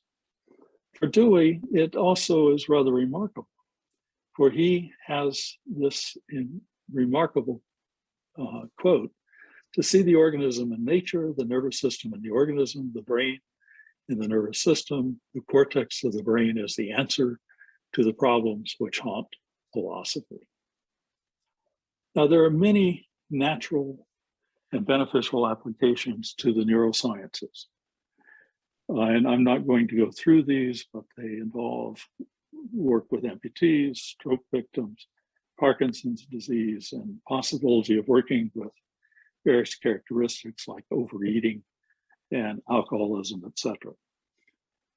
We have also begun in a very limited way to see what a person is thinking simply by looking at the material conditions going on within their central nervous system. This caused one person, Jack Gallant, to suggest that there would come a time with the invention of a Google cap, which you could simply put on and know what a person was thinking. Another group of scientists have in fact put together something called neurorights, which would protect us if we are in a court of law or in other situations where a Google cap might be put on our heads, and people would know what we were thinking, even if we were not aware of it. So how do we judge these approaches? I'm going to suggest there are 4 ways of judging approaches that naturalism might take. 2 come from Santayana. 1 is to judge whether the person is a complete naturalist, allowing science to determine the causes of all events, including human actions, or is she or he superstitious and confused about the subject? Santayana has a second conclusion in which, or second criteria for judging whether a naturalistic approach is to be regarded highly. And that is how humane and representative is her or his sense of the good, and how far, by disposition or sympathetic intelligence, does she or he appreciate all the types of excellence towards which life may be different. However, there are at least two more criteria that I think need to be added. One is that being a complete naturalist, one should not only see that there's some good outcomes, but sometimes there are some really bad ones and atrocities. And certainly given the rise of authoritarianism throughout the world, this is in fact quite evident today. I worked in the civil rights movement in the 1960s and 70s, and I was what Dr. King called the ground crew. And in meeting with Dr. King, particularly when we were wrestling with some issues that were very difficult and in which the likelihood of our winning was small. These dealt with issues of voting rights, equal rights, guaranteed annual income, medical care, and the like. And Dr. King would always say, look, we may not achieve the best or win in this particular case, but our task is simply to do our best in these circumstances. Thank you very much.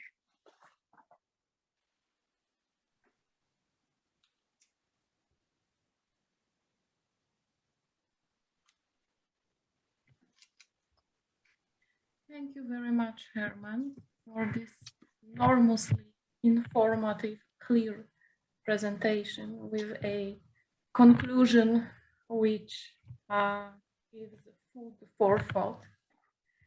I will leave the questions for the discussion later after the session, since we are already a little bit late.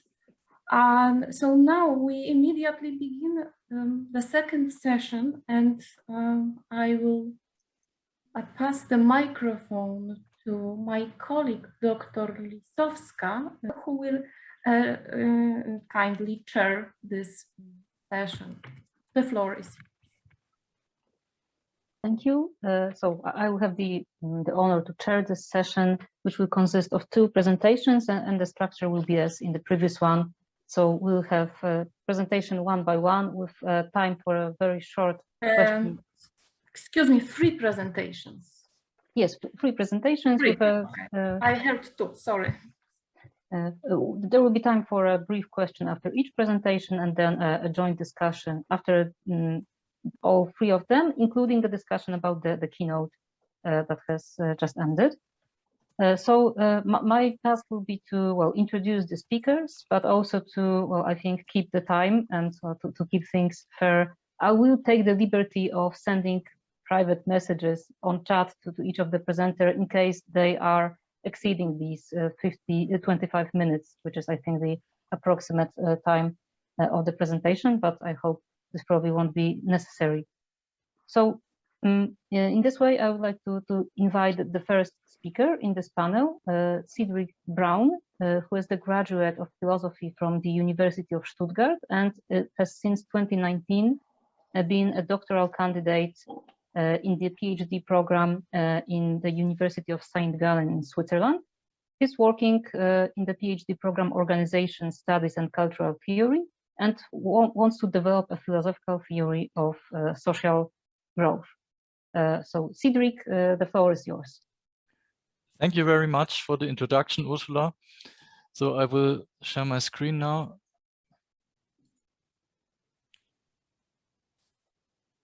You should see it, but I start the presentation. Yeah, it should work now. Can you see it? Yeah, thank you. So, yeah, thank you for having me, first of all, and many thanks to Kasia for the organization of this great conference. My talk also is about Dewey, but we had great talks already on yeah, individualism, all the new and yeah, very detailed and concrete matters.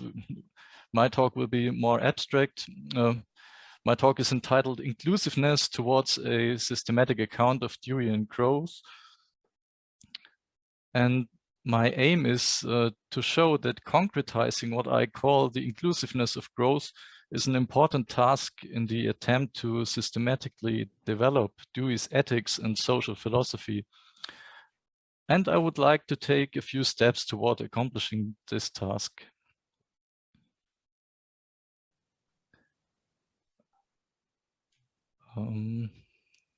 Yeah, right. I will elaborate on the notion of inclusiveness of growth in terms of the following three core features that are inextricably linked, namely inclusiveness of habits, inclusiveness of aims, and ethical political inclusiveness. This is to be understood as a specification of the concept of growth in Dewey's sense that does not contradict the contextualism held by pragmatists. Connected with this, I claim that the notion of inclusiveness helps to understand the instrumental value that Dewey attached to the concept of growth.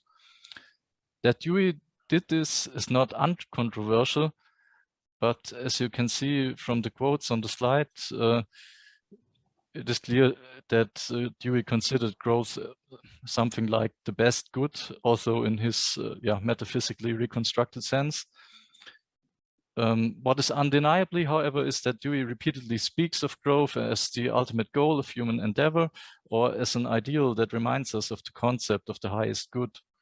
I think that poses no problem as long as one does not take a traditional conception of the best good as a model for Dewey's position.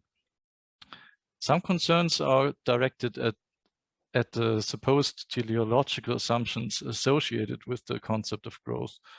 Even well-meaning Dewey interpreters see in the concept of growth mainly a danger of falling into teleological patterns of thought.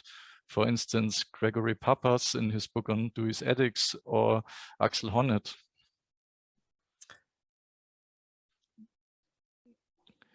I will now begin by making some general remarks about growth and inclusiveness. The term inclusiveness can be applied to the character, collective habits, aims, and interests. As we know, Dewey places different emphases in use of these terms in different works, so it can be easy to miss the continuity of the philosophical position. Hence, I believe it is valuable to shed light on more overarching concepts such as growth and its different aspects. In general, I suggest Deweyan growth can be understood as the realization of inclusive ends in view. However, the focus on ends in view does not exclude the equal focus on habits or interests, because they are two sides of the same coin. Inclusiveness refers to formal or structural criteria as opposed to substantive criteria, as in objective list theories of the good life. This way, I believe it is possible to construct a more systematic account of growth by way of formal characterizations of what inclusive in inclusive ends in view means. Let me now clarify what I mean by the inclusiveness of habits and aims. Dewey's idea of an interpenetration of habits that marks a good character shows that reflection on the coherency of habits is crucial. The same is true for aims or life plans, as I argue. Let me begin with the latter.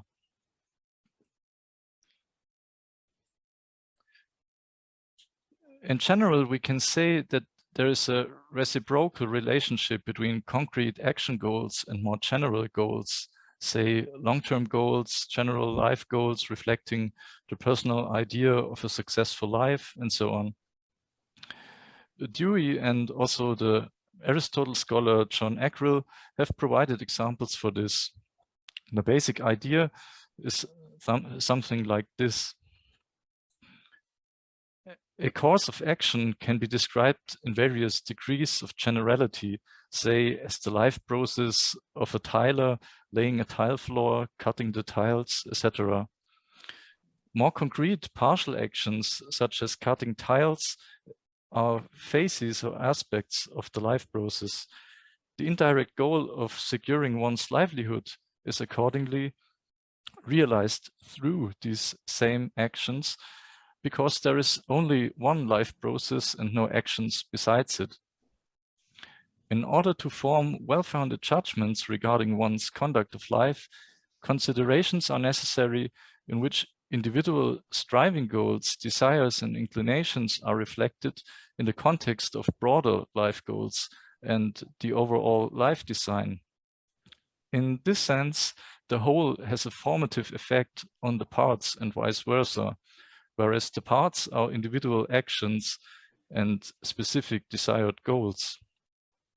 It is crucial to distinguish this kind of reasoning in terms of part-whole relations from, say, instrumental ways of thinking, because Deweyan growth is not to be conceived of as a fixed and remote goal. That there must be a kind of coherence of our life plans that also depends on our temporality is one element of inclusiveness from an individual's perspective. I believe the term... No me molesta, al revés. I'm sorry?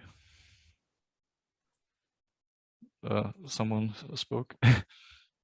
I believe the term inclusiveness is adequate here because establishing coherence between one's goals or life plans implies that we will lead a more fulfilling life if we succeed in doing so. The other side of the same coin is an individual's character structure. In the second version of ethics, Dewey introduced the notions of the dynamic character and the moral self, which are consistent with the idea of the interpenetration of habits.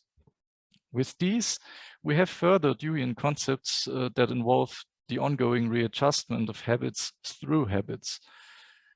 Habits are also what performs reconstruction for the cognitive, emotional, and moral abilities through which this readjustment is accomplished are, according to Dewey, habits as well. It should be noted at this point that it is not very clear how this kind of thinking about the coherence of one's character implicit in Dewey's notion of the self works. Further study is needed in this regard. From an agent's perspective, this kind of thinking does not make much sense unless one makes oneself the object of, say, self-therapy. An agent determines who she is by her decisions.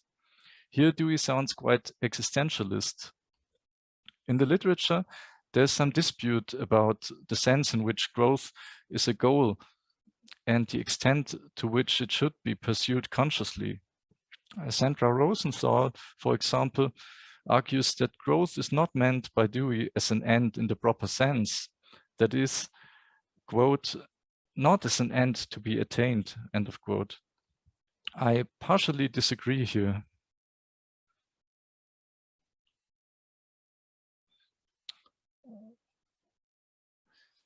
From an agent's perspective, as just mentioned, I agree, although one should keep in mind that one should not make a strict separation of roles such as agent, philosopher, scientist, etc., and that every human being potentially occupies and actually does occupy all of these roles. From the perspective of philosophy in Dewey's sense, however, growth is clearly a desirable and attainable goal, as one attempts to gain control over events through it, through knowledge of the conditions of origin of known problems and the development of methods to avoid systematic past mistakes. Whether in history, schooling, or other fields. The same applies to the natural sciences and the humanities. The important thing to keep in mind is that you can't achieve growth once and for all, just as you can't achieve democracy once and for all. This is not to say that this process can't be fulfilling and is an endless hardship. I think Aristotle was the first to develop a concept for this, namely the pleasure we feel when we are acting well. Under this concept, one can have a sense of fulfillment without reaching a distant goal that may never be attained.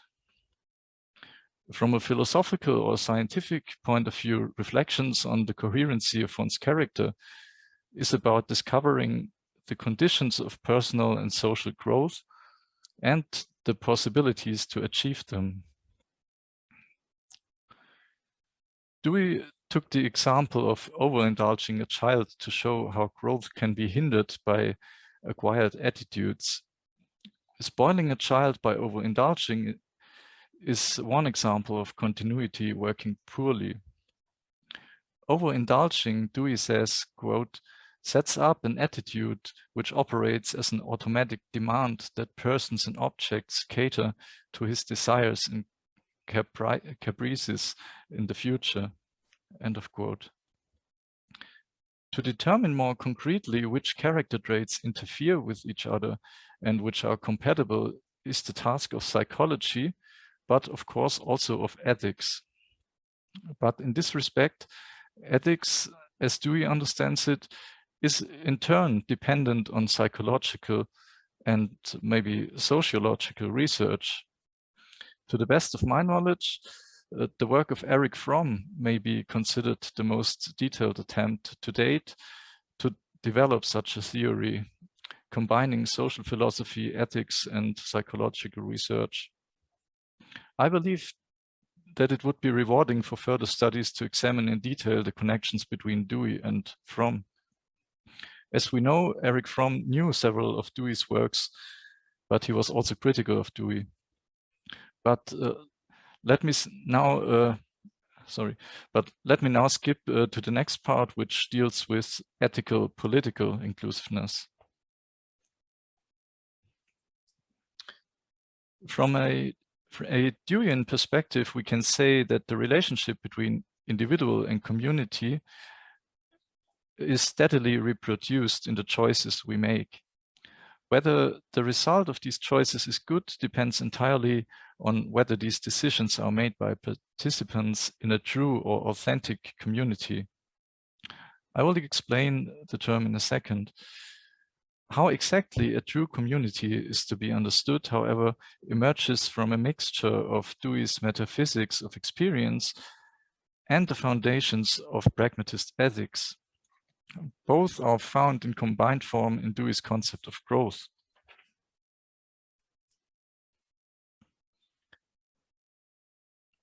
Ethical political inclusiveness is an attempt to explicate the productive interrelationship between the individual and the community as a dimension of growth. I suggest that this dimension is best taken into account when considering the conditions under which diverse perspectives can be brought together to form a living community, not forgetting what we have learned so far about inclusiveness.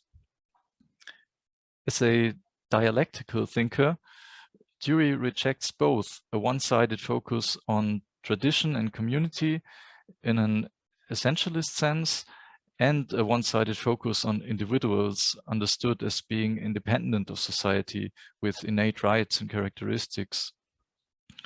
As Sandra Rosenthal points out, we can only properly understand the relationship between the individual and the community if we also consider the temporal dimension, namely that of novelty and conformity in terms of the readjustments that a changing world requires.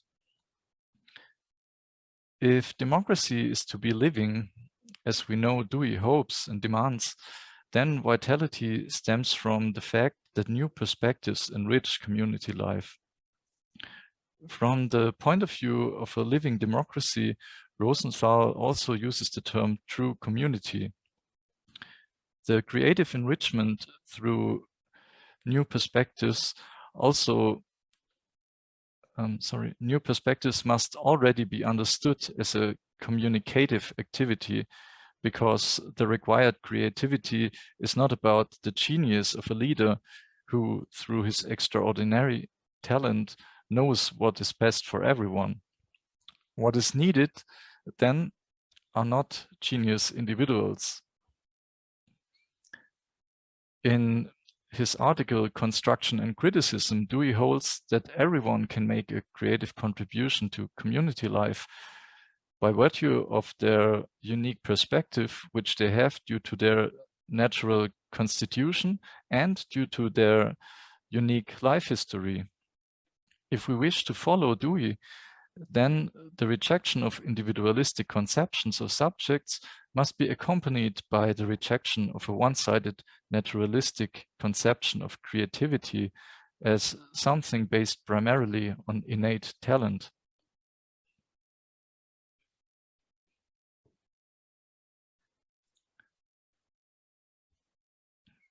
Moreover, like Dewey's thesis of the uniqueness of situations, we must understand the uniqueness of individuals as a normative claim. Both are not ontological statements. From Dewey's account of inquiry, we know that good activity demands being attentive, so that the problems or indeterminacies of a concrete situation, as well as the means to overcome them, are correctly recognized, having been felt in some way before. The uniqueness of individuals' perspectives is equally a normative ideal that demands recognition. To my knowledge, Dewey did not develop a theory of recognition or elaborate on what it means to recognize others as unique creatures. However, Dewey's reflections on a pragmatist theory of virtue imply a form of recognition of uniqueness. This can be seen in the high value Dewey assigns to the virtue of openness or open-mindedness, as Gregory Pappas has pointed out. Let me finish with a brief remark about Dewey's idea of the cultivation of habits and its systematic import.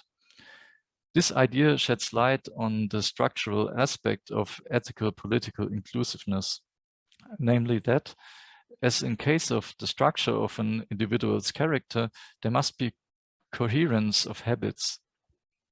As said above, in reality, this structural aspect is not independent from the temporal aspect. However, the task of philosophy is the investigation of circumstances and forces that systematically cause problems or lead to their reproduction. Although she does not fully agree with Dewey, a good deal of Dewey's spirit can be helpfully expressed in Rahel Yegi's terminology, namely that philosophy must identify systematic learning blockages and help to overcome them. Deweyan growth has a function for action that is very close to the concepts of happiness and freedom as used by Hegel. Hegel, in the introduction to his philosophy of right, introduces these concepts in order to indicate their role in cultivating impulses and habits. I'm only concerned here with the systematic function of these terms, which is why I keep the comparison very brief.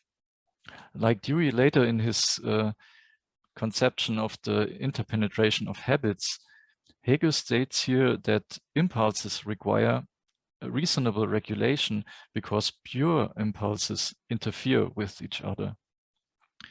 Dewey, after all, saw this as a sign of bad character. By happiness, Hegel understands here the abstract conception of a system of volitions that do not interfere with each other. Thus, happiness represents a certain structure, and that our drives are to be purified by reflecting on our actions in light of this structure. However, happiness is not enough for Hegel, and he opposes it with freedom. In contrast to the idea of happiness, the idea of freedom is also about determining the contents of the volitions in a reasonable way, whereas the idea of happiness is only about linking unrefined volitions to a workable course of life. Dewey's ethical views seem to agree with this. Dewey's concept of growth, in my opinion, is more or less nothing but the dynamic variant of this. Habits and volitions of societies need to be subjected to similar considerations of their coherence, as is the case with character traits or of individuals or their life plans.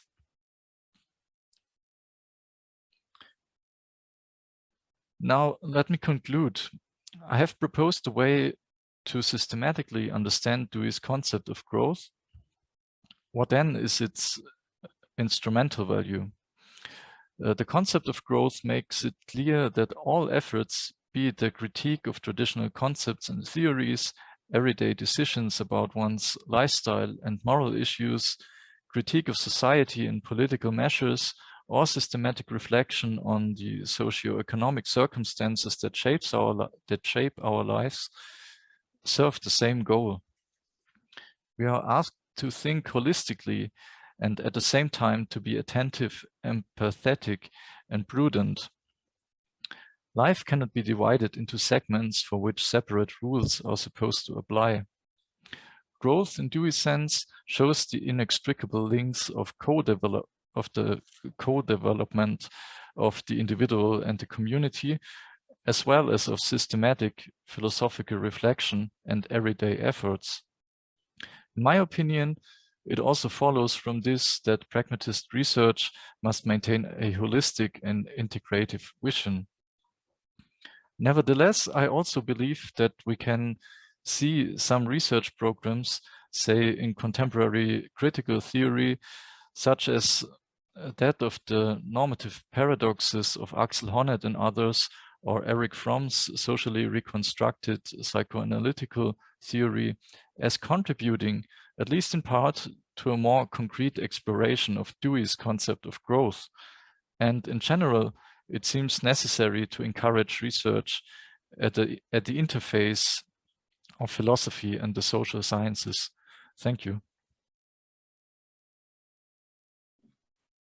Thank you very much. And now we have a time for a short clarification question, if there is any such issue that needs to be explained right away.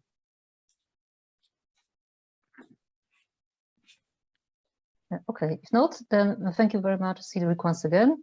And we are moving the proper discussion until after the end of the session. And now I would like to introduce the second presenter in this session, Professor Jonathan Wiedenbaum from Berkeley College, where he teaches world religions, ethics, and philosophy in the Division of General Education.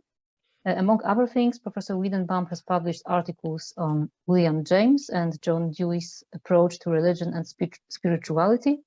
And his paper today will be The Individual, the Social, and the Not Yet, Ecstatic Naturalism and the Metaphysics of Responsibility. So Professor Wiedenbaum, the floor is yours. Thank you, everybody. I want to say thank you so much, Kasia, and for everyone else in organizing this wonderful conference. Thinking over how to begin a presentation on the metaphysics of responsibility during this dire political moment, I decided to revisit William James's The Moral Equivalent of War. This is a piece which, originally a speech and published during the very last year of James's life, prompted Dewey to proclaim that we owe James an immense debt for its very title. James's argument here is for the preservation of the same upbuilding of character and demonstrations of heroism as found in the military life, but through their realization in a different context, namely one beyond that of a training for violence and technologically enhanced brutality. His well-known answer is a proposal for a kind of domestic civil corps, an organization wherein the young are conscripted to join their efforts with the laboring classes, thereby focusing their energy on the tedious, difficult, and even dangerous projects which build and maintain the infrastructure of civilization. One tries to avoid quoting James at length, but to no avail.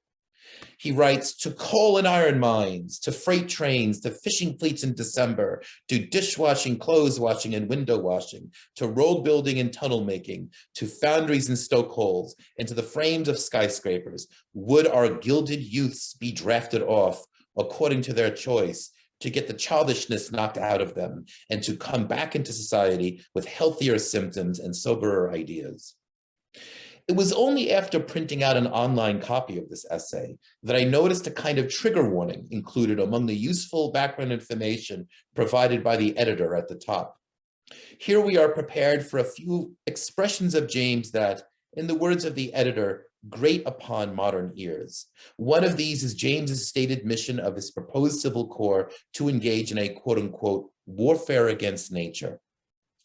I think myself into someone with no exposure to James's mature philosophy, particularly in a time when our sensibilities have long been influenced by ecological and other progressive concerns. And I wonder if my ears too would have been so grated. The idea of a warfare against nature, however, takes on a radically different meaning against James's metaphysical vision. This is one in which human beings are understood as continuous with both the natural world and the divine, in which the mind or subject is an expression of the same unevenly overlapping experiences as the rest of the cosmos, and yet in which the integrity of the individual is not swallowed up by an ontological whole of any kind. This is a universe that is plural and social to its core, if one may even speak of a core to the Jamesian cosmos.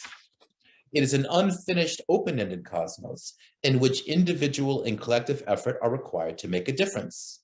Even the Jamesian God is finite, one for whom we are partners instead of subjects in the improvement of the conditions of life for all sentient beings. Having first read The Moral Equivalent of War, with all of this in mind, the notion of a war against nature never quite stung. Only it might have been better if against were exchanged for with or alongside, since the idea of a war with or alongside nature, one involving our partnership with and for the rest of humanity, along with the rest of sentient life, is far better aligned with James's mature thought, and what I will call throughout this presentation a metaphysics of responsibility.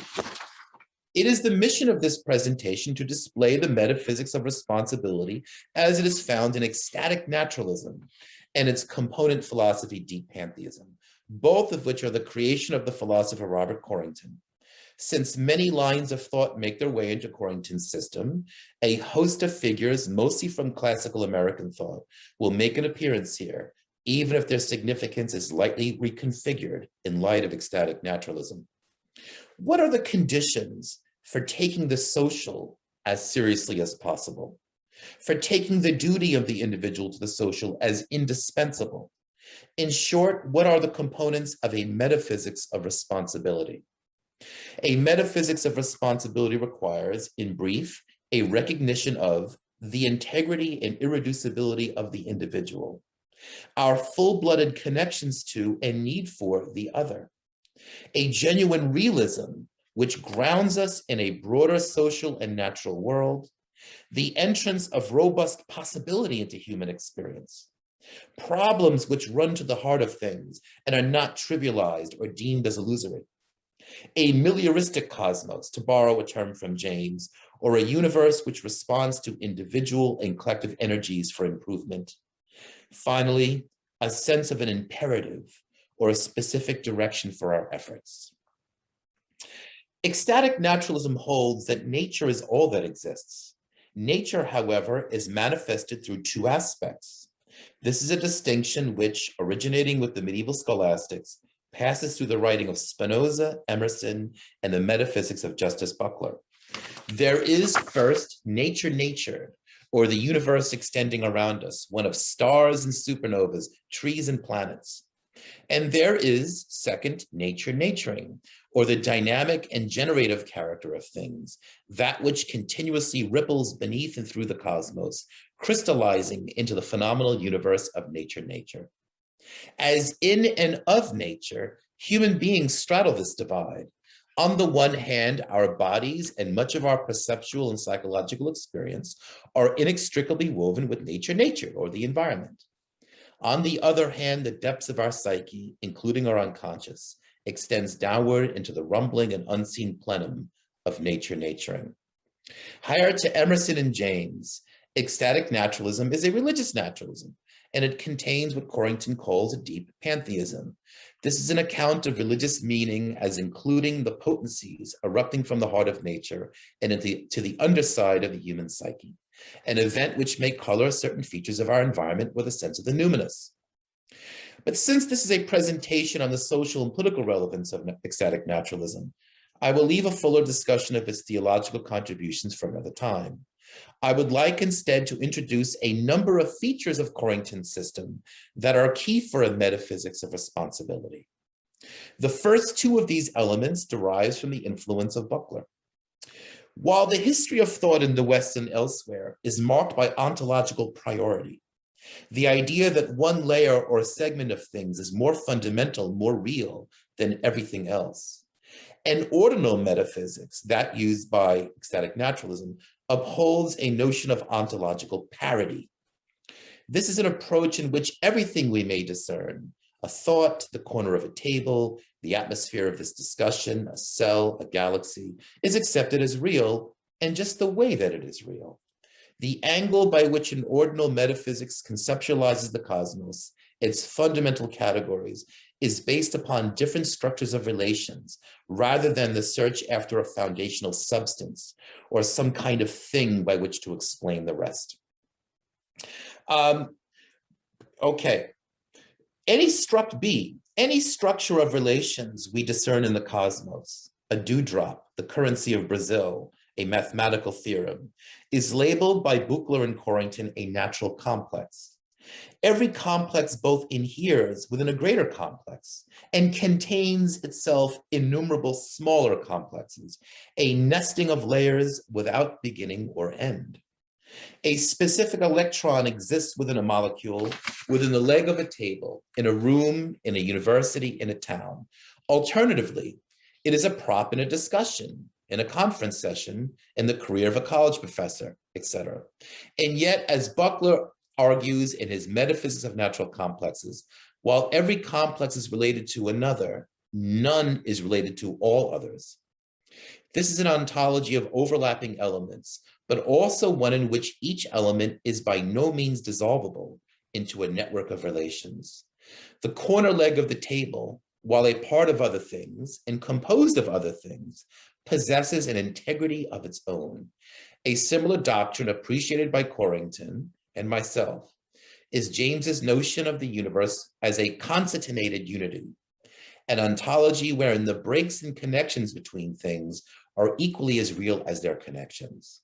This possesses consequences for appreciating the relationship of the individual to the community, as we will see below. Human beings in ecstatic naturalism are thoroughly semiotic beings and exist in and through a sea of meanings. Semiotics, as many of you know, is a discipline which focuses upon signs and signification. And the unique semiotics of ecstatic naturalism are pertinent for a metaphysics of responsibility along three lines. First, Corrington goes to great lengths to remind us that meaning is not just or even primarily linguistic. The semiotic character of our existence signifies our inherence in a world full of meanings, which our minds do not fabricate. This is even if we serve as conduits and creative participants for these meanings, adding and reworking what significations are found throughout nature. Second, the presence of that seminal figure in semiotics, Peirce, Charles Sanders Peirce, is never far away from the arguments of ecstatic naturalism, nor is the recalibration of Peircean semiotics within the mature thought of Josiah Royce. From these two influences comes a central distinction for ecstatic naturalism, one crucial for its social and political vision. This is between the natural or inert community, one that is authoritarian, in which inherited meaning is zealously guarded from reflection and innovation, and the more democratic and progressive communities of interpretation, in which inherited meaning is held perpetually open for analysis, assessment, and expansion. Corrington's semiotics, third, is one in which a speculative aesthetics serves as a link between a philosophy of religion and social thought. This is the special role of the genius or the cultural creative in the scheme of things.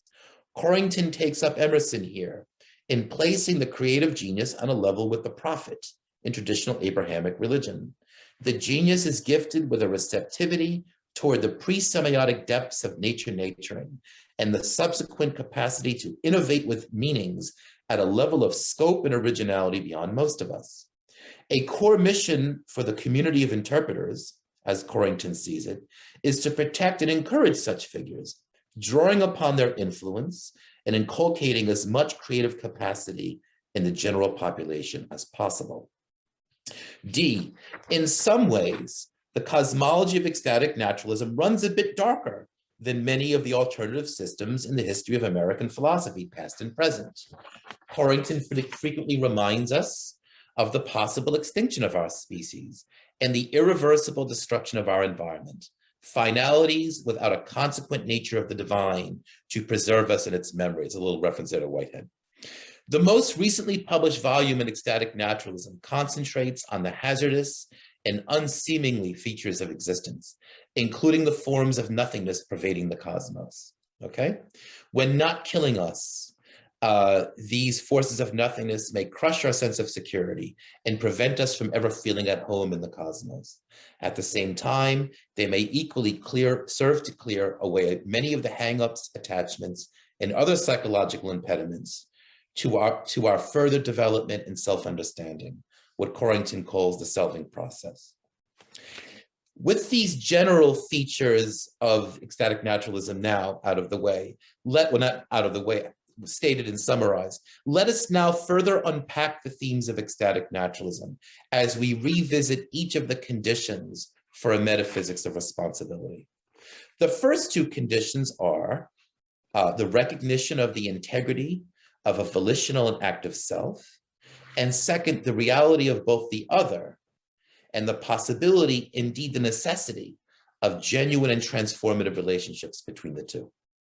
Corrington accepts that there is no substantial and unchanging soul entity abiding throughout the fluctuation of our experiences, but he strongly affirms something of the personal and responsible element of our existence. The very term selving process, as Corrington labels the human being, speaks of an activity rather than a thing, and yet of a continuity of some sort, one with an integrity of its own. He affirms that to be human is to have a goal, in fact, the only presence of teleology or goal-centeredness in the metaphysics of ecstatic naturalism. Of these goals undertaken by the selving process, Corrington writes, some of them may last a lifetime and bear fruitful results for future generations. And yet, as most evident in Corrington's semiotics, particularly through his inheritance from Peirce and Royce, as a participant in the community of interpreters, others are never merely incidental to who we are, but play a role in the very constitution of ourselves. The self is a concrete, if fluid, reality, irreducible to its relations, and yet the signs and meanings in which and through we have our being are fundamentally communal. The individual is never to be swallowed up in the whole, but there is certainly mutually enriching and expanding involvement between the two. A cosmos of only roughly overlapping entities, one in which the disconnections are as real as the connections, again, the Jamesian influence, permits an ontology which speaks to both the interpenetration of the self and the other, as well as their distinctiveness. This supports two of the 7 metaphysical conditions for responsibility. We can go through the next 5 conditions a bit more breezily, since the relevance of ecstatic naturalism for each has already been suggested. A third condition is a genuine realism, a rooting in both nature and the social against all solipsisms and subjective idealisms. This is in contrast to those self-referential webs of meaning existing within our own psyche, or a rather narrow community of other intellectuals. We have seen Corrington's inclusion and reworking of Peircean Roycean semiotics, a genuine realism which grounds us in both the natural world and the broader human community. A fourth condition is the entrance of real possibility into our experience, one which delivers us from merely repeating the meanings inherited from nature and society, and providing a bulwark against the further sedimentation of the natural or inert community. Process thought has a primordial nature of God, sending eternal objects into the world of becoming, suggestions for the ideal development of each occasion, actual occasion constituting the cosmos. Rejecting process panentheism and insisting on nature as all that is for ecstatic naturalism with its deep pantheism, It is the potencies erupting from nature naturing which provides for emancipation from the past. One such potency is the not yet, a concept Corrington borrows and reworks from the German philosopher Ernest Bloch. Breaking into our experience from outside of the contrivances and complacency of the ego, the not yet may shake and even shatter our worldview, expanding our horizon of meaning, and goading us toward novel and progressive forms of existence and understanding. If there were no problems inherent within existence, the fifth condition, there would be no need for struggle, nothing to call for what James calls the morally strenuous mood. The universe of ecstatic naturalism is a far cry from those grand theological systems which grant evil a merely derivative status. And we have already been introduced to the hazardous forms of the nothing coursing through nature and the cosmos. And yet all is not doomed in ecstatic naturalism, for human beings can, in fact must, do their part to engage with the problems besetting the environment, as well as to continually fight for the protection and advancement of the community of interpreters. This speaks to James's melioristic universe and satisfies our sixth condition. I'm beginning to think that maybe I should have sent a kind of list of the conditions and had them on the screen as I read through this. I can imagine it's a little bit confusing. I apologize for that. Okay, I can review it for anyone who's interested, by the way, after the essay or during the discussion session. From this last point, we may also derive our imperative, the seventh and final condition for a metaphysics of responsibility.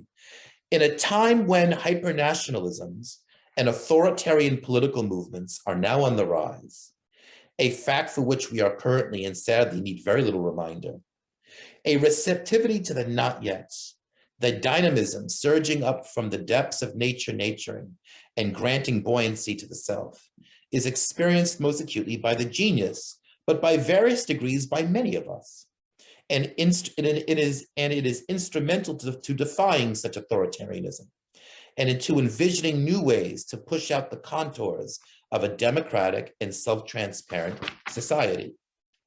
This supplies the direction for our individual and social efforts. The very goal of the solving process, Corrington writes, is to, quote, increase the amount of free will and creativity in the host self and tribe, end quote. This is a conclusion. By the way, I'm just curious, how am I doing with time? About 5 minutes left. How many? About 5 minutes left. Oh, very good. I'm almost finished. Okay. Conclusion. The aesthetic and the ethical. Corrington writes of the blissful as well as the terrifying character of the potencies rising from nature into the psyche, the jouissance, accompanying experiences like the not yet, which bring about the possibility of personal transformation and social progress. On the balance, however, without an eschatology or a guarantee of a satisfactory and meaningful future for humanity in the face of our personal and environmental crises, ecstatic naturalism skirts the pessimistic and the tragic. And yet this is not a worldview of resignation, what James calls a pessimistic as opposed to a melioristic understanding of things, but it is what in fact grants ecstatic naturalism its prophetic tone, a calling toward an even sharper redirection of our energies toward the tasks at hand. This is partly why James's expression of a war against nature does not grate my ears so much, even if a war with or alongside nature would have been better still. It is useful here to contrast ecstatic naturalism once more with process thought, what Corrington calls the dying gasp of liberal Protestant bourgeois religion. Process cosmology certainly recognizes evil, the perpetual perishing of nature, a God with only persuasive as opposed to coercive power, but with its consequent nature of a deity preserving the memory of every experience for eternity, recalibrating its inner life so that the good resonates forever and the evil made insignificant in the forward march of the universe toward ever greater harmony and intensity of experience. We are left with a far more tepid acknowledgement of the breaks and tears in the cosmos than that of ecstatic naturalism. Process ontology seems to be one in which the aesthetic is granted a more fundamental role in the cosmos than the ethical. We have seen that Corrington gives a central role to the aesthetic as well. And yet it is precisely the harsher contours of ecstatic naturalism which offers a more acute metaphysics of responsibility, perhaps a synthesis of the starkness of ecstatic naturalism and the tone of optimism and spiritual triumph found in process thought awaits us in the future. Okay, so there you have it. Thank you. Thanks a lot. We have the time for clarifying questions, if there are any at this point. Would anyone like to ask a short ad vocem question right now? Okay, if not, then thanks a lot, Professor Wiedenbaum, and we'll be moving forward the discussion to the end of the session. And now I would like to introduce the last panelist today, Sebastian Weidner-Volkmann, who's a junior professor for ethics of digital methods and technologies at Ruhr University Bochum. He has published articles on applied ethics, American pragmatism, and philosophy of technology, and also a book devoted to the ethical dimension of air passengers' security measures in the light of John Dewey's philosophy. And his paper today will be titled Filter Bubbles, Echo Chambers, and Shared Experience, Dewey's Conception of the Public in the Digital Age. So Sebastian, the floor is yours. Thank you very much. You should be seeing the slides now. Also, the slides changing. Great. It's okay. Perfect. It's working. Great. All right. So thank you. Thanks for having me, and thanks for organizing this conference. To you, Kasia, and to all others involved. So. In my presentation, I'd like to explore if Dewey's conception of the public can offer a solution to what is seen as a crisis in democracy, specifically a crisis due to the effects of digital media. After a brief outline of the current crisis and of the two mechanisms that are often mentioned here, filter bubble and echo chamber, I will look at Dewey's contemporary crisis, which, as we will see, was also related to a change in media technology. Then I will discuss Dewey's revision of the concept of the public. And after this, his understanding of shared experience, first with a focus on discursive communicative aspects, which are very present in the research debate, but then also with a focus on situated embodied aspects that have been largely absent from the debate around digital publics. Finally, I will come back to the current crisis in democracy and present some conclusions with regard to the potential of Dewey's conception of the public for dealing with, well, these issues with the filter bubbles and echo chambers. Now, originally, the rise of digital communication had fueled hopes for more participation in democracy. It was hoped that online communication would offer a more equal form of interaction and more room for individual participation in political affairs. It was widely believed that the internet had the potential to redefine the relationship between the individual and the political community by digitalizing the interactions that make up the democratic public. Now, especially in the early days of the internet, there was a rather naive hope that the mere availability of such technologies could strengthen participation. This cyber optimism has quickly been replaced by a more nuanced view, but current developments in online publics seem to suggest that maybe the opposite, a cyber pessimistic position, may be what is actually called for. I will be very brief. You have probably heard this line of argument a number of times already. Social media platforms and online journalisms have been identified as major factors in the spread of mis- and disinformation, which in turn is seen as a major driver in political division in liberal democracies. Among several sad high points around the globe was the attack on the peaceful transition of power in the US by a mob claiming the election had been rigged, but I think probably everyone has seen from their local or national contexts some manifestation of this. In the discussion around mis and disinformation, there are two mechanisms of online communication that are very prominently discussed, filter bubbles and echo chambers. I'll briefly introduce both concepts. The concept filter bubble was introduced by Eli Pariser in 2012, and it describes how the personalization of digital content leads to a kind of epistemic deficit in the broader public. Because certain perspectives and facts simply cease to be presented to everyone in the same way. Instead, public information is subject to filter technologies that try to predict, based on past consumption, what a certain person would probably like to see. Pariser argues that this personalization leads to a disruption of the public because it leads to an individualization of how people are informed. In current research, however, the idea of filter bubbles is mostly met with skepticism. Empirical research has shown that proponents of conspiracy theories do in fact consume a broader spectrum of quality media and mainstream positions. And in this case, there's actually no lack of exposure to certain information that would explain why disinformation has become such a big issue. In reaction to this, Nguyen differentiates filter bubbles from echo chambers. In echo chambers, opposing opinions or unpleasant facts are structurally undermined and excluded. They are denounced as dishonest, malicious, deceptive, etc. In echo chambers, sensible objections are often anticipated, but then propagated as telltale signs of dishonesty. And in this way, exposure to moderate or mainstream positions can actually lead to a strengthening of the disinformation. So echo chambers are not really rooted in an epistemic deficit as the filter bubbles are, but in an undermining of trust. It's interesting to note that in this debate, but also in the debates around the potentials of digital publics, John Dewey is an important reference point. In the following, I'll sketch out Dewey's description of his own situation 100 years ago, which actually sounds in some parts eerily contemporary. Dewey laments that there is an eclipse of the democratic public by economic interests and mere entertainment. We've heard about this before in this conference.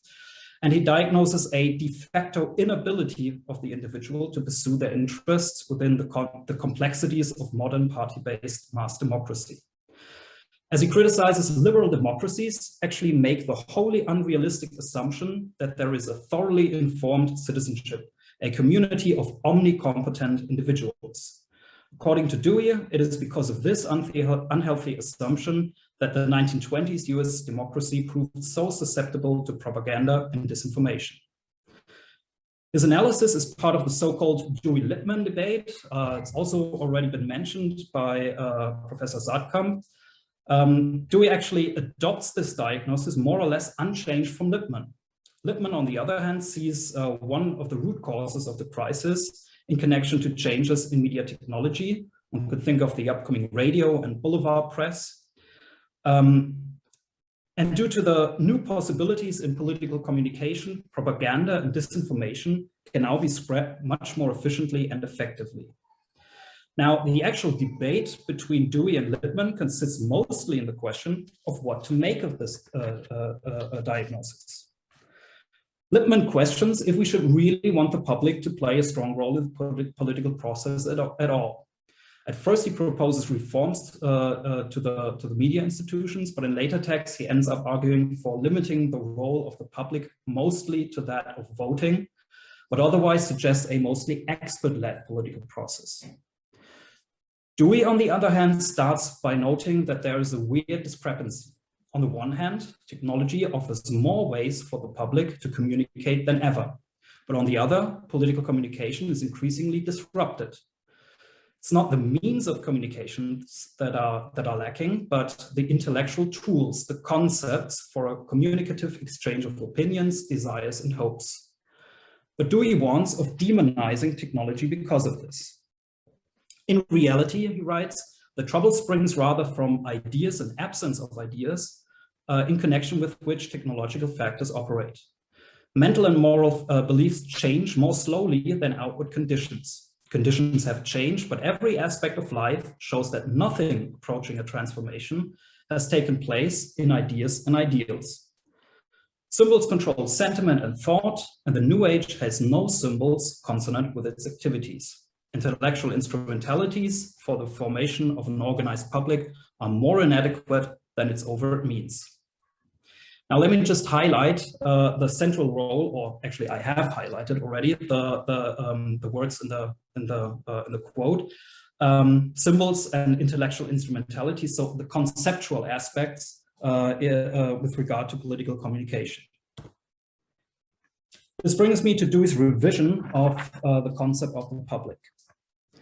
Dewey starts from a central differentiation that between private acts and public acts.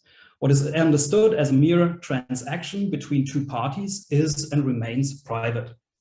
However, as soon as others are affected, there emerges a need for communal reaction, for control and regulation. Private acts, thus, gain an additional public characteristic. In the end, Dewey's conception of the public can be understood as a procedural view, not an institutional one, so a procedural view on how to deal with effects that result from private acts, but lead to communal problems.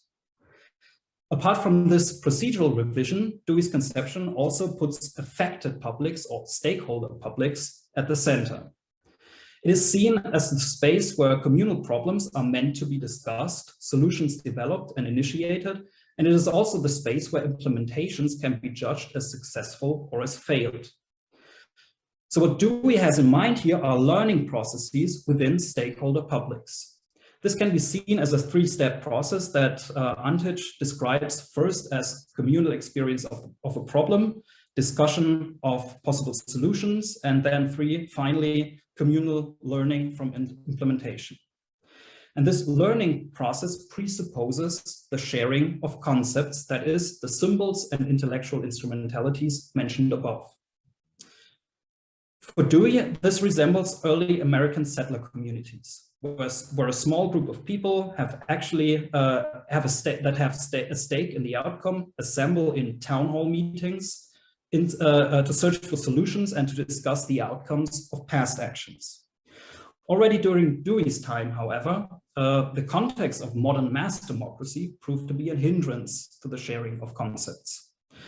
This allows us to formulate a qualitative criterion for digital communication in democracy. Do certain digital technologies support or do they undermine such a development of shared concepts? Do they support or undermine the three steps outlined above, that is, communal experience of a problem, discussion of solution, and learning from implementation? As Dewey says, the highest and most difficult communication, so the one that allows for sharing of experience and concepts, must take possession of the physical machinery of transmission and circulation, so the communication technologies, and breathe life into it. Then the machine age has thus perfected its machinery, and it will be a means of life and not its despotic master. Dewey's procedural revision makes his conception of the public quite attractive for theories of digital democracy, because after all, digital democracy is not about digitized institutions, but about digitized political processes and communication. In fact, much of the research from the past 10 to 15 years on the idea of digital publics is in fact also responding to Dewey or the Dewey-Lippmann debate. Today, Dewey's conception of the public is, as Józefi calls it, one of the formative conceptions of participatory communication in the digital sphere. This brings me to the term shared experience. Dewey uses it in important parts of his political philosophy. And as we've seen, the term highlights the important role of symbols and intellectual instrumentalities, but it also functions almost like a hinge in Dewey's argument. On the one hand, it points towards Dewey's situated conception of experience, but on the other, it also points towards a conception of democracy as a communal evolutionary learning process. Now we'll start with the latter. For Dewey, lived democracy is much more than just political mechanisms like elections and majority decision-making. Again, we've heard that a couple of times today already. The task of democracy, he writes, is forever that of creation of a freer and more humane experience in which all share and to which all contribute. In the light of his procedural revision of the public, this ideal of democratic community is about what Andrzej calls a reconstruction of complex interactions and the critical review of the goals, norms, and values implied by them. This is seen as the basis for learning processes that improve future experience. This is my translation. The sharing of experience can only take place, however, if there's an adequate and established set of conceptual tools, of intellectual instrumentalities. Despite the new technical possibilities for the collection and distribution of information, communal learning fails in each of the 3 steps outlined above. There's no communal experience of a problem, there's no cooperative development of potential solutions, and there's no learning from experience, from experiencing the outcomes of what has been tried. What could this mean with respect to the 2 problematic mechanisms of digital media? For example, one could describe the failure of communal experience of a problem in terms of a situation where a problem affects certain persons or groups, but this is not realized by the larger public. Even though they contribute to the problem and information on this issue is readily available, most people are simply not exposed to this information. Hence, there's no communal experience of the problem. That would be the mechanism of the filter bubble. On the other hand, the reason for some groups failing to see a certain issue, let's say the severity of a pandemic, could also be the result of a defamation of it as an organized deception. That would be the echo chamber. Now, Dewey's perspective on how to deal with his crisis in democracy remains somewhat vague. It aims at an improved form of communication that thoroughly appropriates the technical potentialities for sharing experience. But Dewey does not offer a simple recipe for solution. Rather, he claims that first, local communities, and second, direct face-to-face communication are necessary prerequisite for well-functioning publics under modern conditions. Both of the prerequisites, however, seem to contradict a digitalization of publics. However, Andrzej stresses convincingly that Dewey's insistence on spatial proximity and direct contact may be due to the fact that in his times, only this would actually allow the necessary intensity of communication, of the back and forth. In times of digital communication, however, this ceases to be a fundamental problem, since affected publics can organize and communicate over the internet. So wherever digital media allow for an intensive exchange on public matters and where they support the development of solution-oriented concepts, the relevant prerequisites seem at least to be given. In other words, it's at least conceivable that digital communication can allow for an exchange of views as intensive as in Dewey's ideal of the town hall meetings. If we take a look at the current crisis in democracy, however, and the role that filter bubbles and echo chambers play there, this potential seems either to be not really present or not realized.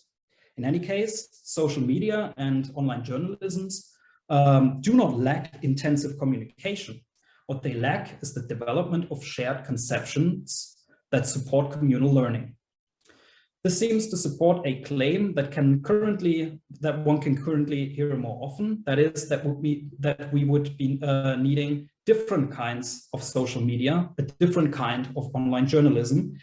But this claim alone does not really offer a clearer way for solving the crisis. So what should actually be different? So what I would like to do in the following is to take a closer look at the situational aspects of Dewey's concept of experience in order to bring some other aspects to the fore regarding his insistence on locality. This brings me to the situative and embodied aspects of Dewey's concept of experience. And I was very happy to have heard that Professor Boyles has also mentioned this in his presentation. Because they are actually hardly discussed, not really in Dewey overall. I think they are discussed, but they are almost completely absent in the debate around digital publics. As we've seen there, the discursive communicative aspects are very central, and this is also consistent with Dewey's argument actually in The Public and Its Problems. In other parts of his work, however, Dewey focuses on other aspects, situated, and I would argue, embodied ones. This becomes clear, for example, in chapter 7 of Experience in Nature, where he positions himself in stark opposition to dualist conceptions of experience, especially to the division of mind and body. Instead, Dewey argues for a continuity between the two poles, and he uses the term body-mind with a dash in the middle to highlight this idea. For Dewey, conceptual reflection is a powerful tool and an effective part of solving problems, but it is only one part. As Richard Schusterman writes, in short, mental and bodily reactions are not two different things in search for philosophical synthesis, but are instead analytical abstractions already enveloped in a primal unity of purposive behavior. Now, I borrow the term embodiment from phenomenology to indicate a certain similarity, but unfortunately, I will not be able to go in detail regarding this. Now, when Dewey describes problem-based learning in his broader work, and when he puts his conception of experience in the center of such processes, then he also highlights bodily involvement and opposes mere conceptual and communicative learning. For him, successful learning implies that the problem to be solved is experienced hands-on, and that possible solutions can actually fail in our own experience when tried. As Rölli notes, Dewey sees the increasing fixation on separate, isolated, specific conditions in science and technology as one of the main roots for the disruptions due to technological progress. So the fixation on conditions separate from bodily and mental continuities of experience. So what we can conclude from this is that Dewey's conception of the public and his idea of shared experience cannot be seen as independent from these situated and embodied aspects. If we want to build on Dewey's political philosophy for a conception of digital publics, we will simply jump too short if we only focus on discursive communicative aspects. So let me take another look at the two problematic mechanisms of current digital media, the filter bubble and the echo chamber. What we can see is that even in case of highly intensified communication, online journalism and social media cannot allow for shared experience in the fullest sense whenever communication is separated from the continuities of everyday experience, if it only consists in references to contexts that are distant to us and do not allow for situated and embodied involvement. This is also what Dewey highlights when he writes about disinformation in his own times. This is the era of bunk and hokum, he writes. Until the last generation or so, the mass of men have been interested for the most part only in local matters and things and people write about them. For the most part, their convictions and thinking had to do with affairs of which they had some direct experience. Their range might be limited, but within it they had a shrewdness and employed judgment. They were undoubtedly as gullible about remoter things as people are today, but these remoter things did not come within their scope of action.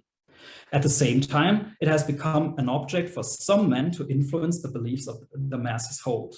Cheap printing and cheap distribution afford the opportunity to put the control of opinion into effect.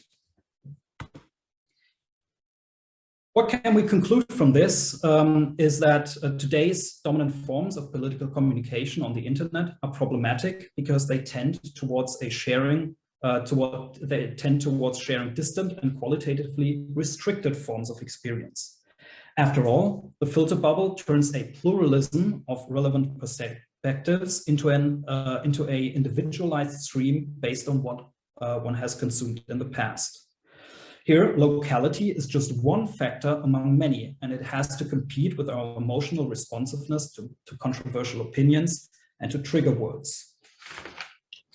If we look at the mechanisms of the echo chamber, this becomes even clearer.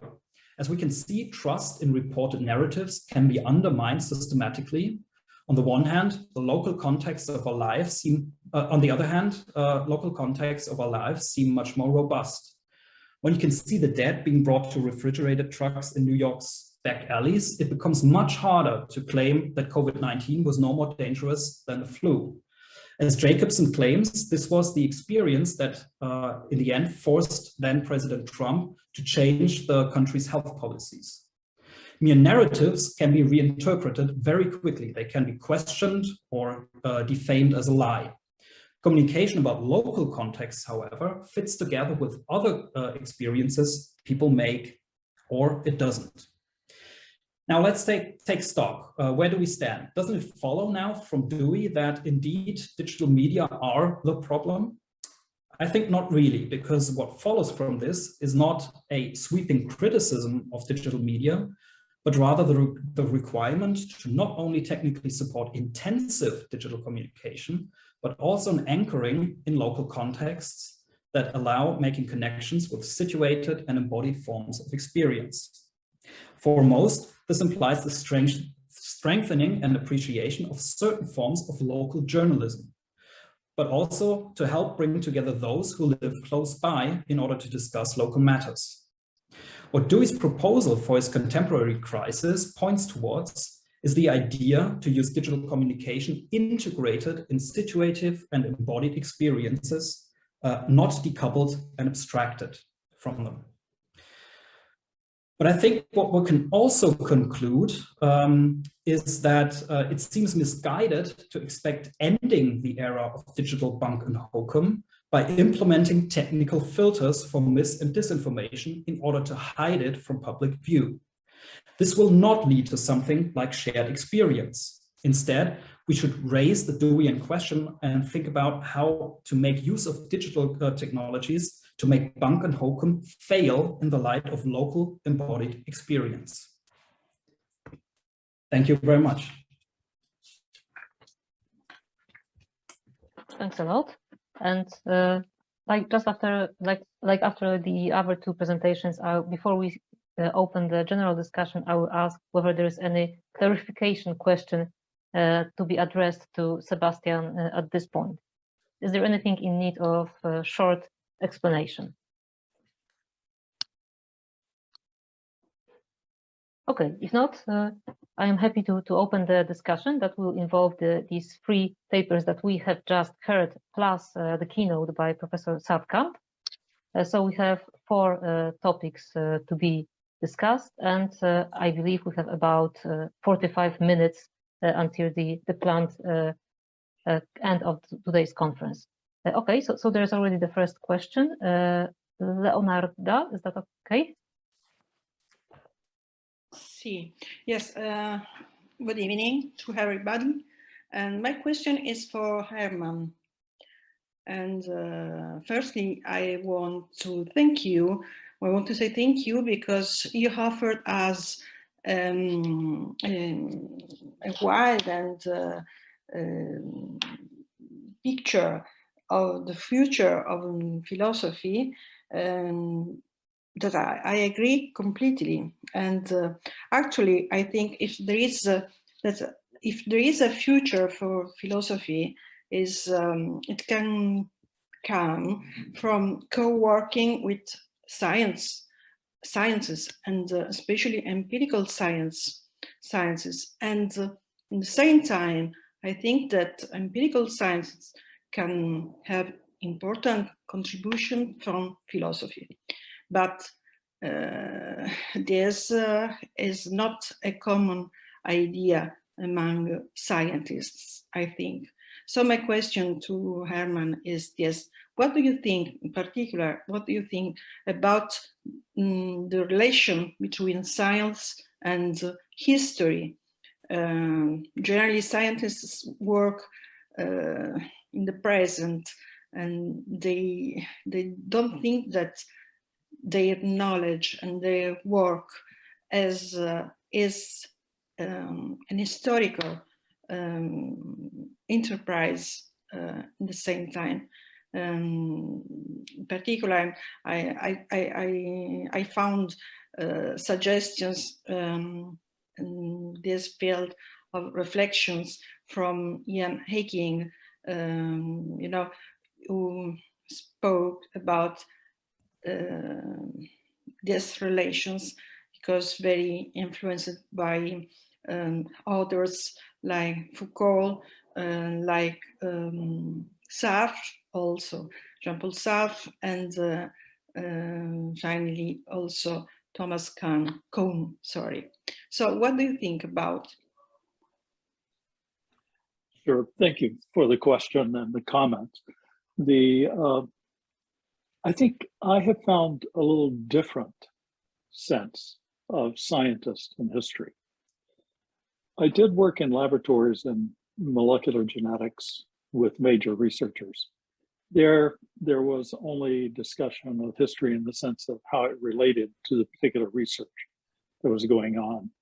And the real feature that they were looking for was either expansion of what they already knew or some originality. However, I also taught courses for graduate students and honor students, undergraduate honor students, team taught with scientists.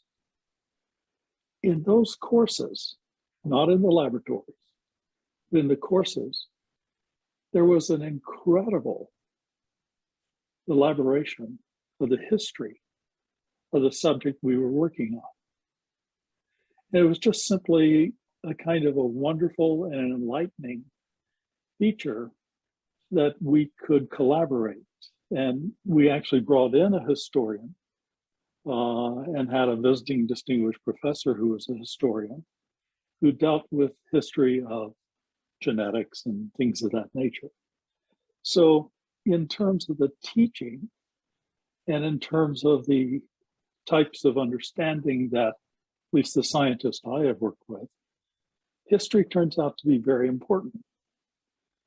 But if you're talking about active research in a laboratory or like in a medical setting where I worked in hospitals dealing with in pediatrics wards with children who had genetic abnormalities, history was not that significant. What was significant for them was what could be done, you know, what are the alternatives.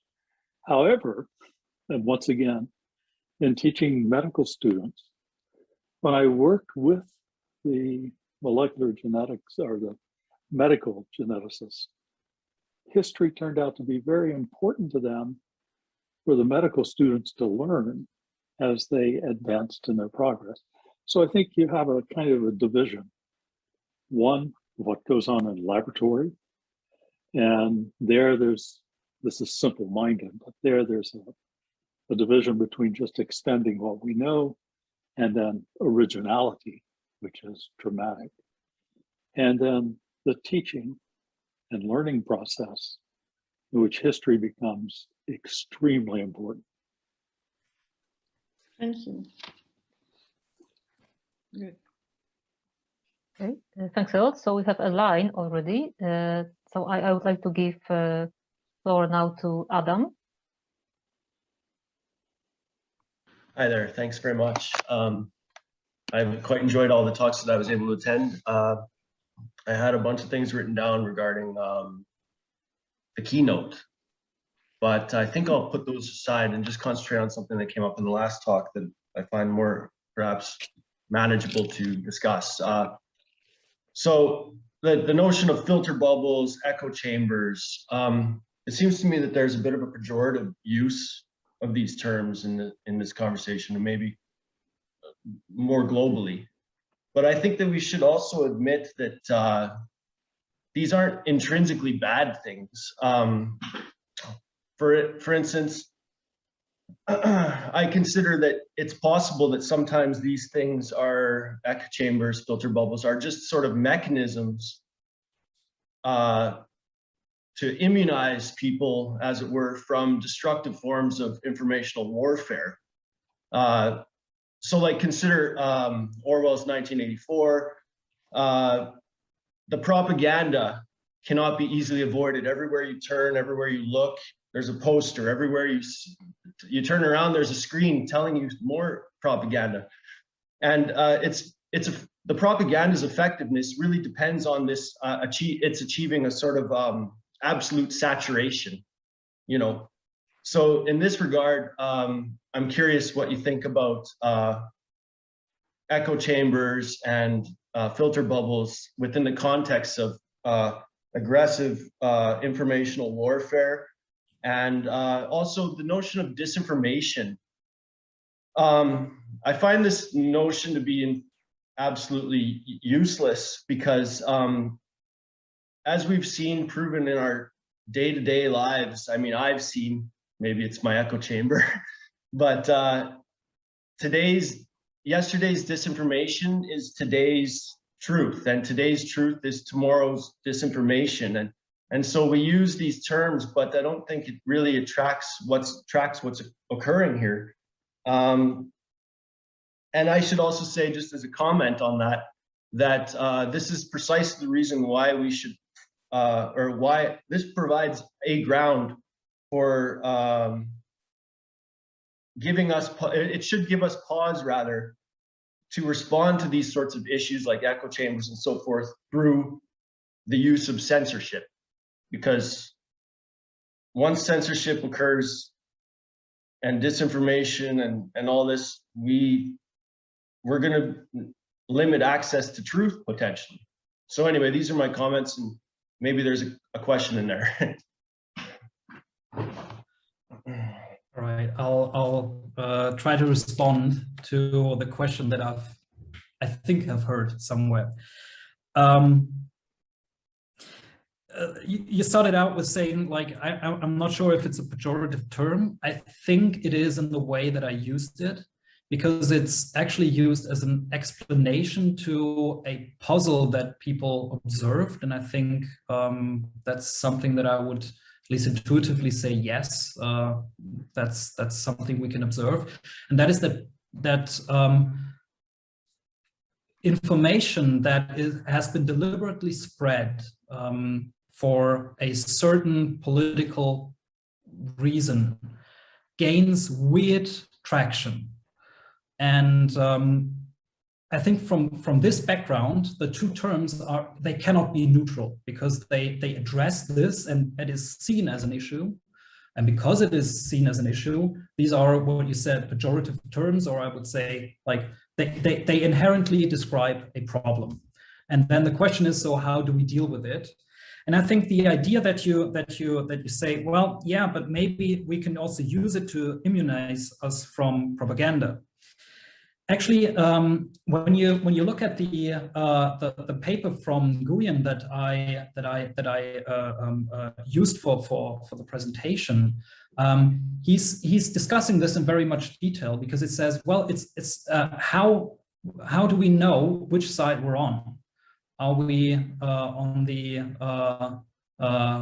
inside or on the outside of the echo chamber? And I think the core point that Nguyen makes is that it's a matter of trust. The echo chamber is a systematic undermining of trust, whatever contradicts our own views. And I would absolutely agree with you to say that it seems like a very bad idea to just say, okay, we'll just define what is wrong information, disinformation, misinformation, and then we'll just filter it.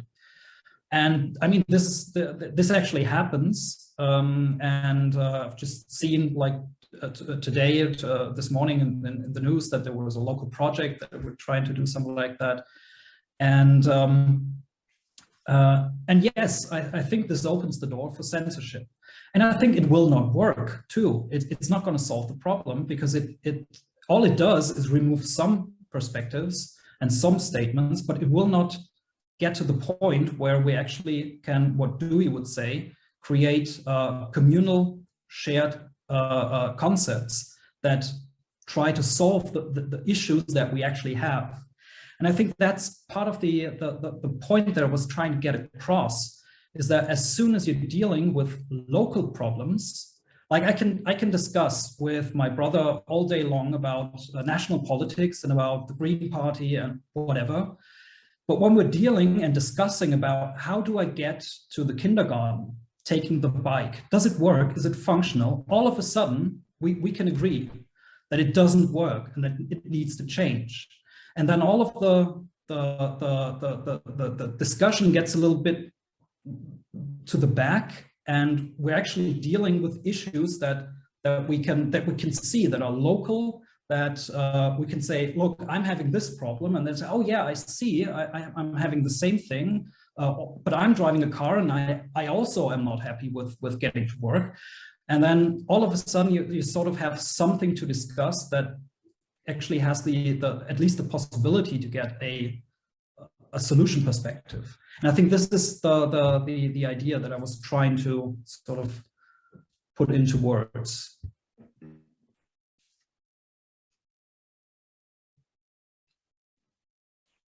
Okay, thank you. Let me then move on to the next question. And I'm giving floor to Elizabeth Cook right now. Hi, thank you, first of all, for all the papers. They were wonderful and they've given me a lot to think about. I have a question for Herman Satkamp. I liked your paper very much, and I'm a Persian who's moving to Santa Ana. Basically, because of what he says about play and instinct. I found what he says about play some of the most moving, if not the most moving, writing ever in philosophy. And I'm wondering what you think about the way the disciplines are now. They're so specialized that philosophers, we can make ourselves useful to all of those disciplines you mentioned. We can make ourselves useful to science, social science, education, history, all of it. But there seems to me to be something fundamentally problematic with the way science is taught. And it gets to, I think, the point that the first question about the history of science, but I also, and this is sort of consuming me lately, what Santa Ana says about play and about the importance of sort of letting your mind meander, that you go beneath the surface, that it's to reject empiricism in a way, right? He says children are natural at this. Children don't want to know how things appear. They want to know how things really are. And it's something I think about daily now, and I've moved my work towards Santa Ana for that reason. And I'm wondering what you think about, I mean, there's no doubt about it. Academics, we've become very instrumental. We don't let our minds meander anymore.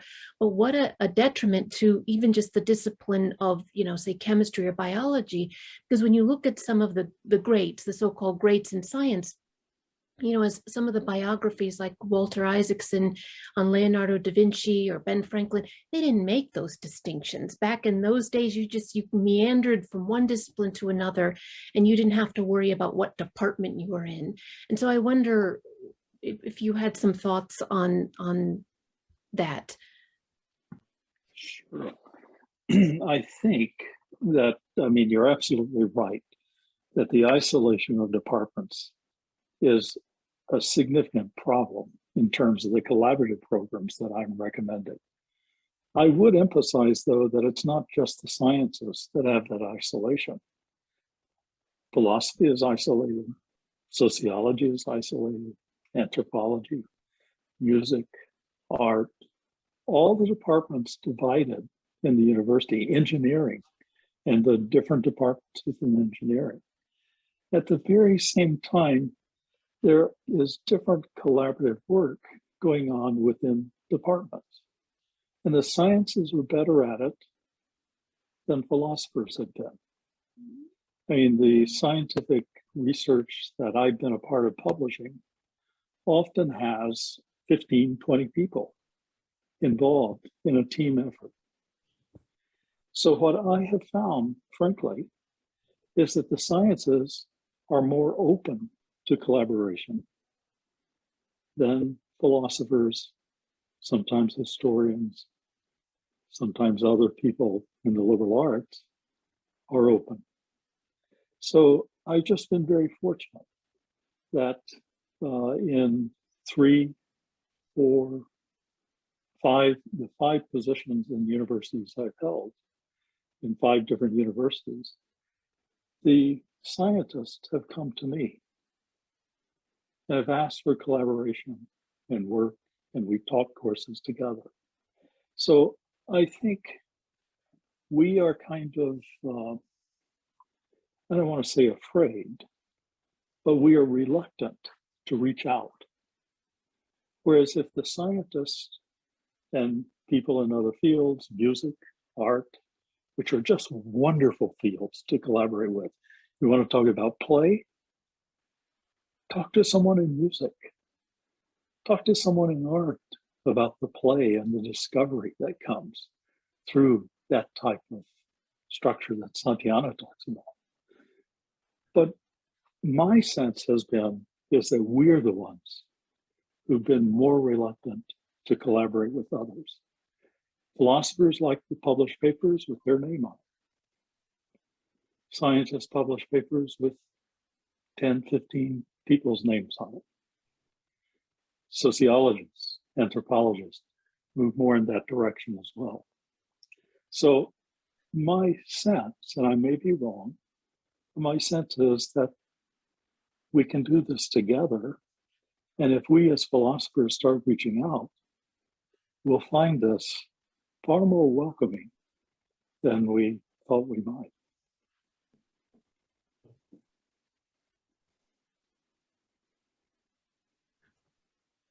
Okay, thank you. According to my notes, Glenn Tiller is next in line for questions. So I'm giving room for you now. Thank you very much. My question is for Professor Whedon. I very much enjoyed your paper. Thank you for presenting it. And I had some questions for you about some of Buckler's metaphysical ideas and how you view them, and how much do you think they are inherited by Corrington and your own view of ecstatic naturalism. In particular, I'm thinking about the basic concepts here of ontological parity, which Buckler has the sort of univocal term for all things, and it is, well, pardon me, for ontological things being equal, and then natural complex, this univocal term for all things. And how does that square with your discussion and Buckler's inheritance of this nature, naturing, nature, natured idea, this sort of Spinozistic idea? Because if naturing is a natural complex, I don't know what work it can do to shed light or make a distinction between nature naturing and nature natured with this univocal term of natural complex at play. That's a fantastic question. I don't know what I can do with that. I mean, that's I think Buckler introduces the term sort of in a collection of a writing in the Metaphysics of Natural Complexes. I think it's on the appendices at the end of it, I believe, where he talks about it as providingness of new complexes, the constant providing of new complexes, that it itself is not a complex because it's not a thing, But then again, natural complex, anything that is a complex. So I can kind of see the tension there. Yeah, very much so.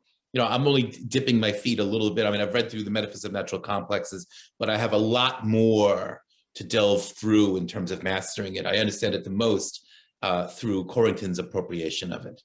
All right.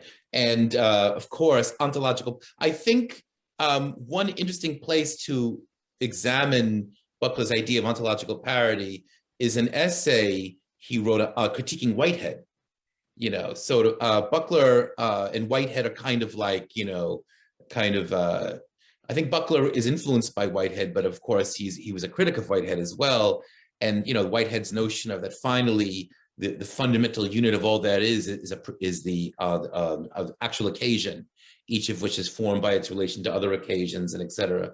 And I think the essay is something along the lines of on a strain of arbitrariness in the thought of Whitehead, or something along those lines. Corrington inherits the notion, this distinction. I love this distinction, it's very powerful. I think that Corrington and some of his followers, they've actually kind of fashioned a kind of phenomenology out of it. They call it an ordinal phenomenology, which begins with an approach to things in which you're not assuming any hierarchy. You examine the sort of the relations found in everything as it is, just as it is, whether a thought, a currency, this computer, the atmosphere of this conversation, et cetera, et cetera. And the way it operates within Corrington's thought is that, well, it doesn't introduce a hierarchy into the nature of reality, right? So Corrington, he inherits a lot of different traditions of thought, from Advaita Vedanta, the Mahayana Buddhism, to different traditions within American philosophy. But he kind of strains them through this ontological parity in such a way that the material world, or for lack of a better term, the mundane world, is not relativized, so to speak, not made less real than any other layer of things. Okay, and I've kind of drawn out something of what I think are the implications of that. So the very last part of your question, which I approached first, definitely needs more thought, on my part, in order to hammer that out. How you can square the idea of the natural complex as, and of course, as you see in the essay I've delivered, well, Corrington also, of course, many different figures in classical American philosophy find their way in Corrington's thought. William James, of which I've done a lot of work with, is a very potent part of this. The idea of a concatenated unity, that is an understanding of reality as inherently made of overlapping experiences, yet with the disconnections are as real as the connections. Both Corrington kind of unpacks the meaning of that for human experience, and I've kind of extended that here into social and political thought, the idea of the interpenetration, if you will, between the individual and the social, yet without one being absolved into the other. Okay. So I hope I've kind of tackled some of the things you've asked me. Yes, thank you very much. Okay. Thank you. Professor Sadkamp has also raised his hand, and now it's his turn to ask the question.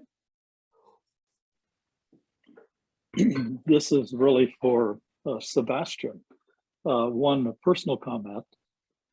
Nearly 3 decades ago, I established an exchange program with Ruhr University, principally in the areas of the sciences and engineering. It was particularly important to me because my family came from Lünen, Germany, which is not far from Bochum. And so I was able to visit people there, and I still have a relative who's an architect living in Lünen. Your sense of bubbles and the like, I wonder, and again, this has to do with what I would call the application of history.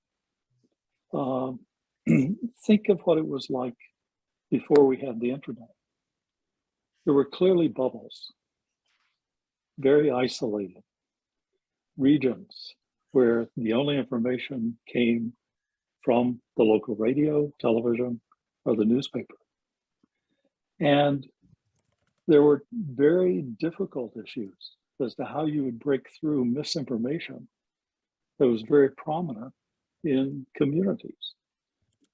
My family grew up on my father's side in Mount Olive, Illinois, German community that spoke German until 1952. Mother Jones is buried in my family graveyard.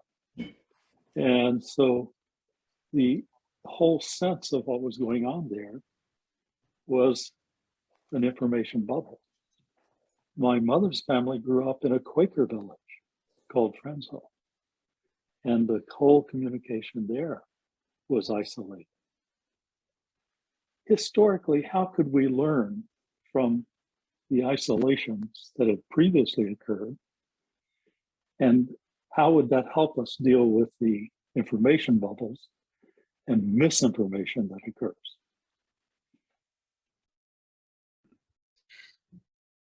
That's a difficult question. Absolutely, yeah. Well, I would say that the first thing we probably have to see is that maybe the bubble is not the right issue here. I mean, the way Pariser actually sets it up is it's an epistemic problem. Is we haven't heard the right thing.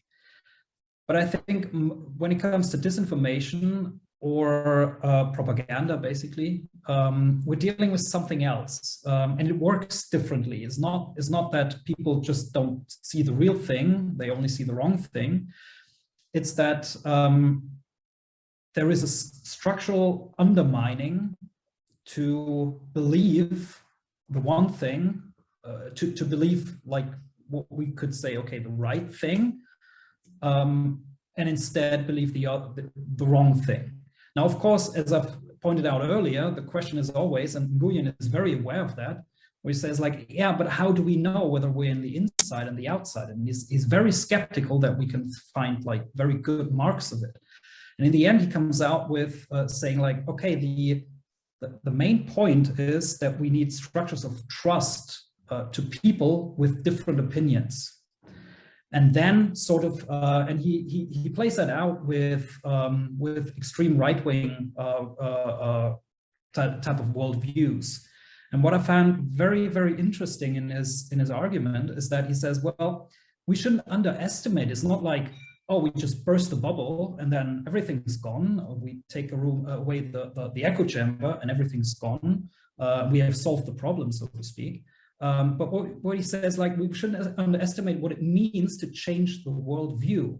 It can mean unlearning almost everything you think you know about the world and relearning everything else. And I think that is sometimes, I think we should probably differentiate between sort of weird sort of instances of probably disinformation, misinformation, where people don't really know what's true. And, you know, do I just believe the claims of the German Secret Service just because they're German? I don't know. But what we can say, I think, is wherever, I mean, I think this goes back to Dewey's conception of inclusiveness that Cedric was talking about, is when we're thinking about inclusiveness of different points of view, and we're able to sort of see whether or not we are actively discouraged in putting trust in people and see for ourselves and engage in a conversation, that I believe might be maybe a telltale sign for being inside the echo chamber, not outside. Maybe. I don't know. That's a good response. Thank you. Thank you. Thank you. And Professor Rubin has been waiting to ask the question. Please go ahead. Okay, thank you very much. I do have a question for Herman. But before I do, I want to just comment on Elizabeth Cook's remarks. And if you're interested, become interested in Santayana and play, I would certainly invite you to write an article for Overheard in Seville on that topic. It's a very underdeveloped and very interesting aspect of Santayana's work. And if you haven't read already, there's an unanthologized article that he wrote on sculpture, which is where he talks about just playing with mud and how important that is. So my question for Herman, of course, I appreciate your keynote address. I think it laid the foundation for this, this auspicious beginning to the conference. All of the papers have been interesting. But I have a very, very narrow question about one remark that you made, which is in which you said something about how a decision is made a few moments before we become aware of it. And that struck me as a rather reductionist, narrow view of what a decision is and how we make it. And certainly there are alternative ways of configuring that, especially, I mean, perhaps from Santayana, but even more from Dewey, where in Human Nature and Conduct, where he says this rather strange thing, where he says that habit and will are basically the same thing. And so the idea that we make decisions in an instant is the abstraction that we want to get away from, and that decisions are things we make over time, and our action in a particular moment may be based on a whole series of thought processes that we've made over time. Now, the important thing here, Richard, is the scientific evidence. So that Stephen Hawking in 2016, if I remember correctly, put an article together in the New York Times that talks about the one researcher and some others who have put together, and again, it's simplistic decisions, like deciding between this alternative or that one, and have shown rather carefully that the physiological feature associated with that decision occurs, and it's a half a second before the awareness of making the decision occurs.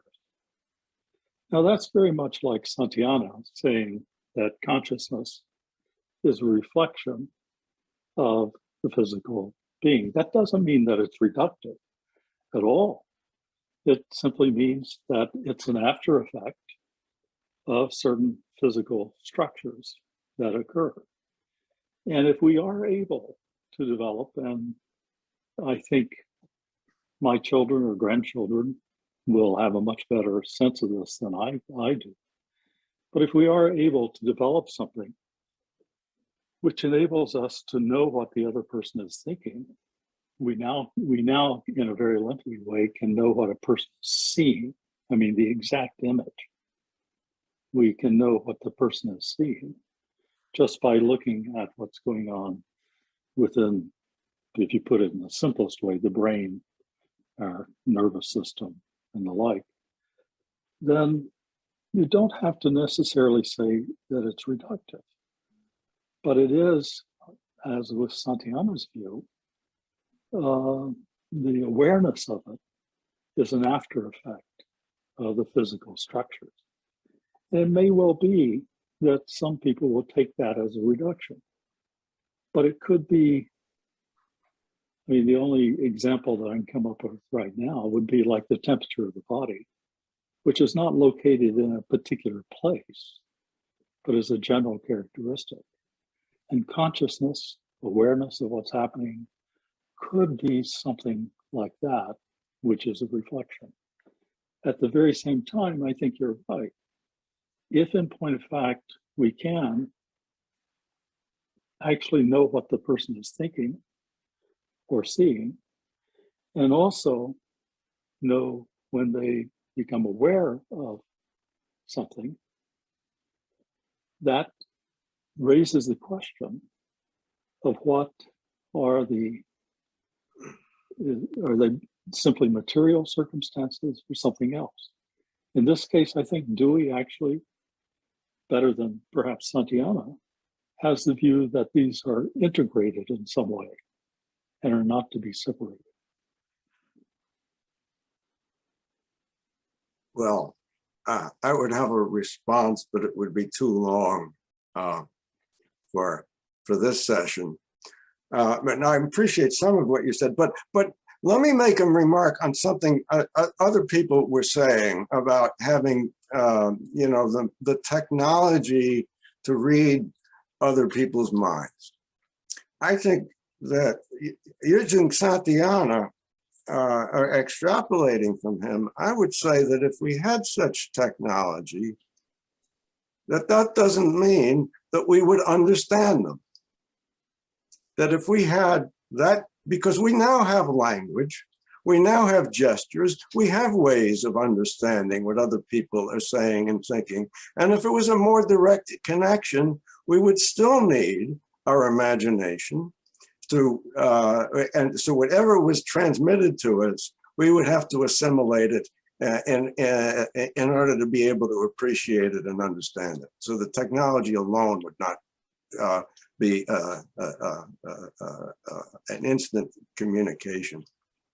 Yeah, the only thing I would say to you, Richard, we already have that in a limited way. And you and I really differ on the Santayana's notion of imagination. he doesn't think of imagination as something active. He thinks of it as something impotent, consciousness, impotent, not causal, and the like. At the very same time, what that means then, and how you relate those two in Santayana's language, would be different from the way in which a neuroscientist would relate what he sees as the physiological generation of our making a decision, like to stand up, leave, get out of bed, so on.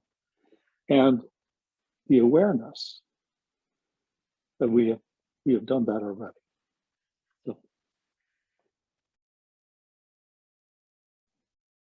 Okay, thank you. There is a simultaneous exchange going on chat, so I also encourage you to follow that.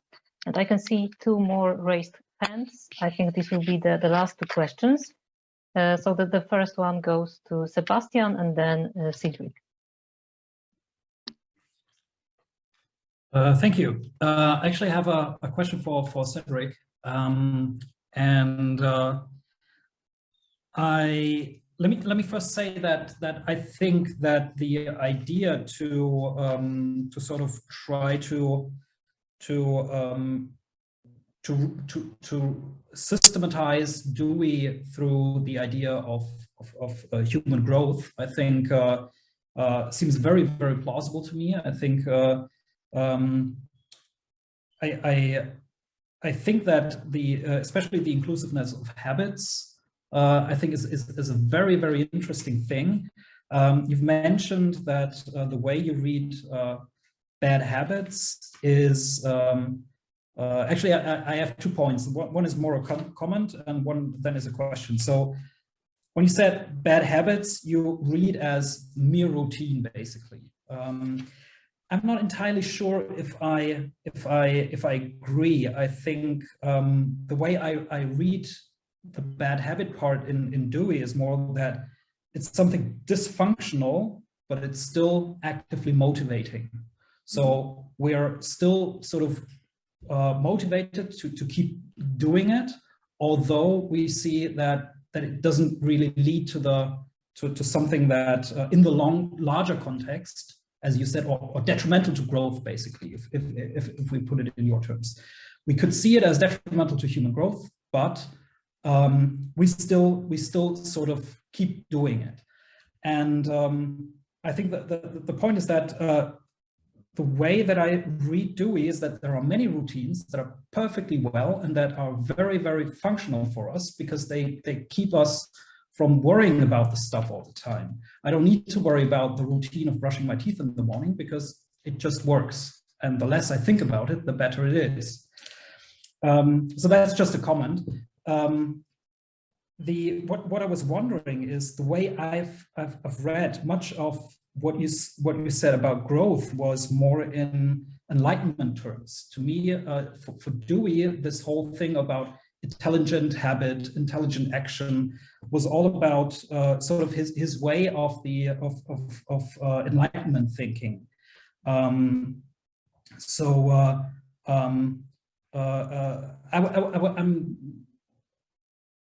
just wondering, can you follow me, and how would you respond to that? Sorry, it's not a very clear sort of question. I'm not sure if I can follow, but I would say that there are different sources, of course. I mentioned Hegel. He's maybe, also Enlightenment, but Kant maybe more. And much of Dewey, I would say, is compatible even with the Kantian idea of progress, but we have to reconstruct many terms, the metaphysics, the epistemology, to get there. But but another source which is important for my interpretation of growth is Aristotle, and specifically a certain interpretation of Aristotle, which, as far as I know, was like invented by John Ackrill. It's in this debate about the whether the best good is an inclusive good or whether it is a dominant good. There's this ongoing debate in Aristotle scholarship, and I would say Dewey is someone who anticipated this debate, and he's clearly one who would say he's an inclusive good theorist. So the best good is something pluralistically structured. But in Aristotle scholarship, not all is not all is Deweyan, because even if you have a pluralistic conception of the best good, you need to change the metaphysical assumptions as well. Yeah, I don't know if that was a good response. Let me just maybe add one more thing. Just the way, I mean, you said correctly. So you sort of need to change around a little bit when you think about the enlightenment in the sense of daring to think for ourselves. But I think actually Dewey did that already, because he sort of reinvented the whole point about thinking as sort of being responsive to changed experiences, and especially not doing what you said, like, keep doing the same thing, although they're detrimental to growth. And I was just wondering whether that might be something that could be worth thinking. But again, I mean, it's a problem with Dewey with a lot of things, that he has a very standard philosophical turn and then sort of reinvents it in a way. And one always has to make sure that to not sort of confuse the normal meaning or the standard meaning with Dewey's reinterpretation of it. Yeah, thank you. Do you have, maybe if I may question something else? Do you have a specific text in mind, or a specific author, Kant maybe, or I didn't really get what you were commenting. I think I was thinking along the Kantian lines of daring to think for ourselves, and then I think the place to look for this, if it would be at all interesting to you, would be Dewey's texts about thinking, maybe logics, or maybe how to think, probably. So all these texts where he does like a sort of a reinvention of things, and just starts to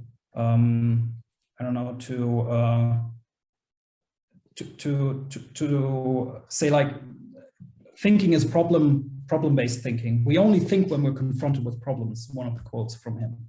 So I thought about, like, if one could turn this whole idea of human growth in the sense of responsiveness to problems, basically, and see that as a way to for him to just say, like, yeah, if we agree with Dewey's term or concept of thinking, then what we would end up with is a very similar statement: dare to think for yourself, sort of. Yeah. Now I get what you're saying, but I would say a consummatory experience, for example, is also an important dimension. So art and religion and so on. The Dewey's concept of growth is horribly complex, because it's about all the things in life. That's if we want to get the whole picture, we have to consider all these fields, or however we want to call it. But I always think of growth as a normative concept, so that's why I'm comparing it with the best good. But of course, I don't want to neglect these other areas. They are rather, maybe they stimulate, inquiry or whatever. So it's, it would need much more time to elaborate on this. I can't do that right now, but I'm working on it in my dissertation also.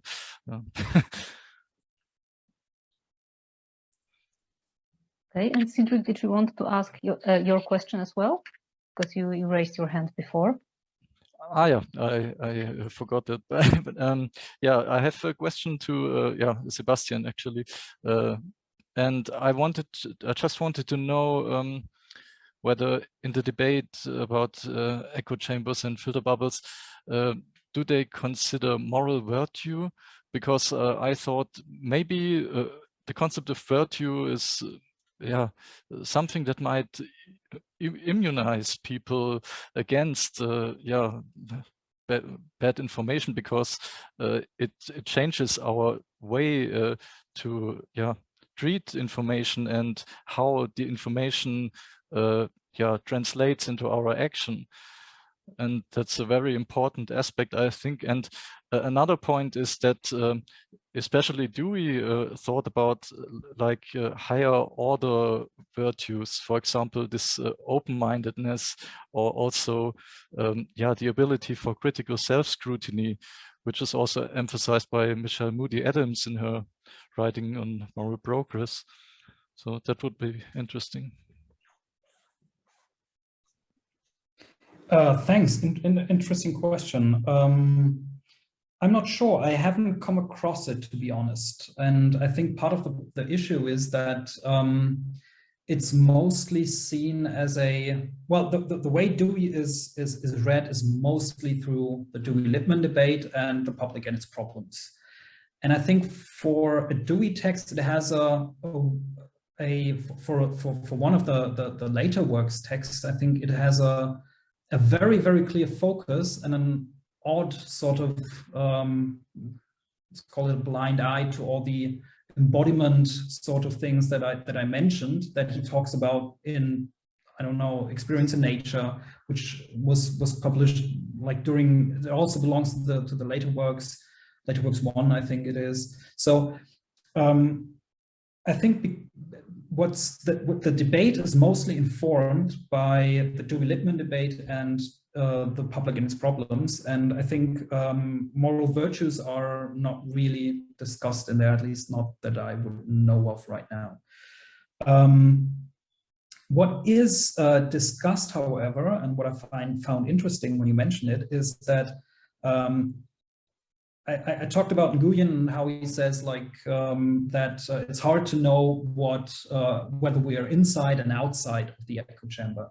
And the way he does that is he raises the question, if someone who is epistemically virtuous, how would he realize that he's inside or outside the bubble? So if we're the all-seeing eye and say like, oh yeah, he's wrong, of course, that's easy, like to be the omnicompetent observer, the all-knowing observer. But when you're putting yourself in the shoes of the person inside or outside the bubble, then it becomes for Nguyen becomes the question. So what would be like a virtuous practice? What kind of claims should be questioned for an epistemically virtuous person?